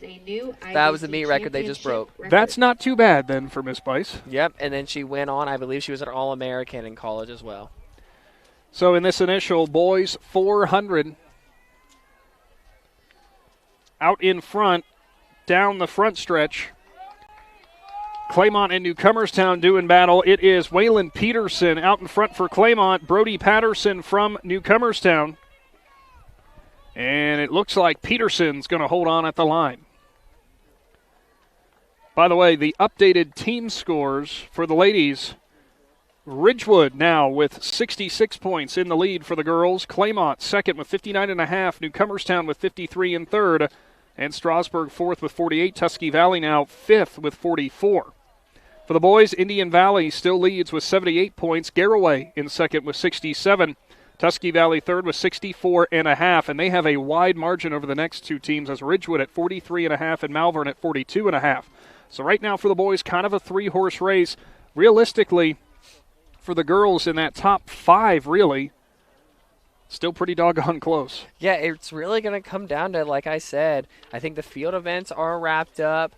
Now we are on to the distance kids. What can they do between that 800 and that 32? We have the 300 hurdles, which if we all were betting men, we have a guess where we'd go with that. We have a guess where we'd go with that. But we could set the odds, and I don't think the odds are going to be great for cashing in big. All right, so let's do. Then we have to start giving spotting some time. Like we're going to give somebody 2.5 seconds. Oh, okay. We are not doing that. Someone tell OHSAA that we are not running this. I was going to say this is not happening. Because they might start coming after some of us. Lane number 1 in this second heat, Bryce Tolliver of Ridgewood. Matt Fry of Garraway was slated for lane 2. Do not see him out there. Cooper Dorr of Malvern, lane 3. Bodie Gertz, Highland, lane 4. Caleb Champ, Indian Valley, lane 5. Zane Colvin, lane 6 of Indian Valley. Briar Green of Claymont, lane 7. And Adrian Abad from Buckeye Trail, lane 8. I think Fry might have an injury issue because I don't think we got to see him either at the County Classic. No, he ran today. He did. I missed the event that he was in. Yes, he ran today. I believe he was on some of those relays. Well, if you're battling an injury, you can go check out Riverside Manor down here in Newcomerstown, just off State Route 36. If you need any type of therapy, they offer post-hospital transitional care, comprehensive rehabilitation for inpatient or outpatient care. They do extended care, and they do memory care. For more information about Riverside Manor, you can call 740-498-5165. You can check them out on social media, and you can check them out on the World Wide Web. So check out our friends at Riverside Manor. Made some references to other sports and specifically football players running the sprint events. In this 400, how about Bryce Tolliver from Ridgewood, a middle linebacker who runs a 400? Not too bad. Yeah, I can't say that I want to be anywhere near him if he's running a 400. I can second that. I've heard the pop. Into turn 3, out in front, it is Bodie Gertz of Highland in this second heat.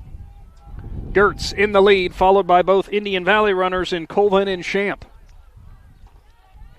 Gertz, the final 100, getting a little bit of a push now from Champ, but Looks Gertz good still down this holding home on. stretch here.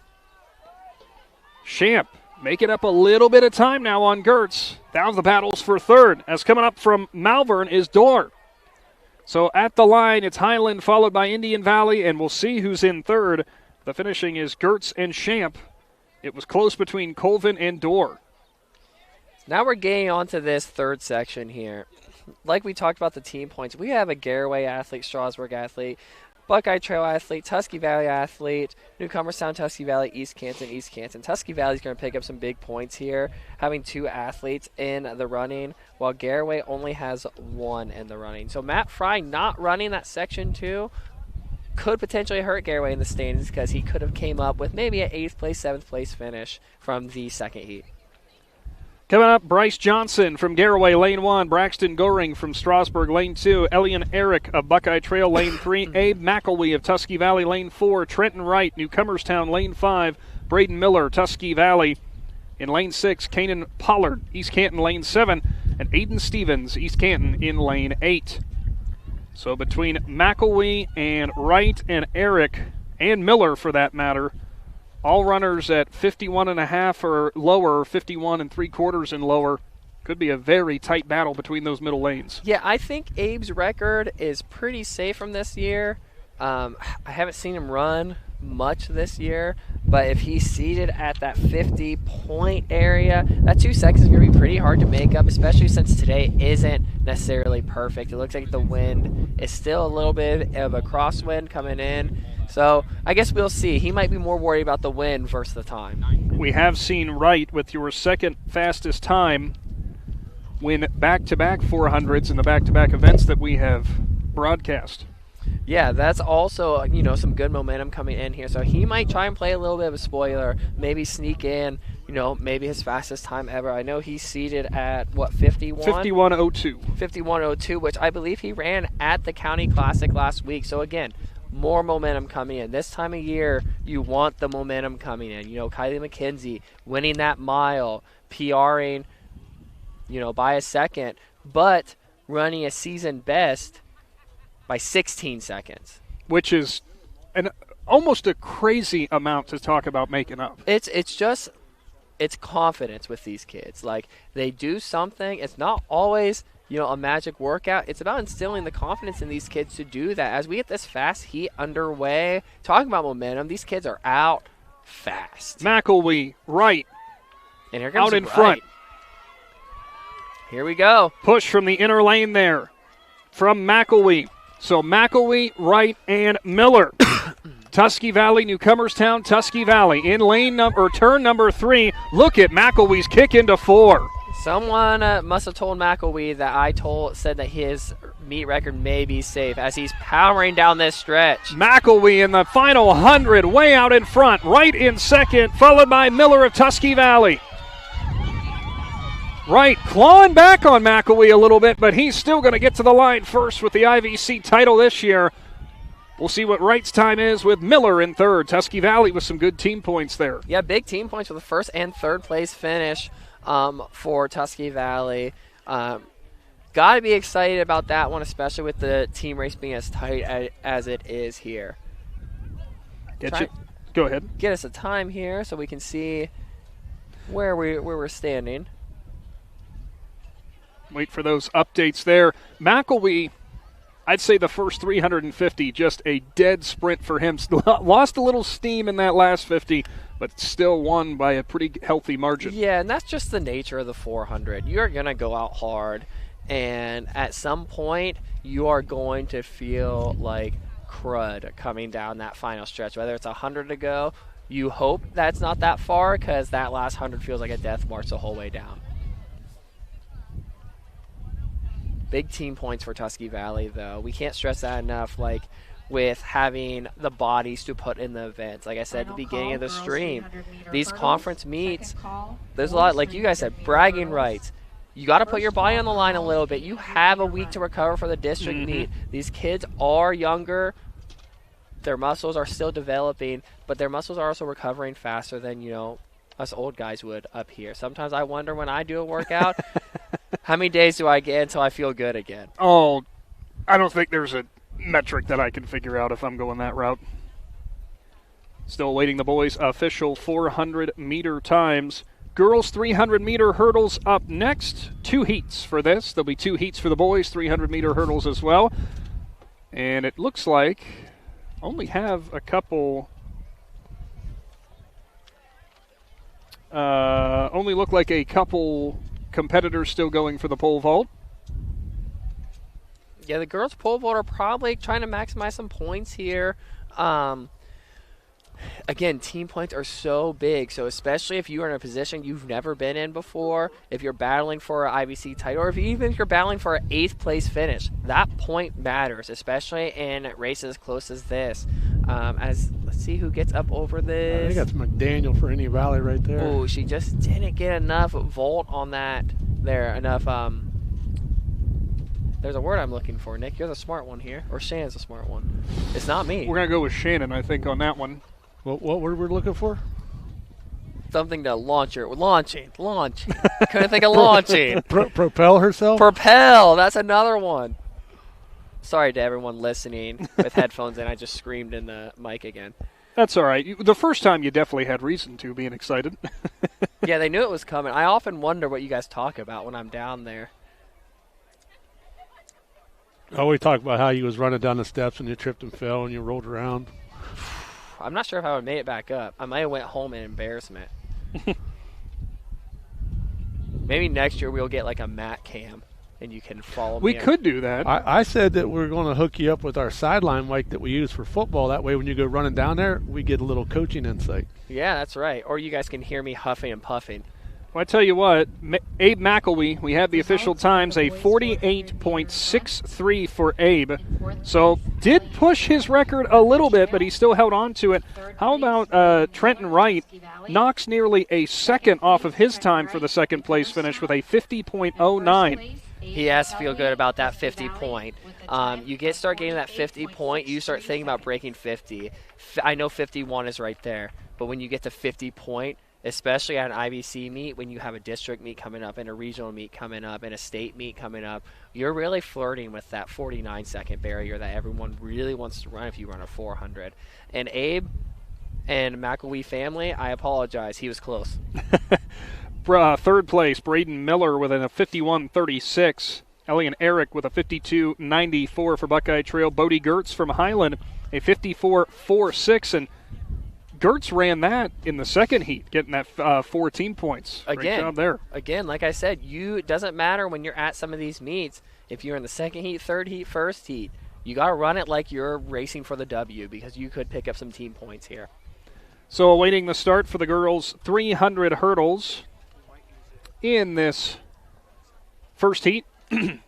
Haley Holstein of East Canton in lane 2, Kennedy Searcy lane 3 of Claymont, Jenna Vallett, Indian Valley lane 4, Mila Troyer, Highland lane 5, Ellie McGarr, Claymont lane 6, and Katie Carter of East Canton will be in lane number 7.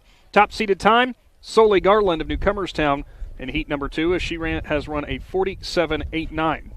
Yeah, that's so good. I know she's ranked, let me see, I can see it right here. She's ranked 13th in Division 5 girls for this event. I think Harley's record will be a little safe unless looks like the wind is actually dying down and that heat, the sun is still being down, keeping it a little bit warmer. So let's see how this goes out here for section 1 of this 300-meter hurdles. This is one of those events that's so hard to determine, even with covering that stagger in the initial parts. One little stutter step on a hurdle, and all of a sudden it's a different race. Yeah, and you can always tell for the people maybe that are tuning in for a track meet for the first time, which athlete's in the lead, depending on who gets over the hurdle first. So as we hit to the front stretch with 3 more hurdles to clear out in front, it looks like it's Buckeye Trail, but I do not have a Buckeye Trail runner on my list. I have one, Sydney Frederick. So Sydney, look at that. So Sydney Frederick going to capture the win there. In this section 2. Now we're going to move on to the fast heat here where we talked about, Sydney Garland from Newcomerstown, or Soley Garland from Newcomerstown being ranked 47, having that 47 second. She's probably looking to lower that time today. Like I said, it's not as bad as what you think, especially when you're standing trackside. It's a little nicer down there, believe it or not, than what it was up here on the roof of Newcomerstown Lee Stadium. Is it Lee Stadium? It is.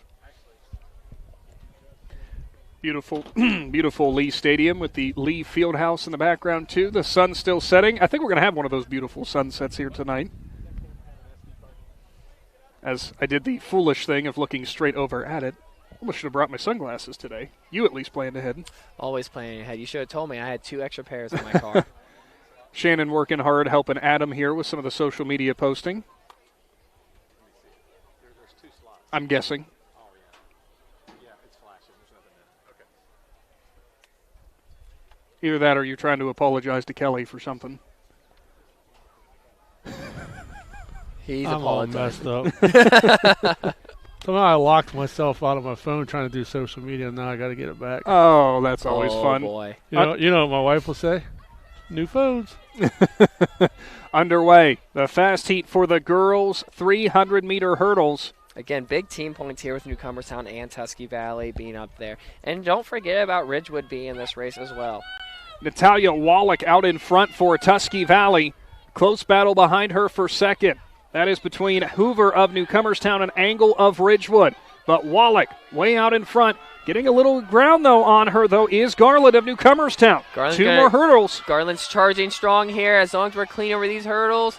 Garland with the great closing speed. Final hurdle's going to make all the difference. Oh, that stutter might have hurt her at the end there. And Garland kind of stutters off to the left, so it's going to be Wallach who's going to get the win. Yeah, Wallach with a big win there. Garland coming down that stretch, stuttered before that last hurdle, which loses you a little bit of time, and then she had maybe like a little bit of a miscue right at the finish line. Either way, great race by both those young ladies. Final call. Boys 300-meter hurdles now coming up. Second call, girls 800-meter run. First call, official boys times upcoming. 800-meter run. And we do have the girls pole vault, which has, We do not have the girls pole vault yet. Still waiting that as the pole vault pit has, can I say gone cold? Does that make sense? I would say probably dying out a little bit. We probably have a jumper left, maybe. No. I think is it just boys practicing? I don't know what they're doing. It's hard telling because there's an athlete down by the runway talking still. Oh, no, it looks like they're bringing. They might be wrapping up the measuring tape here. So they may be done down there. Looks like they are done down there. After this boys 300-meter hurdles, we'll give you the updated team scores. Still to come today after the 300-meter hurdles with 2 heats coming here for the boys. The girls and boys 800s, then the 200s, the 2-mile, and the 4x4 relays. Yeah, the 800 is going to be really exciting on the girls and boys side. We have one of my also favorite young athletes running the girls 800, Elena Price. She has the meet record in 2:19. She just ran 2:17 at the County Classic. Sammy Ward will be in this race, where she's had a little bit extra rest throughout today with having the extra time between the 4x8 and the 800, with the meet going a little bit slower than what the County Classic would. Again, a Strasburg girl. Callie Wallace is running in the 800. We have another Tuskegee Valley girl. So the team points are going to be big here. For the boys 800 as Shannon takes a load off. He has hit that age of when he sits down and has to make a sound. With the boys 800 with Cade Conrad coming out of 156, going to scare Jackson Triplett's record of 157. More big team points with Micah Ripple also in that race. Give a lot of credit to Mason Tidrick there of Tuskegee Valley.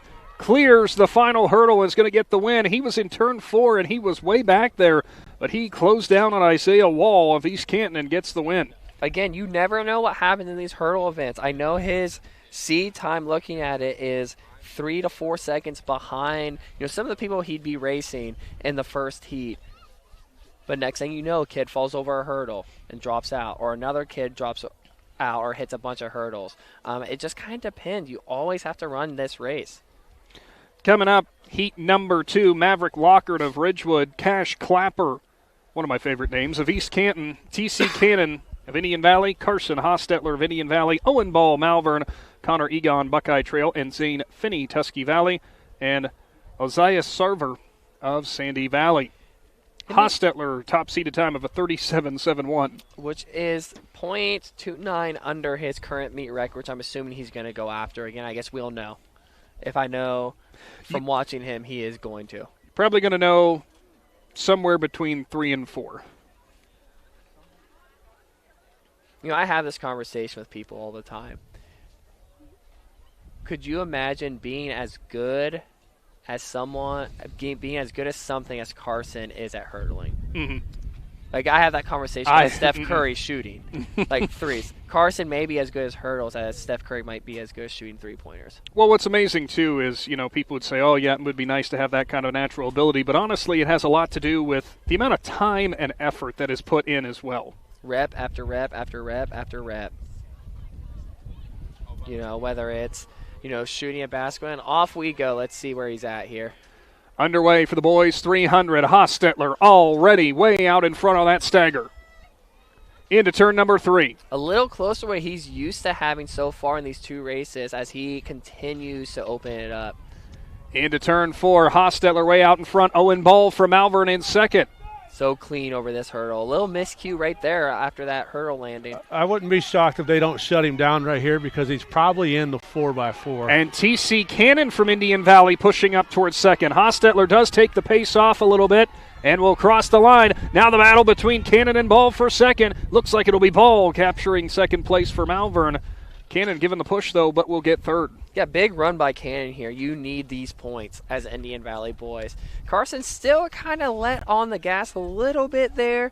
I think he gave himself a good lean at the end. He probably has like a mental ticker in his mind thinking, okay, I'm probably at 30 seconds right here. Or, this hurdle, I'm probably about 15 seconds. He just has a natural feel for running it out here. As they're calling the 800-meter runs out here. 2 laps around for all the athletes, and still waiting for the girls' 300-meter hurdles official times. Some of our hurdle athletes are still on the track there. Carson getting these spikes off as fast as he can because, like Shannon said, he has a 4x4 to run. Yippee. I always joke because of my background in baseball, being a catcher, we always say that catchers are different breeds, but I feel like hurdlers have to be a different breed on the track and field level. Oh, absolutely, because of all the amount of times you practice, you are going to hit a hurdle. You're going to fall. You're going to hit a hurdle. You're going to hit a hurdle. Something's going to hurt. As we get this girls 800, they're walking down the stretch. Like we talked earlier in the stream, competitors still talk to each other. Callie Wallace and Elena Price are having a nice conversation coming down between those two, along with all the other girls in small groups talking to each other. It's fun to see those friendships that span any rivalry or go past any rivalry, and I'm sure that all of these athletes, not just the time spent here, competing against each other at schools, I'm sure there's plenty of times outside of this where they've run into each other. Yeah, especially with social media nowadays, like these kids can communicate, they can share each other on their stories or whatever they do nowadays as this girls 800 gets underway here. Girls walking out onto the track for the 800. One heat, of course, as they'll converge all the athletes together. Elena Price from TCC, a 2:17.65. Sammy Ward, your second best seed, the 2:22.67. Mia Boylan, Strasburg, a 2:34.04. Callie Wallace of Claymont, a 2:34.20. Then Natalie Renneker, a 2:38.87 for your top 5 seeded times. We'll see if that's what it stays. Starter, we're not ready. Gotta love that blunt assessment. Yeah, she didn't sound too happy that they weren't ready. Got to give a lot of credit again to the Newcomerstown Athletic Department because about to hit 8 o'clock, but really moving right along here. Field events are all wrapped up. Those team scores are going to be rather interesting following once they submit in those hurdles times, Shannon. Yeah, it's interesting that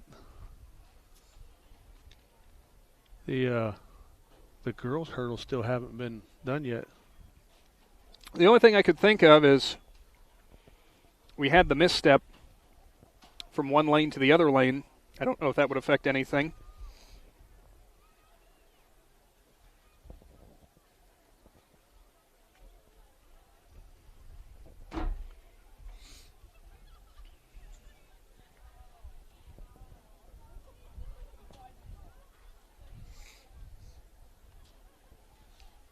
Again, if you'd like those updates, check out Mile Split so you can get all those times, distances, and such. We'll go ahead and update your team scores even before the even before the 800, or they put in the scores for the hurdle events. For the boys race, Shannon, the Indian Valley finishers at 1-2 is going to be huge because right now they trail Tusky Valley by just a half point. So both Tusky Valley and Indian Valley boys teams doing battle at the top right now. Indian Valley obviously going to be getting some pretty nice team points from those hurdle events. Ridgewood and Claymont still locked near the top of the girls' scores.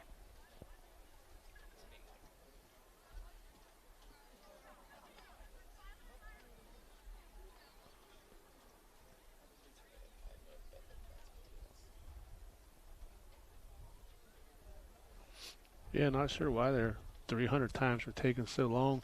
Wonder if that's why she said they're not ready. Wonder if something happened to the scoring system. That is a possibility. Be time to break out the stopwatches like the old times.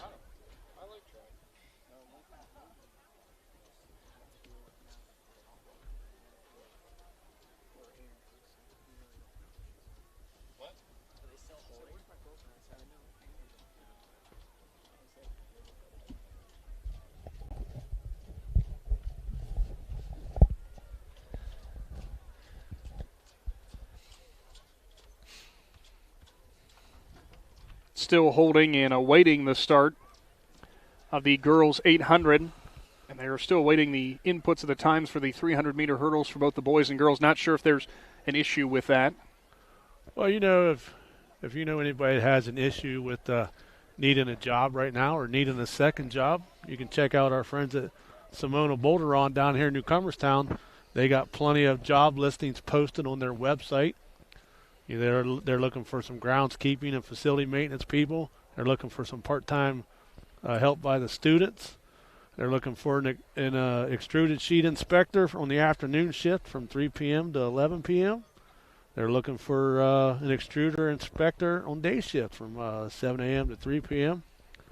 They're looking for a bland system operator, plastic compound on midnights, 11 p. to 7 a. Extrusion operator, press operator, and shipping support all on the midnight shift. Also looking for somebody that's good at CNC and a forming operator, things like that. So check out our friends at Simona Boulderon if you know somebody that's looking for a job. They got plenty of openings right now. I think we're about set now for the girls 800.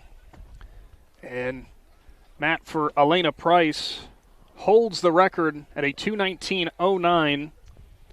Coming into this year, she has bested that by about a second and a half. So for Miss Price, I'm sure she's definitely going to be looking for bettering that time and getting a new record. Yeah, talking to Elena when I walked in today, she's really focusing on the 800 for, the County Classic and the IVC meet, and then she'll kind of make a decision not to tell their secrets between brother and Elena, what they plan on doing from here on out. But she's probably looking to break this record today. I think, again, like I've talked all stream, that she cares more about the win, just like most of these athletes do. But getting a PR is also good. She's also doing the right thing down there, keeping her jacket on, staying warm in a hold like this. You can't stress enough when you have these little things happen at meets to tell your athletes to stay warm, stay focused. Me personally, as an athlete that continues to race, if there's a delay at the start, I don't even stay on the start line. I get away from it. You're moving, you're staying up. I get away from it. Even if it's 5 feet away, I will stand back there instead. It just depends on what the kid wants to do. Sammy Ward doing a few stride outs here. Elena getting some in. You just can't let let the delay affect how you're going to run this race and affect how you have a focus. I see there's another, maybe a Tusky Valley athlete carrying around a blanket covered up. Not a bad idea either. Not a bad idea, especially when you are down to your singlet and shorts getting ready to run here. But yeah, what's the holdup here? The hurdles? I'm assuming it's going to be, there must be a timing issue, because they just said, we're not ready, and there's nothing on the track, so it's got to be something to do with the scoring. And like I said, neither of the girls or boys 300 times have been posted. Well, I just heard the starter horn like they tested it out. I don't know if that was an issue. Might be a tech issue with the start. It looks like Sammy Ward put her jacket back on. Elena Price is putting pants back on. As I see her brother, also her head coach, walking down to kind of have a conversation to see what's going on. And if we knew, we'd tell you, but we got nothing going on right now. As we mentioned all broadcast long, get subscribed to our YouTube channel today to never miss out on a broadcast. Seems like a good time to let you know that tomorrow Big Z Sports is back in action. High school baseball this time around, as guys will be heading up to Tusky Valley again as the Trojans host the Tigers from Strasburg.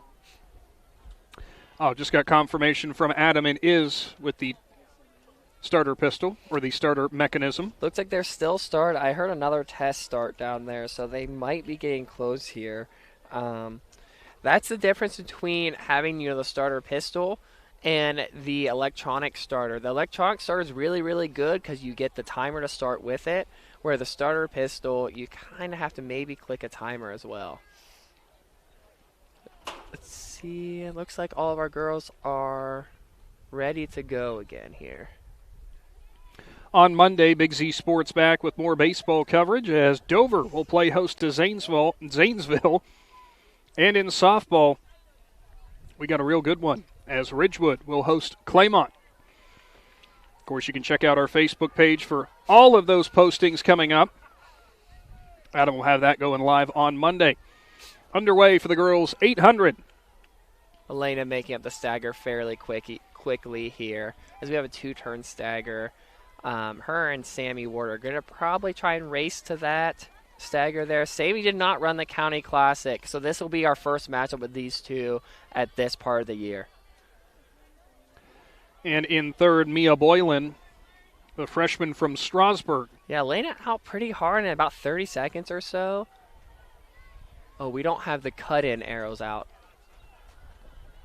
The cut-in cones out. Do not see those, but I'd imagine at this point, these athletes probably used to that, but is it? Yeah. Is there a specific time that you have to have that? Well, the flag or the official down here, he's got a flag and he's telling them they can get over. Oh, okay.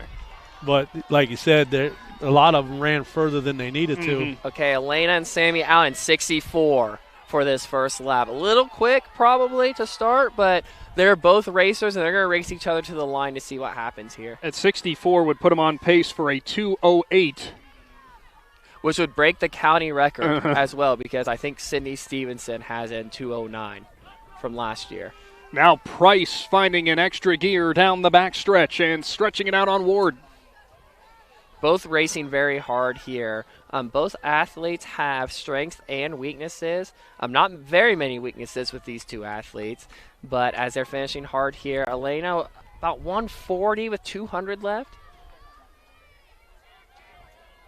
In turn number 4, Price has widened the lead to maybe 30 or 40 meters or so. She pushes hard down this stretch. See where she's at. 158 with 100 to go. Elena Price holds the record in the IVC championships. Her seated time 1.5 seconds better than that record set last year. We'll see what the comparison is this time around.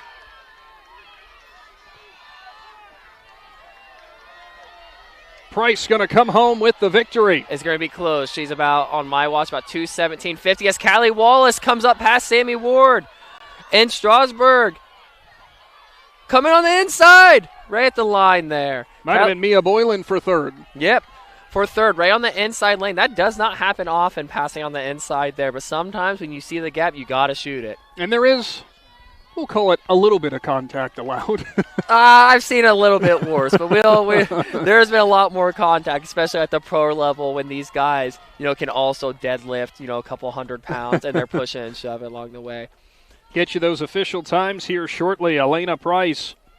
Elena's going to probably be under the meet record unless for some reason my watch stalled. She'll be about 1.5 seconds. She ran 2:17.52 on my watch. What we can confirm is back-to-back IVC championships for Mrs. Price. Mr. Price. Yeah. That would be her father. And he probably is thinking, no. No. No, good run by her. Good run by Callie to come up and sneak that second. As well as Mila Boylan to sneak up for that third place finish. Big points for the IVC standings here. We'll have to check what those are looking like on the girls and boys side because those are some big performances there. So the boys 800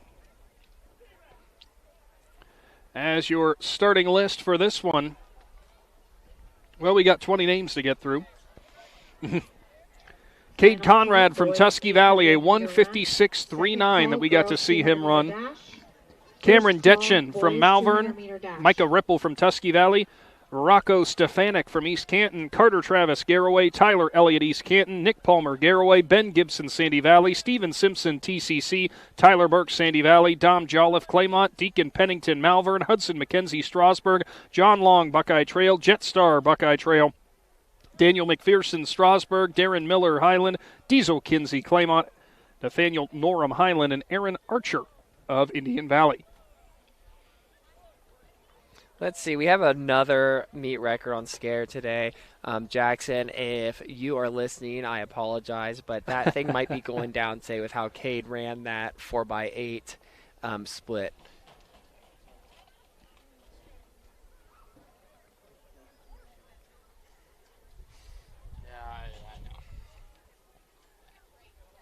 Some big team point standings here that we can pick up here with Tusky Valley having the first seed and the third seed. You have East Canton right behind, Garaway as well in this race. 2 Garaway boys in this race. So Nick and Carter are going to be looking to score as many points as they can between the two of them here, which both have had pretty busy days with running the 4x8 and Nick running the mile so far. Now the interesting thing is for Conrad in this race, has already completed a mile today. See if it affects him at all with the 800 or with the this 800. It might.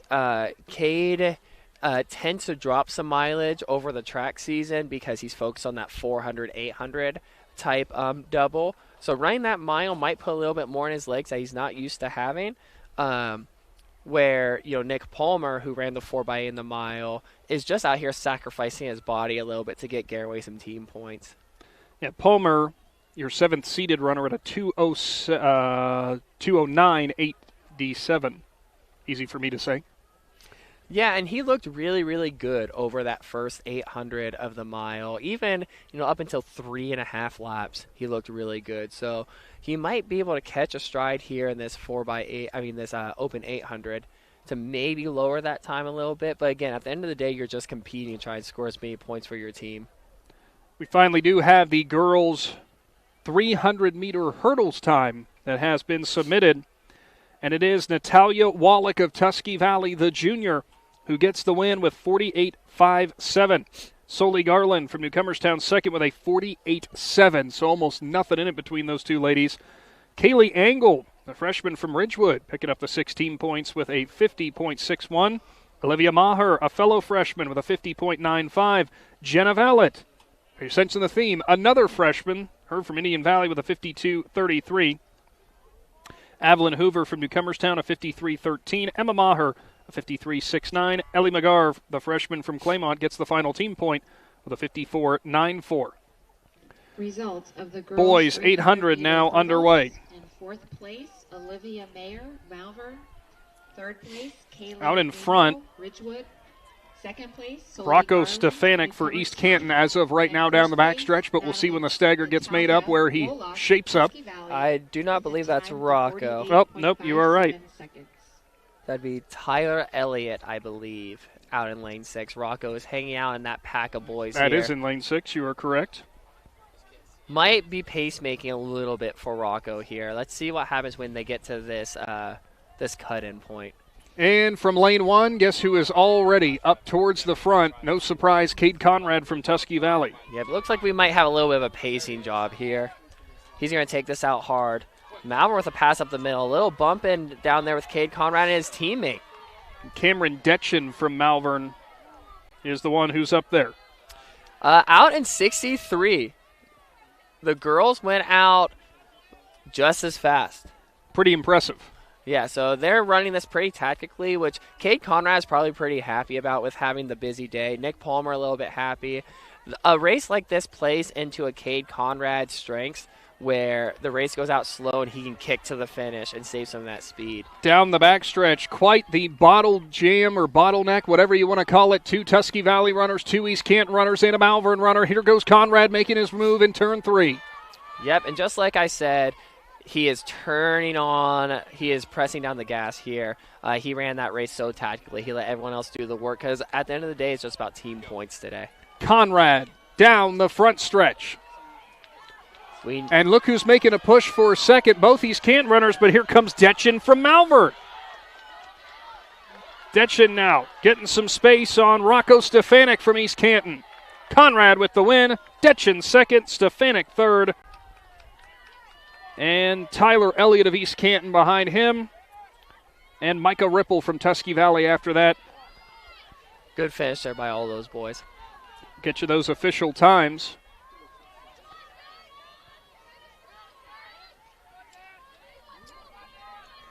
Another push to the finish here for the rest of the athletes. We'll get you those official times. The boys' 300-meter hurdles. With a new IVC championship record, Carson Hostetler with a 37.43. Could never guess he ran the hurdles, actually. Owen Ball from Malvern with a 40.43. T.C. Cannon from Indian Valley, a 41.58. Connor Egon Buckeye Trail, 43.34. Zane Finney from Tusky Valley, a 43.85. Ozias Sarver of Sandy Valley, a 43.93. Cash Clapper gets a 45.93 from East Canton. And Mason Tidrick with the last team point from Tusky Valley with a 46.45. We'll have to get an update on those team scores after this 800 here. 200-meter run. It is worth noting, by the way, that it looks like there might be changing something on the girls' 300-meter hurdles, because that's been switched from completed on the list, so we'll see if there's any change on that finish order.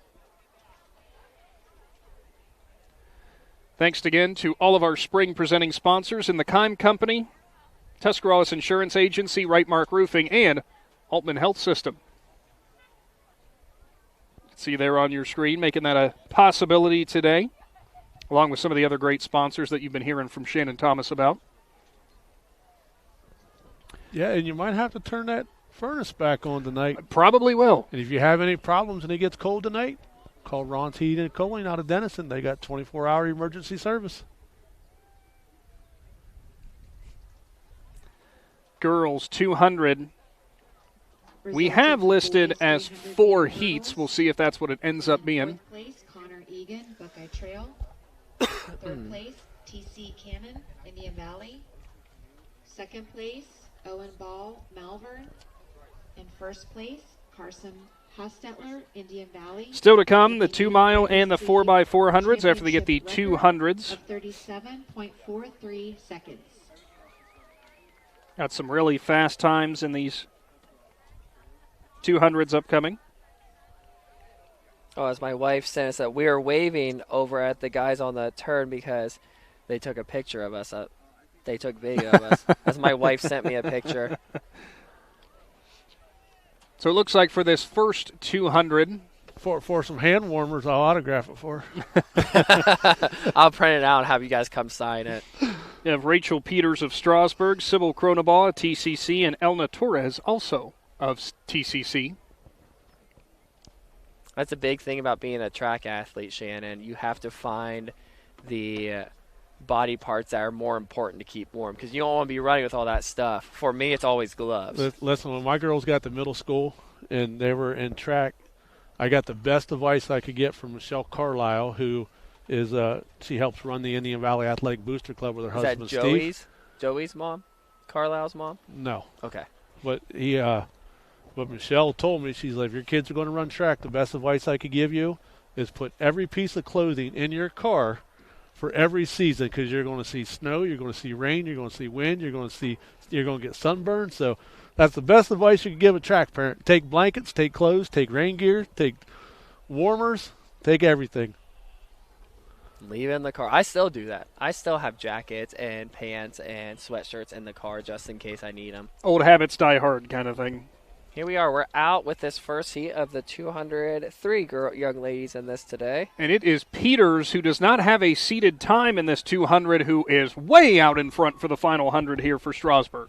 That's the thing with some of these no times enters. They probably belong in a higher heat, but when you get to some of these bigger meets that you cannot enter them in under a time that they didn't run. So Peters gets the win. Torres second, Kronebaugh third. Pretty sure Elna Torres is a foreign exchange student for TCC.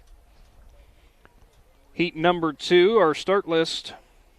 Lane 1, Zoe Miller of Highland. Ella Gottschall of Sadie Valley, lane 2. Kinsey Benline of Strasburg, lane 3. Lily Bunnell, Buckeye Trail, lane 4.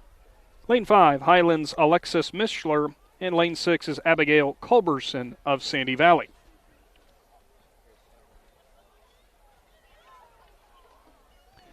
Fans who have been braving the weather here today and bundling up, hanging around in high numbers. You know the thing that we didn't do yet, but I know Shannon and I talk about all the time everywhere we go, we'd make a stop at the concession stand. I went down a concession stand earlier. It was really long. I couldn't stand in line. You had things to do. There were so many people down there eating nachos and pickles and burgers and hot dogs, and I mean, I couldn't wait in line no longer. I'm looking through some of this start list on the boys 2 mile, and I may or may not have seen a boy from Tusky Valley that may be running it, chowing down on some nachos. So, carbo loading. Yeah. We'll go with that. That's exactly what he is doing. That's what he'll tell his coach. I don't think he's going to fool Coach DeBose out there. Out in front, in lane number 5, it is Alexis Mishler from Highland, but there's the push on the inside from Benline from Strasburg. At the line, it looks like it's going to be Mishler of Highland. Into heat number 3, Lily Yoder, lane 1. Promisor, lane 2. Gracie Wagstaff, lane 3. Alexa Jones, lane 4. Gianna Miles, lane 5. Leah Howard, lane 6. And Avery Sprague in lane 7.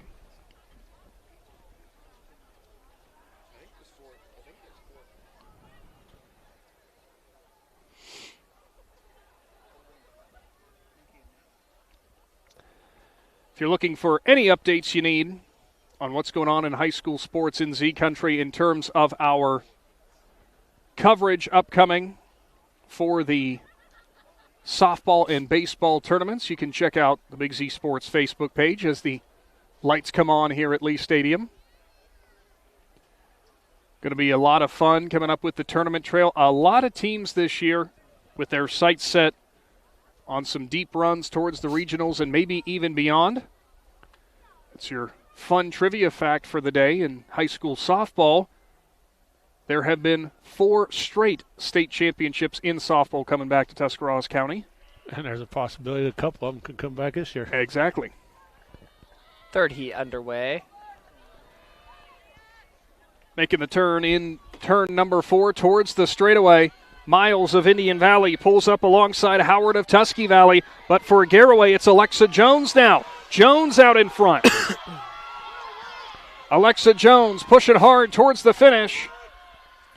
And she'll put a little bit of a gap on Miles there at the line. We'll see how Jones's time stacks up against the fast heat. Yeah, time to get a head start on that fast heat. We have a few girls ranked in that as well. I mean, we have the Bryce girls coming back, the Cooter girls coming back. Surprise. We have Whitney Wallace, the Claymont freshman, coming to score some points again. With some of these girls, we have both Cooter girls are ranked 24th and 25th respectively for the 200. Flip my page here and get to some of these other young ladies. We have the Ridgewood Kenzie Bryce, who's ranked 11th in this event. And then we also have, just do a double glance here, that would be it. So the Tusky Valley, Savannah is ranked 9th in this event. So we're going to have another barn burner for this event here. Again, with the 2 sets of sisters running in this, running for the big room glory. You have some freshmen competing for another IVC title. Actually, only 2 seniors in this event, which is always good to see. Well, if you remember, Savannah Ashton and Kenzie Bice at the county meet had a fun finish in this event. Yeah, they had another good battle. That's always exciting to get to run it back again, as the kids would say. And off we go here. Let's see. Kenzie Bice out hard here. Bice and Ashton heading towards the front stretch. It is Bice with a step, but Ashton on the turn has the advantage. Ashton in front. Bice almost right beside her. And it is Cameron Cooter from Newcomerstown running third. Ashton, a little bit less theatrics this time around as she's going to get the win. Bice second, and we'll see between Samantha Cooter and Cameron Cooter who got third. Who gets the big room? But I know for the Newcomerstown girls team, they're thinking, ladies, thank you for the team points. Oh, absolutely. And they're probably done for the day, too, and they're probably very excited to get some rest now.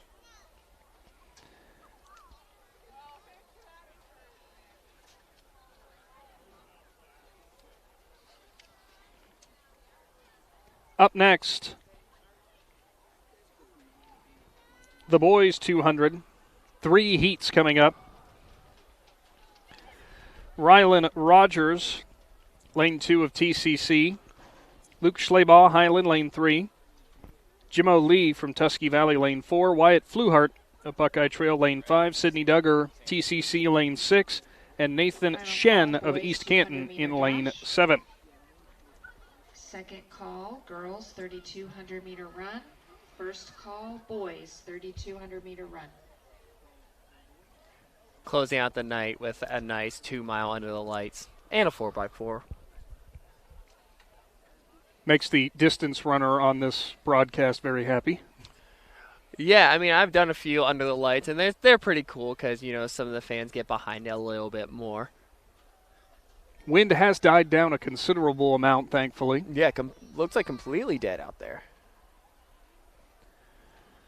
Some fans heading towards their cars here, but we still have a full house out there. Underway for the first heat in the 200. In the middle there, that looks like it is Fluhart out in front. Fluhart for Buckeye Trail. Pretty good distance on Jim O'Lee of Tusky Valley. Pushing for third from East Canton is Nathan Shen.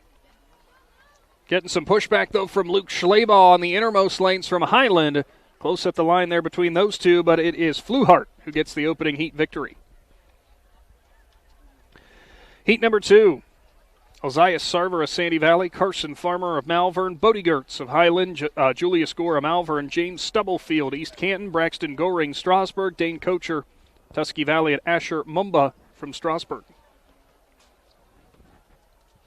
We're looking at this boys 200 with the meet record being 22 seconds from 1986. Wow, that's probably the oldest record that still stands, I would almost imagine. Oh, absolutely. I don't think it's going to get scared. Reese St. Clair is a little bit off, but, you never know with some of the excitement that he could have coming into this one. You know what continues to surprise me is the amount of athletes who come up here to the stands to, meet with their family and their friends and stuff. And obviously, you're not going to wear your track spikes up on into the stands, but the amount of kids in just socked feet right now, how is that not freezing? I'd rather them be in sock feet than walk around in their spikes. There's nothing that drove me more crazy than watching kids walk around with their spikes on. 1, you're dulling the spikes. 2, it's slippery. 3, you're just putting all that extra pressure on your calves and Achilles that you don't have to put on. Put your trainers back on, go walk a little bit, go jog a few laps. I'm not asking you to run 2 miles, but just take the spikes off for all my young listeners out there.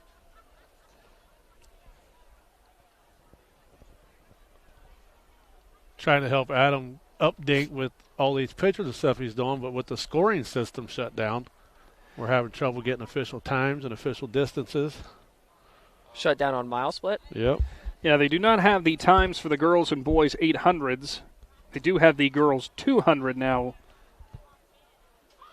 That has been listed. Yeah, and based on our earlier broadcast, we do not want Adam guessing a height or a time. Time would be really interesting after the pole vault guess. I was going to say for the 200, they ran it in 13 seconds. For the girls 200, Savannah Ashton, a 25.75. Kenzie Bice, a 26.08. Cameron Cooter with a 26.59. Samantha Cooter with a 26.71. Whitney Wallace, a 27.04. Alexa Jones, 27.49. Down the front stretch, Gore looks like he's out in front from Malvern, but he's getting a little pushback from the inner lane. Now from the outer lane as here comes East Canton. Here we go. Race to the finish here. Going to be close at the line. It might have been Gore as he was receiving quite a run there from Stubblefield of East Canton. We're going to be getting this fast heat underway before too long. It looks like the boys are down there setting their blocks, getting them ready. See what happens here. Braylon Books in lane 1 from Garraway. Andrew Wicker, lane 2, also of Garraway. Trenton Wright will be in lane 3 from Newcomerstown. Reese St. Clair of Indian Valley. Then Briar Ford, Ridgewood, lane 5. Lucas Justice, lane 6 of Newcomerstown.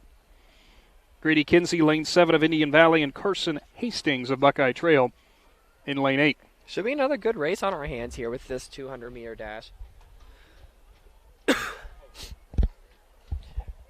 Big team points on the line again here. We have Claymont, Garraway, Newcomerstown, Indian Valley, Ridgewood, Newcomerstown, Indian Valley, Garraway. So we have 2 Indian Valley and 2 Garraways in there on the boys' side to see what's going on here.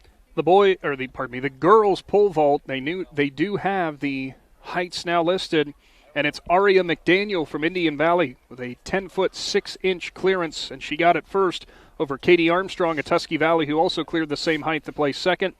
Abby Steiner of Garraway third with 10 foot. Molly Sievers also cleared 10 feet, places fourth from Newcomerstown. Sydney Frederick from Buckeye Trail at 9.6.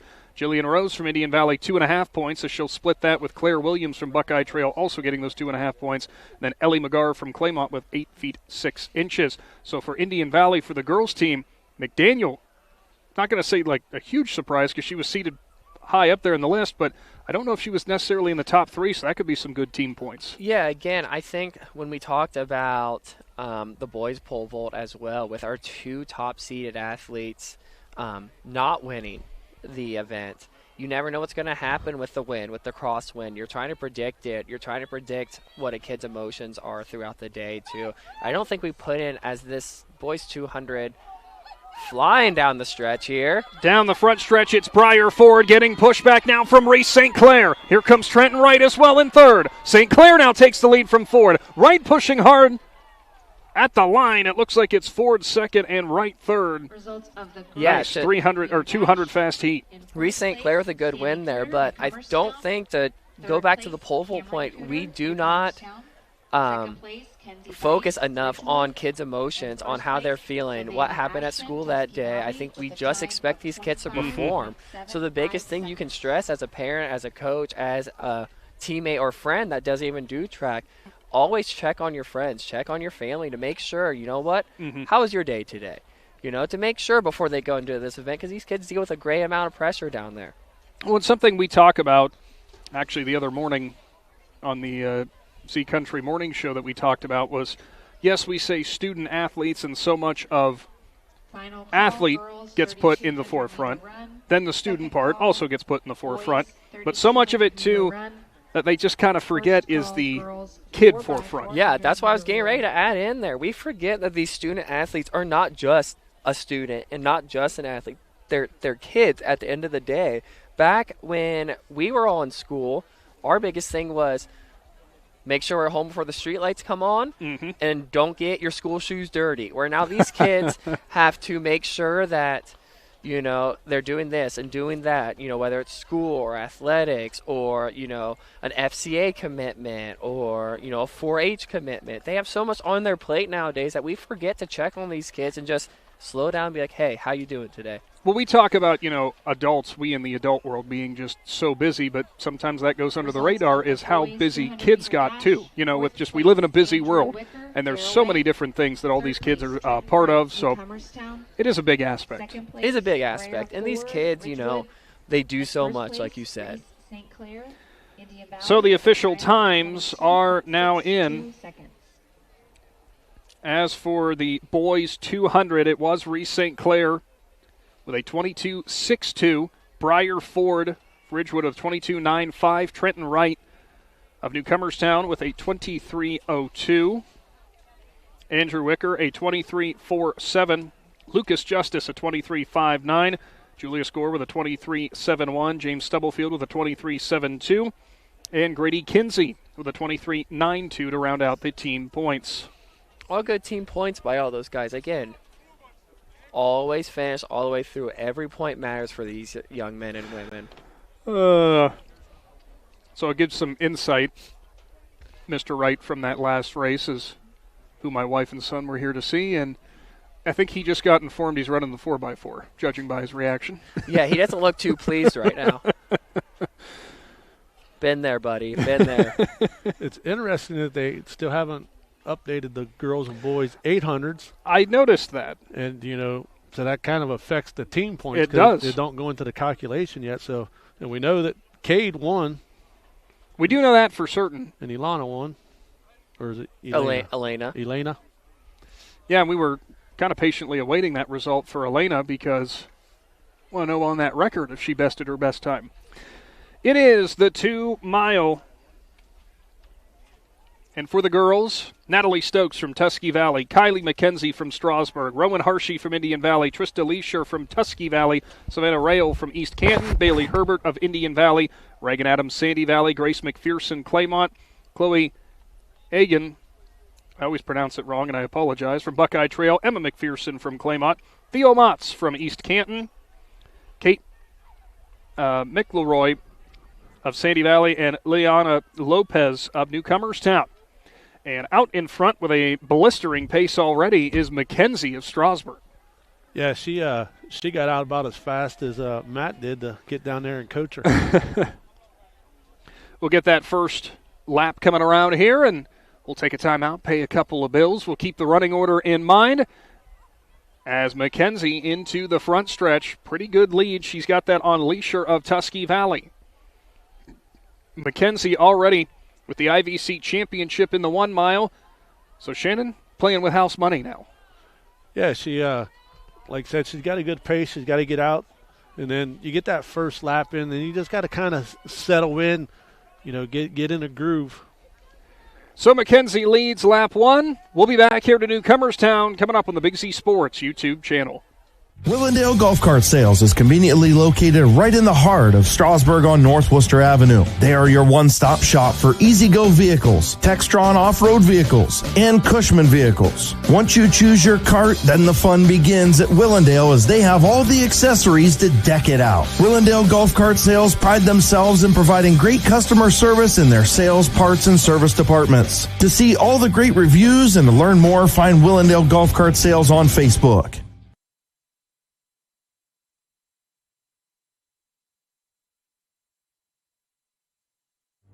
Every day begins with purpose. Every job begins with precision. At Right Mark Roofing, we don't just install roofs. We build trust and forge relationships.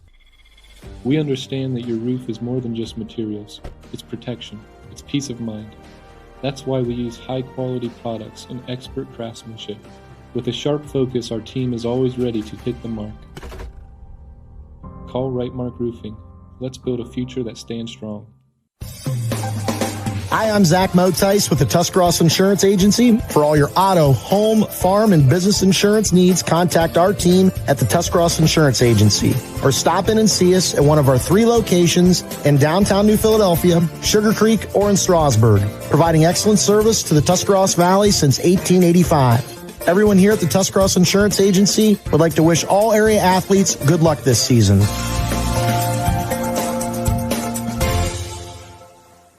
Five-star quality, 5-star service, 5-star satisfaction. Hi, this is Chandy Salisbury with Riverside Manor Nursing and Rehabilitation Center. We are proud to be the area's only skilled nursing facility with these elite ratings. Locally owned and operated since 1978, Riverside ranks in the top 3% of nearly 1,000 Ohio facilities for outcomes, return-to-home success, and customer satisfaction. With on-site therapy 7 days a week, we help you recover quickly, safely, and confidently. Call me today at 740-498-5165 to learn more.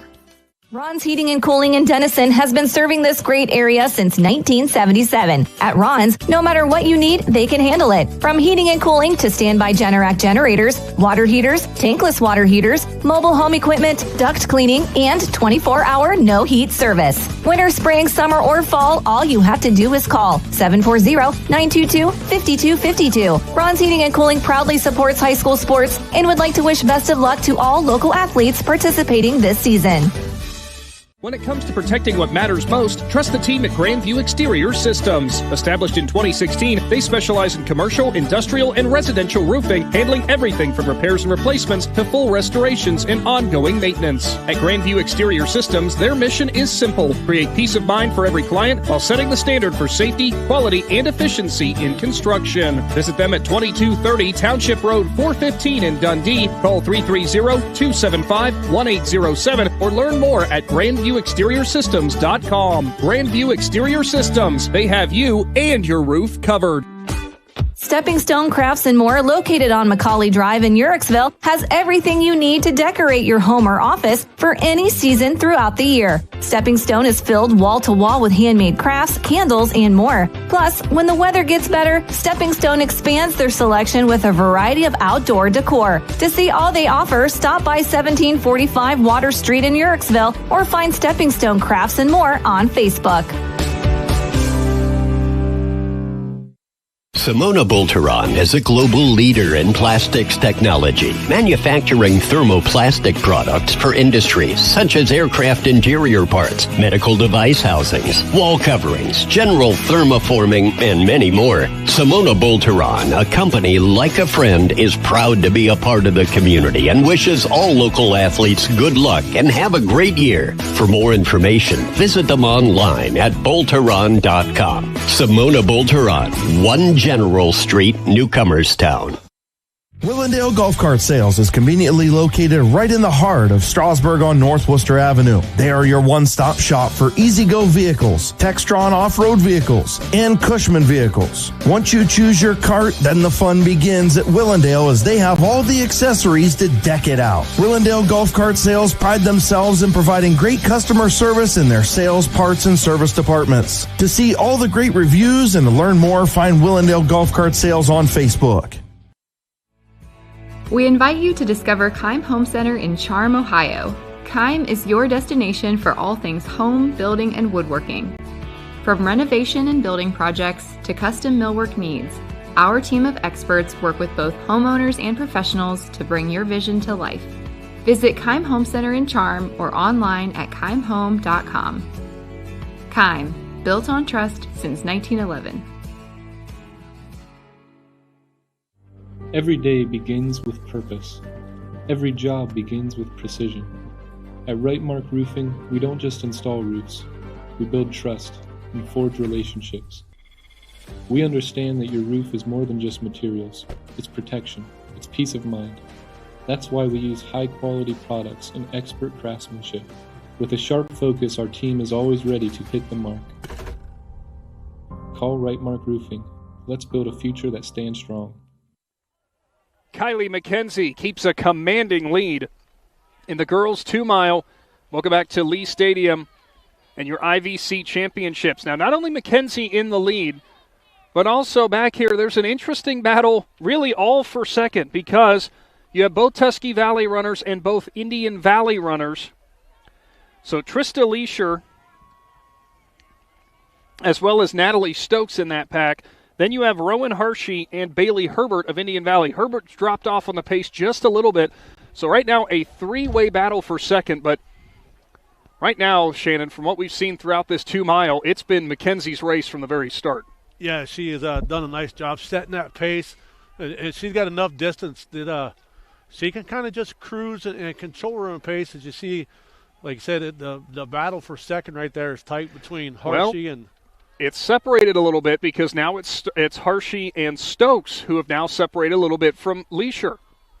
And then Herbert's right there behind them. So huge team points right there as Tusky Valley is trying to get a win right here, get max team points to get in that team's race, and they surely don't want Indian Valley passing both of their girls. McKenzie, the senior from Strasburg, already has a win in the 1-mile today. Looking to double down on the 32, and really has not broke her pace since the start. Yeah, Maddie DeBose of Tusky Valley set the record in this in 2019 at 11 minutes and 37 seconds. You and I have started shivering up here now. Yeah, it's getting cold.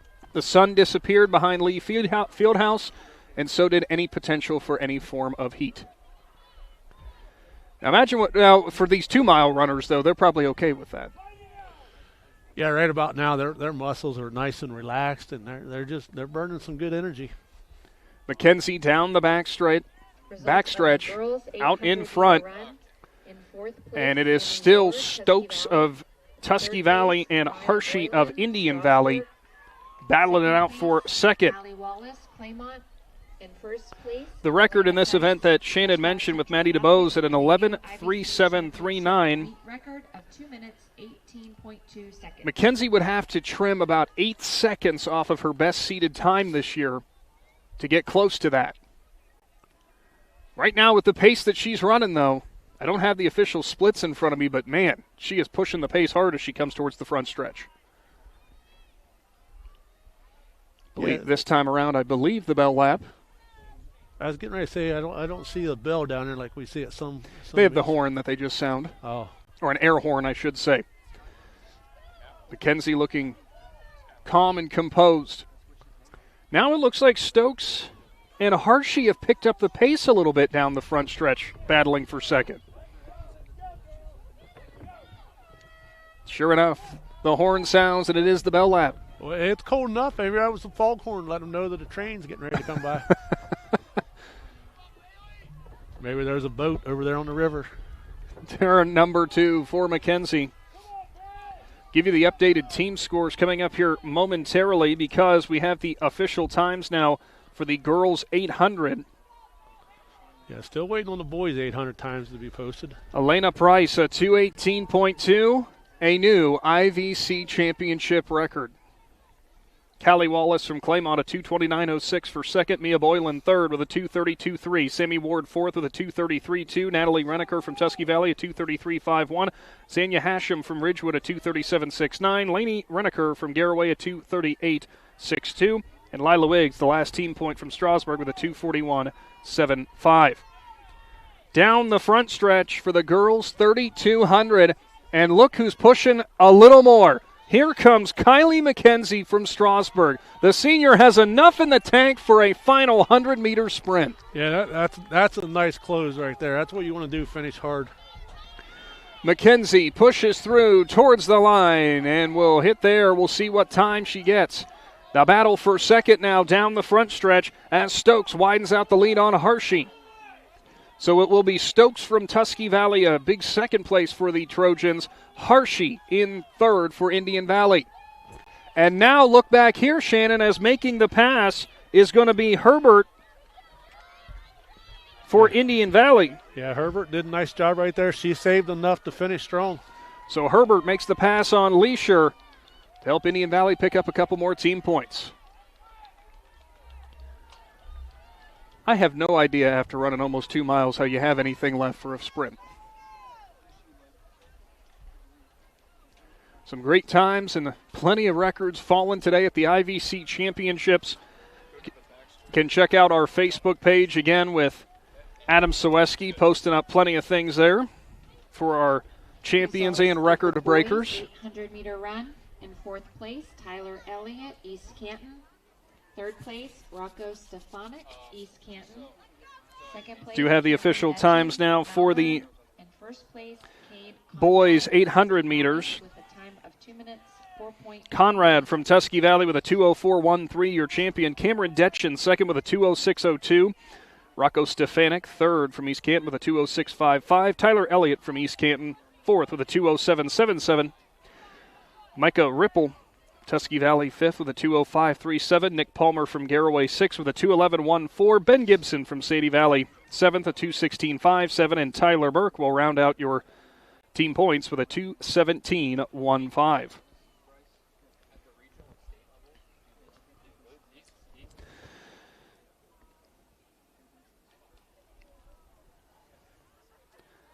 I already gave you those girls' 200-meter times. For the boys' 200-meter times, as your 200-meter champion is Reese St. Clair of Indian Valley, a 22.62. Brayer Ford with a 22.95 from Ridgewood. Trenton Wright third with a 23.02. Andrew Wicker fourth with a 23.47. Lucas Justice from Newcomerstown, a 23.59. Julia Score Malvern, a 23.71. James Stubblefield, a 23.72 for seventh. And Grady Kinsey with a 23.92 from Indian Valley. Which after about getting almost all the way through that list, Shannon, I realized I think we already had updated that one. Oh, we might have, but everybody likes to hear it a couple times. So before we factor in that showdown there for the 2 mile for the girls, Ridgewood was leading Tusky Valley 84-81 in the girls' competition. So with Tusky Valley having two placers in those top 5 spots, obviously the Lady Trojans going to get some nice team points there. I'll let you do it again if you want to double down, Matt. Woo!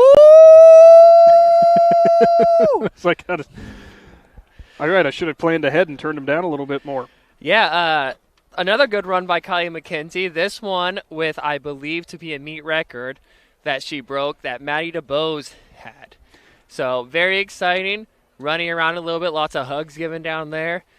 absolutely great day for her with a 4x4 still to run. Oh, boy. Well, Shannon and I were talking about the pace she was setting and said maybe, just maybe, she could push that record from DuBose. And then we saw that final 100-meter sprint to the finish and absolutely stunned by that ability to stay strong with that and have that much left in the tank. Yeah, she opened up the first lap on Marcus Alderman and Alec Alderman pace in a 72. I went, uh-oh. And she closed that last lap in about 76, which is kind of like where her closing speed has been this last mile. I mean, these last laps of the mile and the 2 mile, which she's in a really good spot, especially come district, regional, state. This is going to jump her up a few different spots here. Boys 2 mile upcoming. Your start list. Nolan Pataka from Indian Valley, Gleason Pfeffer of Sandy Valley, Michael Chrisman, East Canton, Blake Markle, Tusky Valley, Dominic Schlemaw, Garraway, Logan Roth, Tusky Valley, Jacob McClellan, Malvern, Alex Mercier, TCC, Braxton Myers, Claymont, Landon Troyer, Highland, Austin Schwartzentruber, Garraway, Dalton Pennington, Malvern, Carter Johnson, Buckeye Trail, Alex Clark, East Canton, Jake Troyer, Highland, and Corbin Burkholder from Claymont. Top seed is Nolan Pataka, the only runner under 10 minutes in this event. Yeah, Nolan ran 9:55 last week for the going under 10 for the first time at the County Classic. Great run by him. He is a great kid that's been working, even harder. He's one of those student athletes that we were talking about that balances everything while all being a good kid at the same time. Underway for the boys 2 mile. We'll bring you this opening lap, then get a couple more of the bills paid. We'll let Matt catch his breath, too, after sprinting back up here. Yeah, it's not so much the sprinting. It's the ladder. I don't know if you guys saw me coming down here. I did. Making good time across the... Making good time, trying to, do my due diligence in both aspects of the IVC meet. Make sure you do your due diligence when you look at your house. If your roof needs repaired, call the folks at Grandview Exterior Systems. They're located out of Dundee. They specialize in commercial and residential roofing. They offer free inspections with consultations, some long-term maintenance plans, leak detections and repairs, roof restoration, and roof replacement. Schedule an evaluation today by calling 330-275-1807. It is Michael Chrisman out in front for East Canton on this opening lap. Yeah, Nolan Pataka is going to like that someone's taking the lead here, trying to do some of the work. With Grayson Pfeiffer as well in this race again. Was it Grayson? Gleason. I apologize, Pfeiffer family. Gleason also being part of this run here. So it's going to shape up to be a good race. You have Chrisman out in front, then a whole bottleneck pack in tow. Stay tuned. Big Z Sports is back for more of the IVC Championships right after this. Hi, I'm Zach Motice with the Tuscarawas Insurance Agency. For all your auto, home, farm, and business insurance needs, contact our team at the Tuscarawas Insurance Agency. Or stop in and see us at one of our 3 locations in downtown New Philadelphia, Sugar Creek, or in Strasburg, providing excellent service to the Tuscarawas Valley since 1885. Everyone here at the Tuscarawas Insurance Agency would like to wish all area athletes good luck this season.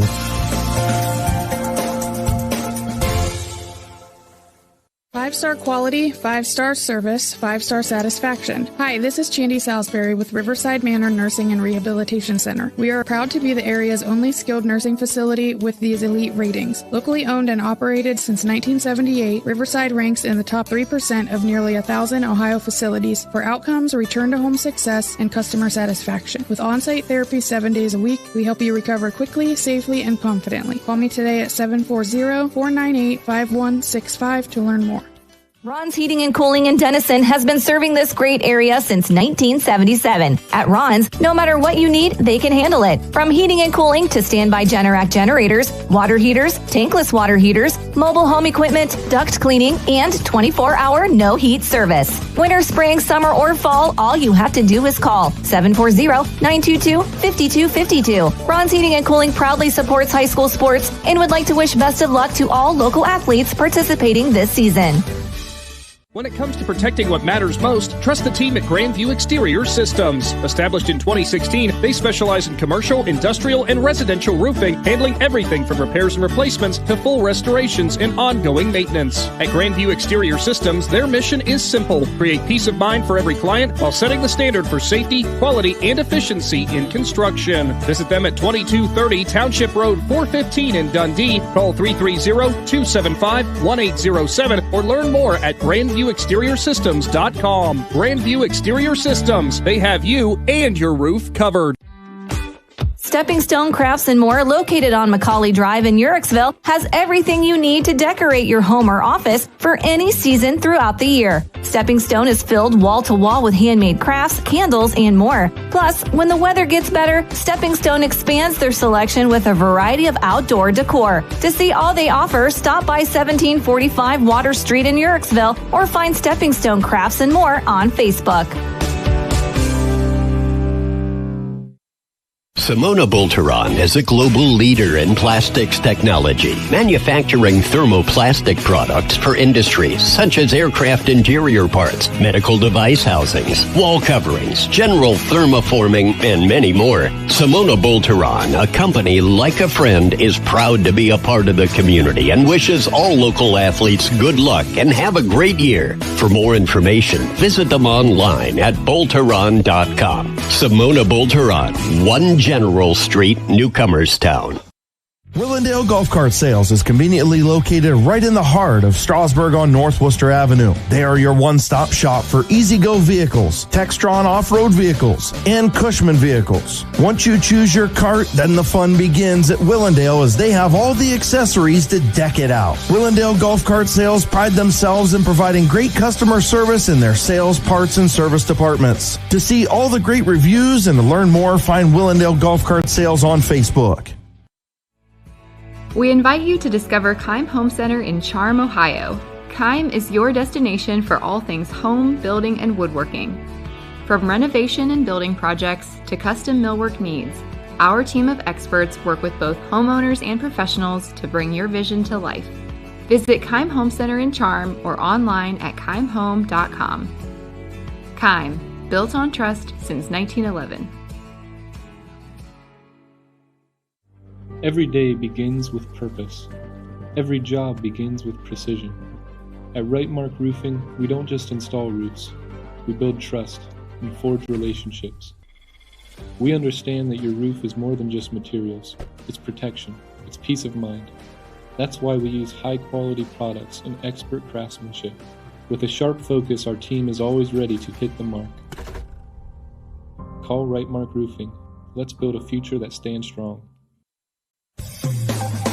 Hi, I'm Zach Motice with the Tuscarawas Insurance Agency. For all your auto, home, farm, and business insurance needs, contact our team at the Tuscarawas Insurance Agency or stop in and see us at one of our 3 locations in downtown New Philadelphia, Sugar Creek, or in Strasburg, providing excellent service to the Tuscarawas Valley since 1885. Everyone here at the Tuscarawas Insurance Agency would like to wish all area athletes good luck this season. Five-star quality, 5-star service, 5-star satisfaction. Hi, this is Chandy Salisbury with Riverside Manor Nursing and Rehabilitation Center. We are proud to be the area's only skilled nursing facility with these elite ratings. Locally owned and operated since 1978, Riverside ranks in the top 3% of nearly 1,000 Ohio facilities for outcomes, return-to-home success, and customer satisfaction. With on-site therapy 7 days a week, we help you recover quickly, safely, and confidently. Call me today at 740-498-5165 to learn more. Ron's Heating and Cooling in Denison has been serving this great area since 1977. At Ron's, no matter what you need, they can handle it. From heating and cooling to standby Generac generators, water heaters, tankless water heaters, mobile home equipment, duct cleaning, and 24-hour no-heat service. Winter, spring, summer, or fall, all you have to do is call 740-922-5252. Ron's Heating and Cooling proudly supports high school sports and would like to wish best of luck to all local athletes participating this season. When it comes to protecting what matters most, trust the team at Grandview Exterior Systems. Established in 2016, they specialize in commercial, industrial, and residential roofing, handling everything from repairs and replacements to full restorations and ongoing maintenance. At Grandview Exterior Systems, their mission is simple: create peace of mind for every client while setting the standard for safety, quality, and efficiency in construction. Visit them at 2230 Township Road 415 in Dundee. Call 330-275-1807 or learn more at GrandviewExteriorSystems.com. Grandview Exterior Systems. They have you and your roof covered. Back with the 2 mile for the boys here from the IVC Championships, and out in front, you've got the pairing of Nolan Pataka from Indian Valley and Gleason Pfeiffer, or Pfeiffer, we're not sure, of Sandy Valley. Dropping back a little bit is Michael Chrisman of East Canton. So right now, it's between Nolan and Gleason. For Tusky Valley, sitting in fourth, I believe, is Blake Markle. So right now they're running 1, 2, 3, 4 in terms of their seeded times as they're coming down the front stretch to look for the bell lap. Yeah, we're looking good here. Nolan had a really, really good run last week at the County Classic, going under 10 for the first time. He looks to be in control here, but we can't count out Gleason after that mile victory. We saw he had some good closing speed. Nolan's going to have to put the hammer down a little bit this last lap. Well, between Nolan and Gleason, as they're almost going to be shoulder and shoulder at the line, neither of them look like they've had to push that hard so far. And sure enough, there is the bell lap. Yeah, this is one of those, like I said, all stream. It's the IVC meet. You care about winning. Time kind of goes out the window. You run a little bit of these tactical races, and you figure it out as it goes. Down the backstretch as both look to kick it into a different gear. This could be one heck of a tight finish. Yeah, Nolan's tying up a little bit, it looks like, and Gleason's looking a little bit smoother. And we'll have to see kind of how this turns out. You just have some kids that look like they're in the hurt locker the whole time, as Nolan's picking up speed here. Let's see what this last 200. Gleason's full-out sprint, Nolan's full-out sprint. I'm sure both coaches are excited on the edge of their seats, just like I am here. Nolan full-out sprinting. He's been working on a lot of his foot speed. Pataka out of turn number 4. Pfeffer right behind him. Final 100-meter sprint. Pataka now putting a gap on him. Yeah, and that's what you had to do right there. You get that full-out sprint going, and Nolan just owned that last 100 meters. Strong through the line, and we'll see what Pataka and Pfeffer's time look like. About 10:05 for Nolan. It looked like 10:10, maybe just under for Gleason. That would be a PR for him, which would make sense why Nolan was able to run the way he was there. As we have our big group of kids coming in here with former student that I had, Alex Mercier, looking like he's on PR pace here as I was cheering for him off the broadcast. Trying not to get overly excited so I'm not screaming in people's ears. Dominic Schleybaugh, Logan Roth, Great Mercier, run. And Alex Mercier, 10:41. McClellan from Malvern will finish in that group.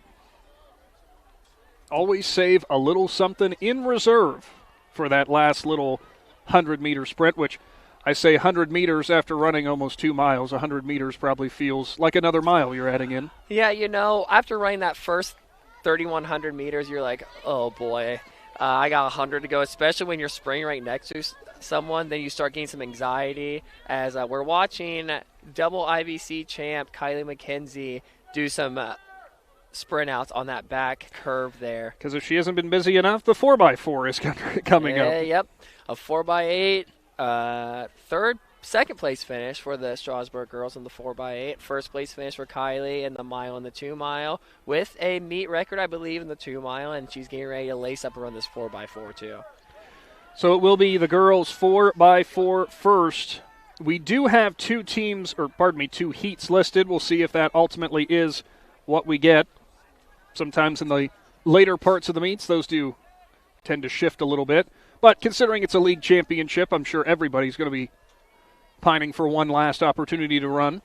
Yeah, checking the team scores here on my phone, we have Indian Valley with 107 for the boys, Tusky Valley with 99.5, Garay with 75 points, and then we have Malvern a little bit behind, Ridgewood and East Canton as well. So it looks like, barring any type of disaster, Indian Valley probably has this one wrapped up on the team side, unless they're missing some team scores in there. On the women's really, the only thing they're missing right now are just the boys and girls 3,200. Everything else has been added in. So you got right there, Pataka just gained 10 more points. Yeah, so. Correct. And I'm not sure where the Tusky Valley scores were on that 2 mile. And then on the women's side, this is where it gets dicey. This is what we live for, boys. We have Ridgewood leading the way at 84 points. We have Tusky Valley with 81 points. We have Newcomerstown with 80 points. We have Claymont with 72.5 points. With a 4x4 coming up here as soon as I flip my page here. So really, pretty much can come all the way down to this final event for the night for the girls. Yeah, I mean, it looks like it's going to as well. We have, it looks like 2 sections on the girls' side. We have Highland, East Canton, and Garaway in Section 1. And then we also have Section 2 with Indian Valley, Strasburg, Malvern, Tusky Valley, Ridgewood, Newcomerstown, and Claymont. And our 3 teams that are in the direct running for a title are all right beside each other. We'll see with the girls 3,200 or the 2 mile how that affects those team scores, because we know Tusky Valley did have some pretty high finishers. It just adjusted on my phone. So Tusky Valley is at 93 points, and Ridgewood is at 84 with Newcomerstown at 80. So Kylie McKenzie, your winner from Strasburg, an 11:28.34 for a new IVC championship record. Natalie Stokes, an 11:41.68 from Tusky Valley. Rowan Hershey from Indian Valley, an 11:43.36. Bailey Herbert from Indian Valley, fourth with a 12:06.4. Trista Leisure with a 12:11 flat. Savannah Rail of East Canton, a 12:49.48. Grace McPherson from Claymont, a 13:09.91. And Theo Motz from East Canton, final team point with a 14:07.15. Mine won't update, so I got That's right now. That's why I'm showing you my phone. Oh, it's at 11:28.34. 34. Which beats the previous record held by Maddie DeBose by 9 seconds. Multiple-time All-Ohio and Division I athlete. Which we said at the start of that race, for when Mackenzie started out in front, we said from her previous best time she was going to have to knock off about 8 seconds. So she decided, why don't I knock off about 17 seconds? Yeah, that'd be right. She is coming around at the perfect time of year, which I can't say I'm surprised. District's right around the corner. As the first heat for the girls 4x4 getting lined up. Highland, lane 3. East Canton, lane 4. And Garraway, lane 5.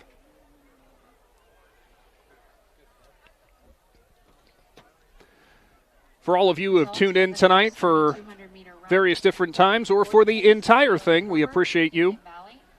And we appreciate all the support you continue to give to high school sports in Z Country, because we always thank our great sponsors and all the people who come together to make this possible. But without viewership and without support from all of you who enjoy these broadcasts, we wouldn't be able to do this. A new IVC championship meet record.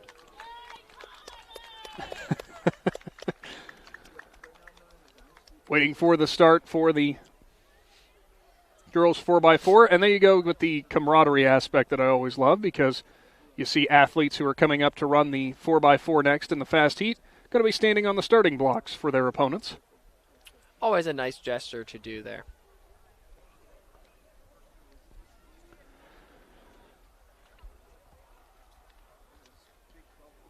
You know, I knew it was going to be a poor choice for him, but we saw Adam Saweski walking down there picking up some banners, still getting photos of the winners. And the fact that Adam decided on shorts today is still mind-blowing to me. See, I almost did the same thing, especially with this tie-dye Oregon Grateful Dead shirt, because I had a pair of jorts that goes perfectly with it. Just not cut off yet. Wasn't sure Shannon was ready for it. Well, we've been up here for football before. We know how cold it gets on top of this press box.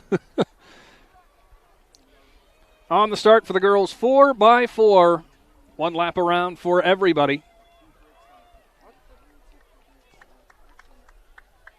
Is that squats to stay warm, or are you just trying to stay active? You got to keep that back stretched out. Oh, that. Did Adam not tell you? We have a Z Country 4x4 team down there. We're racing. Well, I can walk it. Actually, we can't race any of these young men or women. No, we're not going to win. Beat us all. I bet you if we had. You know what might actually be close? We'll have the best. Race the pre-K kids? No. We'll have the best 4x4 team go out there and put up a time, and we'll also I'll have Shannon run one lap around. I'm not volunteering for it. We'll see who wins. I bet you it'll be closer than you think. We didn't have to do Shannon like that. I could have said Adam. I could, right. As long as it's not me. That's all I know. I got big shoulders. I can take the abuse. Out in front, clean handoff there for Garraway.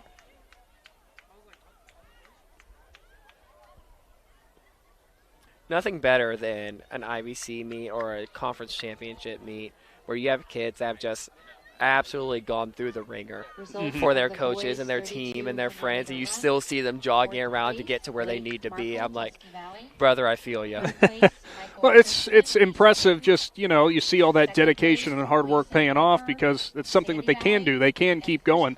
As now both East Canton and Highland reeling in Garraway here in heat number 1. Yeah, it's nice seeing Highland putting some kids out on the track. I know they have the talent out there watching their boys basketball and girls basketball fly around the court. So it's nice to see them get some athletes out here to get some track work in. To the third runner, second exchange. Race has tightened up quite a bit here down the front stretch.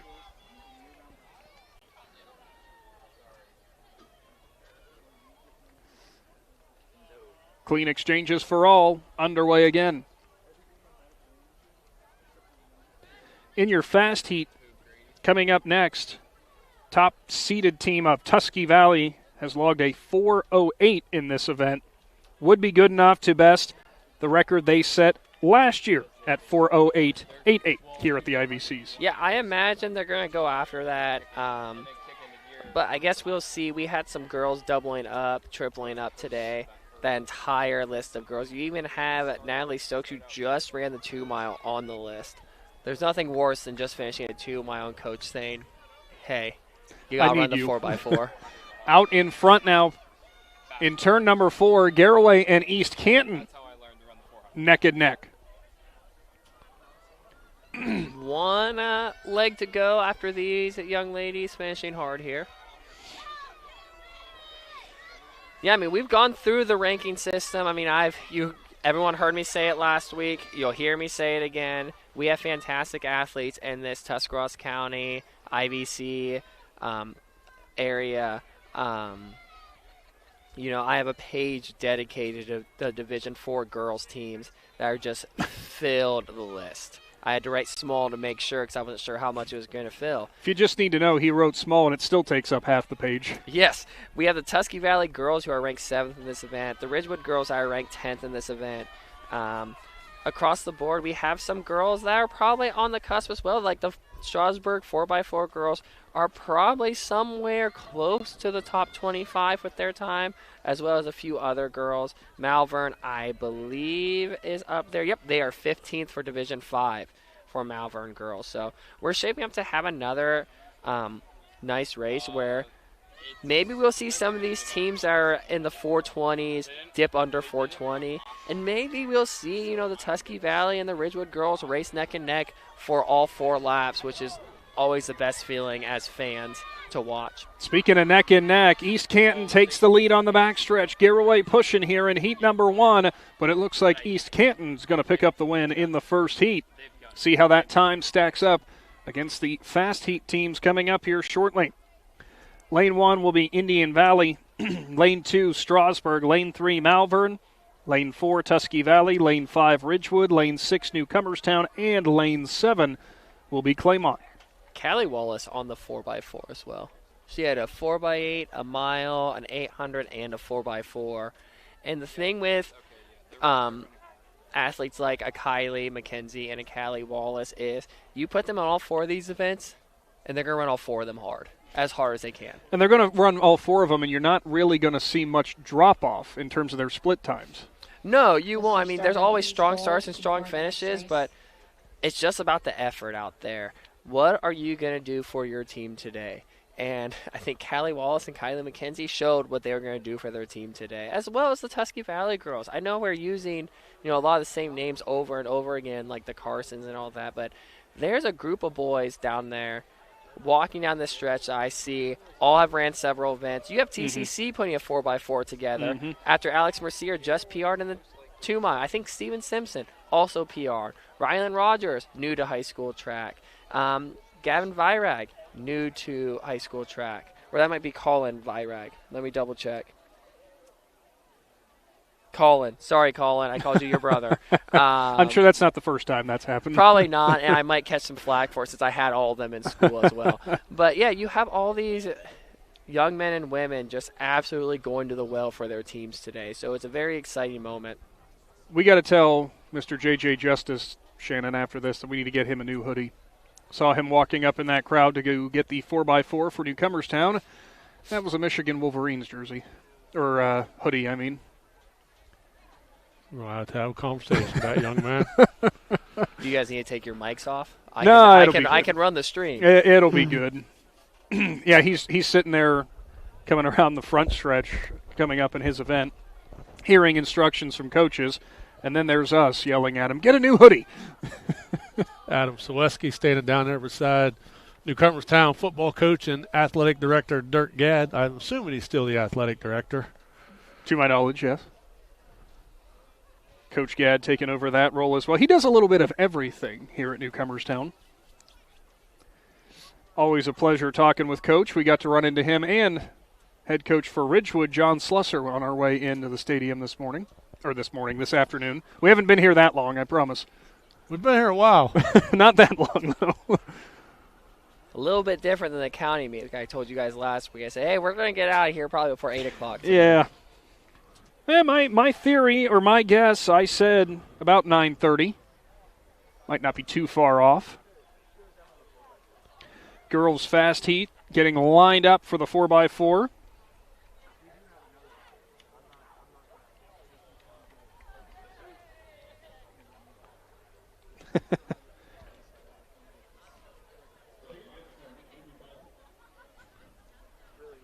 White flag in the air, yellow flag in the air. Get ready to get this thing going here. A couple of run-outs by some athletes. Well, and just like to your point, Mr. Starter, we are ready. Trying to get, stay loose, stay warm, stay moving.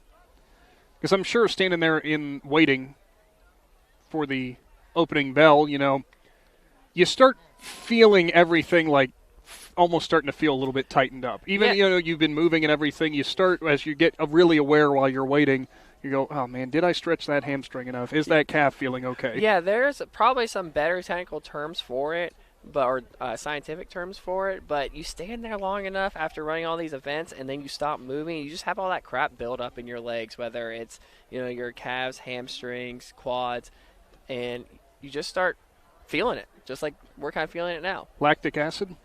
Yes, it's actually. Is that what it is? I don't know. It's like, you have to ask Coach Silgenbauer, but it has something to do with, it's not lactic acid, it's lactate isotopes like building up. Okay, that's way over my head now. That's a big word right there.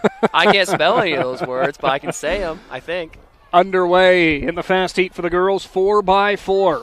Looks like we're out quick with Tusky Valley right in the middle of the track. That would be Sammy Ward running the initial leg here for the 4x4. She is always a busy person with this Tusky Valley track team.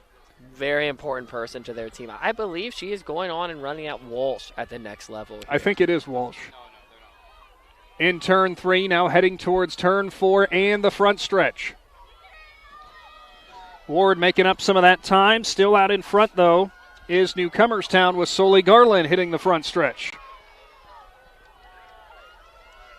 Garland, Ward, and for Ridgewood running in third. Ridgewood right there. We're having a nice 3-horse race right here. Let's see if we can get all these girls to hold on and have a fantastic finish to the night for the girls. Ridgewood will make the pass there to the line. On the next exchange, it is Newcomerstown out in front.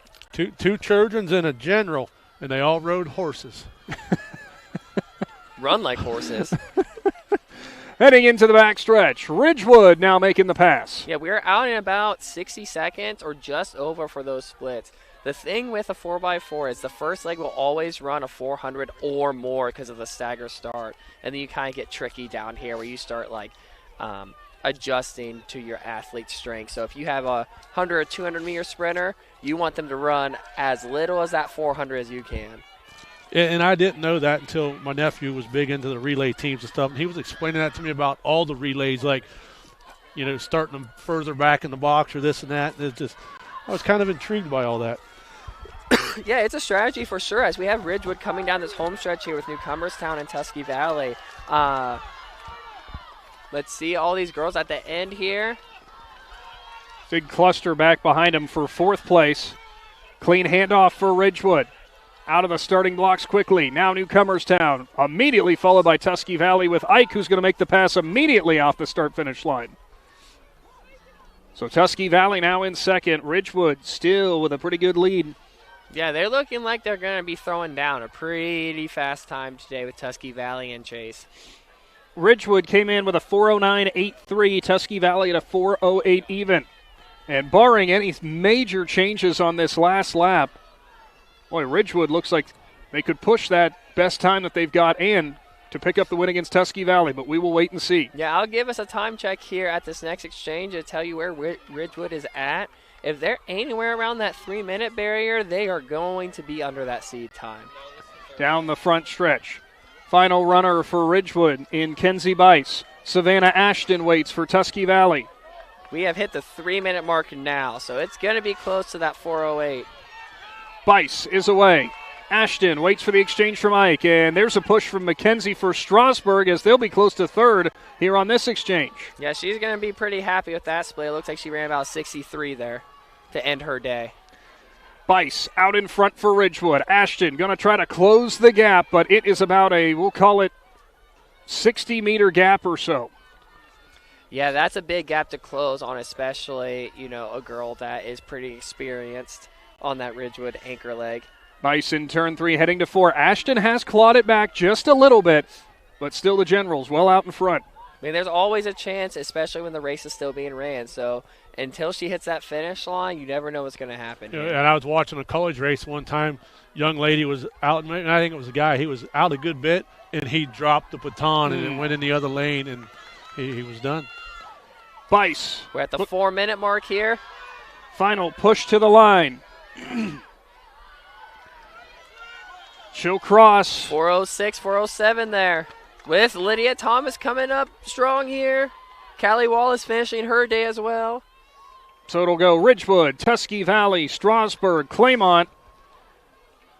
And coming to the line will be Malvern, followed by Newcomerstown, then Indian Valley. And the meet record was 4:08.88, set in 2025 by Tusky Valley. I don't think that's a meet record anymore by my watch. Boys, 4 by 400. We'll get you the official time once they post. Boys, 4 by 4. We do have 2 heats listed. And judging by the number of competitors down there, that's what we're going to get. Claymont, lane 3, Highland, lane 4, Buckeye Trail, lane 5, TCC, lane 6.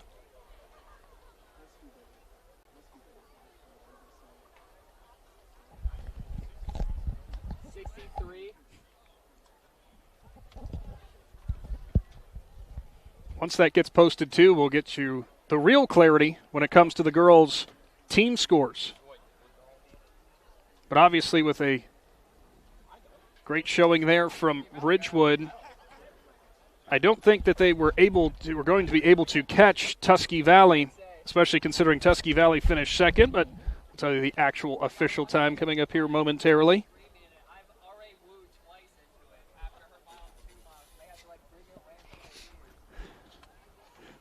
Coming up with the boys 4x400. Our final event for the day. Do have the times for heat number 1. For the boys team scores, Indian Valley in the lead at 117 points, Tusky Valley at 107.5. So theoretically speaking, in theory, are you telling me there's a chance? I'm telling you there is a chance. Garraway is in third with 79 points, Malvern fourth with 62.5, and East Canton fifth with a 57.5. Yeah, we're looking at that boys score, 9.5 points. That's a heavy margin, especially on a 4x4 team that has, who wants to say it? Who wants to say his name? You go for it. Especially on a 4x4 team that has Carson Hoetzetler listed. He's just a true competitor no matter what happens as we get this first section underway here. With Carson on that anchor leg, but we also have Kate Conrad on the anchor leg, who also had a busy day. That's the thing. You never know what's going to happen out here with these meets, with these athletes sacrificing their bodies. Your team with the top-seeded time, I should say, in this first heat is Highland with a 3:55.5. To my knowledge, TCC has not run this event, or they don't have a time listed here, I should say. No, they don't. So this is probably the first time they're running this event as a group of boys. If they haven't, they ran it in a quad meet. But it's probably one of those things that Coach Price over there said, hey, boys, you want to run this? And they probably like, yeah, why not? Yeah, why not? Shannon, I'll let you do the honors as another record has fallen. Yeah, Ridgewood girls, I'm confused now. In the 4x400 meter relay, the team of Molly Maple, Javen Gress, Lauren Wentz, and Kenzie Bice with a new meet record time of 4 minutes and 7 seconds. So outstanding run right there. 407.55 for that record as they top Tusky Valley with a 4:14.52. But at the end of the day, despite the second place finish, that will solidify the Tusky Valley Lady Trojans will be your team champion for the IVCs this year for the girls. Yeah, that should be a couple-year repeat for them. I'm not entirely sure on the exact stat for that. But I know last year, yes. Yes. I don't remember before that. The year before that, I'm not entirely sure. It just kind of depends on what the rest of the school had. Results of the girls 4x400 meter relay. In fourth place, Claymont. Third place, Strasburg. Coming to the line on the next exchange. Highland and Claymont close to each other. With a team of Maple, Grass. Nice handoffs for all those boys there. And a time of 4 minutes. Buckeye Trail after that. TCC. Which is a new IVC championship record.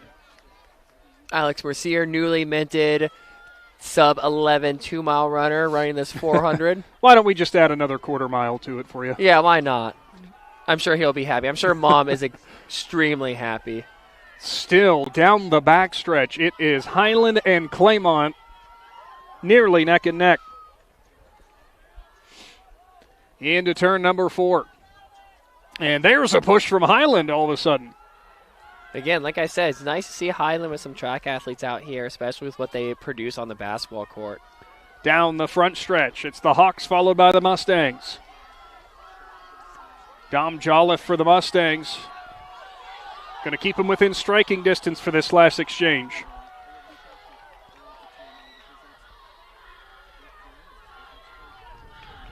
Final exchange, clean for both. Highland stretching out that lead a bit. Steven Simpson on this anchor leg for TCC. Nice exchange for their first time running this 4x4.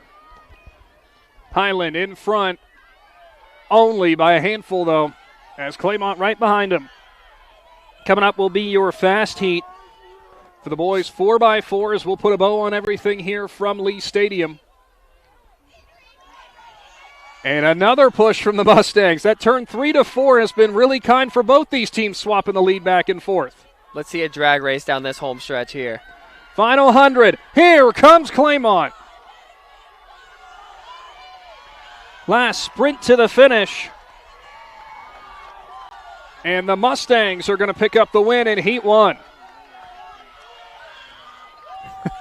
As you can hear the crowd in the background certainly getting behind all the athletes. Yeah, I hear the drum rolling down there as Shannon's peeking over the edge there. Yeah, a bunch of the TCC family down here. Down here, revving it up. So Heat 2. And your final event for the night. Sandy Valley will be in lane 1, East Canton in lane 2, Malvern in lane 3, Indian Valley lane 4, Tusky Valley lane 5, Garraway lane 6, Newcomerstown lane 7, and Strasburg in lane 8. Fast time, Indian Valley of a 3:28.3, Tusky Valley a 3:30.24. We assume it'll be Conrad to run the anchor, but don't forget Abe McElwee for Tusky Valley. We saw him put on a heck of a performance in the 400 earlier on tonight. Yeah, we'll kind of see what they do here. Sometimes you put your fastest on the starter. Sometimes you put your fastest in the middle. I would assume that Abe would be technically, PR-wise, their fastest 400 runner, especially with a 48 PR to his name. Putting him on the second leg is a different type of strategy because he may be running a little bit farther than what they expect, which might be their plan to try and get that baton exchange as quickly as possible to their 400 stud out there. Love to see the good crowd still on hand here to round this one out today. And for any of you who might just now be tuning in, you can always check back with all of the events from throughout today. Has brought you some of the updates from those field events. I have an idea with those, Shannon, moving into next year. What's that? Maybe we need to bring back that rover mic to give you updates at the actual distances while they're happening. That's right. I'll go down there with Adam, and you two be up here. Well, what's Adam doing while he's down there? He's on social media. Oh, I keep forgetting about that. I think Shannon should have to run around the track next to the kids with the camera. I want to do like Nolan Pataka before the 3,200 meter while he's sitting there all happy, and then go up to him as he's been over afterwards. You know he's probably still happy. It's Nolan we're talking about here. Nolan smiles all the time. Just like, who was it? Max Kinsey from Indian Valley. It didn't matter how far he was running. Old Granny, he just smiled every time he ran by. Last lap coming by, could barely stand up, still smiling from ear to ear. Team's getting ready, getting warmed up. Final event tonight. Thanks again to all of our fantastic sponsors today. And thanks to the Claxon Communications crew braving the cold with us. I'm still confused because right now, and I'm telling you my phone's lying because we're complaining about it being cold. It says it's 52. There's no way this is 52. It might be. We haven't been moving that much up here. The thing is, right now, if we were back in January, this would have felt like a heat wave. I know. We'd been walking around with shorts and shirts on, like T-shirts. Like you thought it was the greatest thing, next to sliced bread. You're all ready to go? Sliced bread isn't really all that good. Isn't Betty White older than sliced bread? So shouldn't it be the best thing since Betty White? Technically, yes. I believe that was the case. All right, 4x4 underway here. We have a good race on our hands. Indian Valley versus Tusky Valley. I know the team standings probably are a little wrapped up here, but we can still see some good races out here on our live stream. Well, the thing is, Indian Valley don't want to make a mistake and get disqualified because then all of a sudden that team race takes a whole nother picture. That's why I said there's still a chance because it's a 9.5-point gap, not a 10-point gap. Yes, correct. So now there's always a chance out here, especially in that type of gap. And you never know what happens. Again, Indian Valley could drop this baton. Tusky Valley could drop this baton. Anyone could drop this baton or have some sort of miscue that messes that up. It is Tusky Valley out in front as they made the turn there from turn number 4 to the front stretch. Garraway in second. Here comes Malvern, though, will take over second place for this exchange. Nice handoff by Tusky Valley. Indian Valley locking up just a little bit. So, running order, Tusky Valley, Malvern. Now on the innermost lane from your screen, East Canton. Now followed by Indian Valley, then Garraway. You get to this point in the conference meet where you may not be able to win the whole team title, but you're going to go out with a win on the 4x4, and that's what these Tusky Valley boys are doing. They may not get the team title, but they're going to win this last event and set a lasting impression on it. Well, they are setting a blistering pace here as they come down the front stretch, and that's McElwee out in front. Yeah, flying down this stretch. Yeah, you take your fastest guy and you put him on the second leg, and that just kind of, hopefully it breaks everybody, Ooh, rough handoff by them there. Down the front stretch, Tusky Valley, Malvern, East Canton, Indian Valley, Garraway, Sandy Valley, and Newcomerstown. Be interesting to see how this gap gets made up with Indian Valley charging hard down this backstretch. I mean, you're 100 meters behind right now, and you got Cade Conrad who's getting ready to run the last leg. That's going to be a tough gap to make. We've seen Hostetler do crazy things, but maybe not that crazy. Maybe not that crazy. Here comes Tusky Valley to hand it off to their anchor in Conrad, trying to seal out the IVC championships. Like we said, might not be for the team title, but it's for the pride. It's for the pride out here. Conrad is away. Malvern in second to hand off to Owen Ball. Also had a busy day, Owen Ball. Here goes East Canton. Now here comes Indian Valley. Conrad is putting in a heck of a pace down the backstretch, a full sprint. Yeah, we'll see if Hostetler can close up about 50 meters here to take second. Here comes Hostetler from turn number 2, going to try to at least get up to third, maybe second. Conrad is going to win it going away as long as everything goes well from 3 into 4. Look at Carson running down the East Canton and the Malvern team. Conrad hitting the front stretch for the final 100. And in the back of the pack, Trenton Wright comes out of nowhere for Newcomerstown to pick up 2 spots.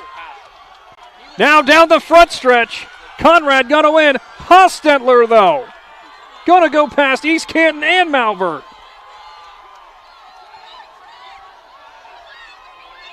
Tusky Valley with the win. Indian Valley second, Malvern third, East Canton fourth. Carson with about 49-second split there. Newcomerstown fifth, Sandy Valley sixth, Garraway seventh. As that will round it out for the IVC Championships. A fun way to end that one. The Tusky Valley boys give it a valiant effort there at the end, but going to come up just short and go into second place with Indian Valley. Going to pick up the win here tonight for the boys' team title. As for the girls, Tusky Valley wraps up a team championship with Ridgewood placing second. And again, for the full score rundowns, you can check out Mile Split, and Adam's got all the postings up there about the records and the individual champions, as I'm sure he'll also be getting those team champion photos as well. That will do it for today's presentation and for our track and field live streams for this season. Matt, we're very appreciative of you jumping on board. Really we're great having you on and great having your insight for this. I'm sure you had a little bit of fun, too. Yeah, I had a great time. It makes the drive down here, which isn't even that far, a little more fun. I was kind of like a kid on Christmas morning getting to hang out with my friends Nick and Shane. I had a few kids at school say, "Hey, I listened to your live stream. Are those your friends?" I went, "Well, I guess they are now." But yes, it was a great time. I hope to be back next year, and I know we kind of worked out a little bit of a cross-country plan, potentially. You're going to talk to Adam about that one. Hey, when me and Nick started talking about we're going to do track, everybody's like, we can't do track. Well, we ended up doing one track meet because Indian Valley called us and said, hey, we need to do a track meet. We did a track meet. Now here we are 2 years later, up to 5 or 6 track meets. So I've lost count. It's something along those lines now. We grow every year. We're the best in the business in this area. Thank you all for tuning in and supporting track and field all season long. On to the districts, as you can check out the Big Z Sports Facebook page for updates on that as well. And be sure to check out our upcoming broadcast schedule for baseball and softball. For the Claxon Communications crew today, working hard down there. We always appreciate them. Hey, before we go, got to give a shout-out to the Tusky Valley 4x4. They just broke the meet record with a time of 3 minutes, 27.3 seconds. So another record falls tonight at the IVCs. The previous record was set in 2017 by East Canton at 3 minutes and 29 seconds. So by 2 seconds. Good stuff there. Well, for Matt and for Shannon, I'm Nick McWilliams. Don't go anywhere, Z Country. We'll be back at a high school again near you soon. Thanks for watching this Claxon Communications production of high school sports on the Big Z Sports YouTube channel. For the latest news and scores, follow Big Z Sports on Facebook, on Twitter at @Big_Z Sports, and on Instagram. Don't miss any of the live stream coverage all season long by simply subscribing for free to Big Z Sports on our YouTube channel. For the best in high school sports coverage, there is only one Big Z Sports.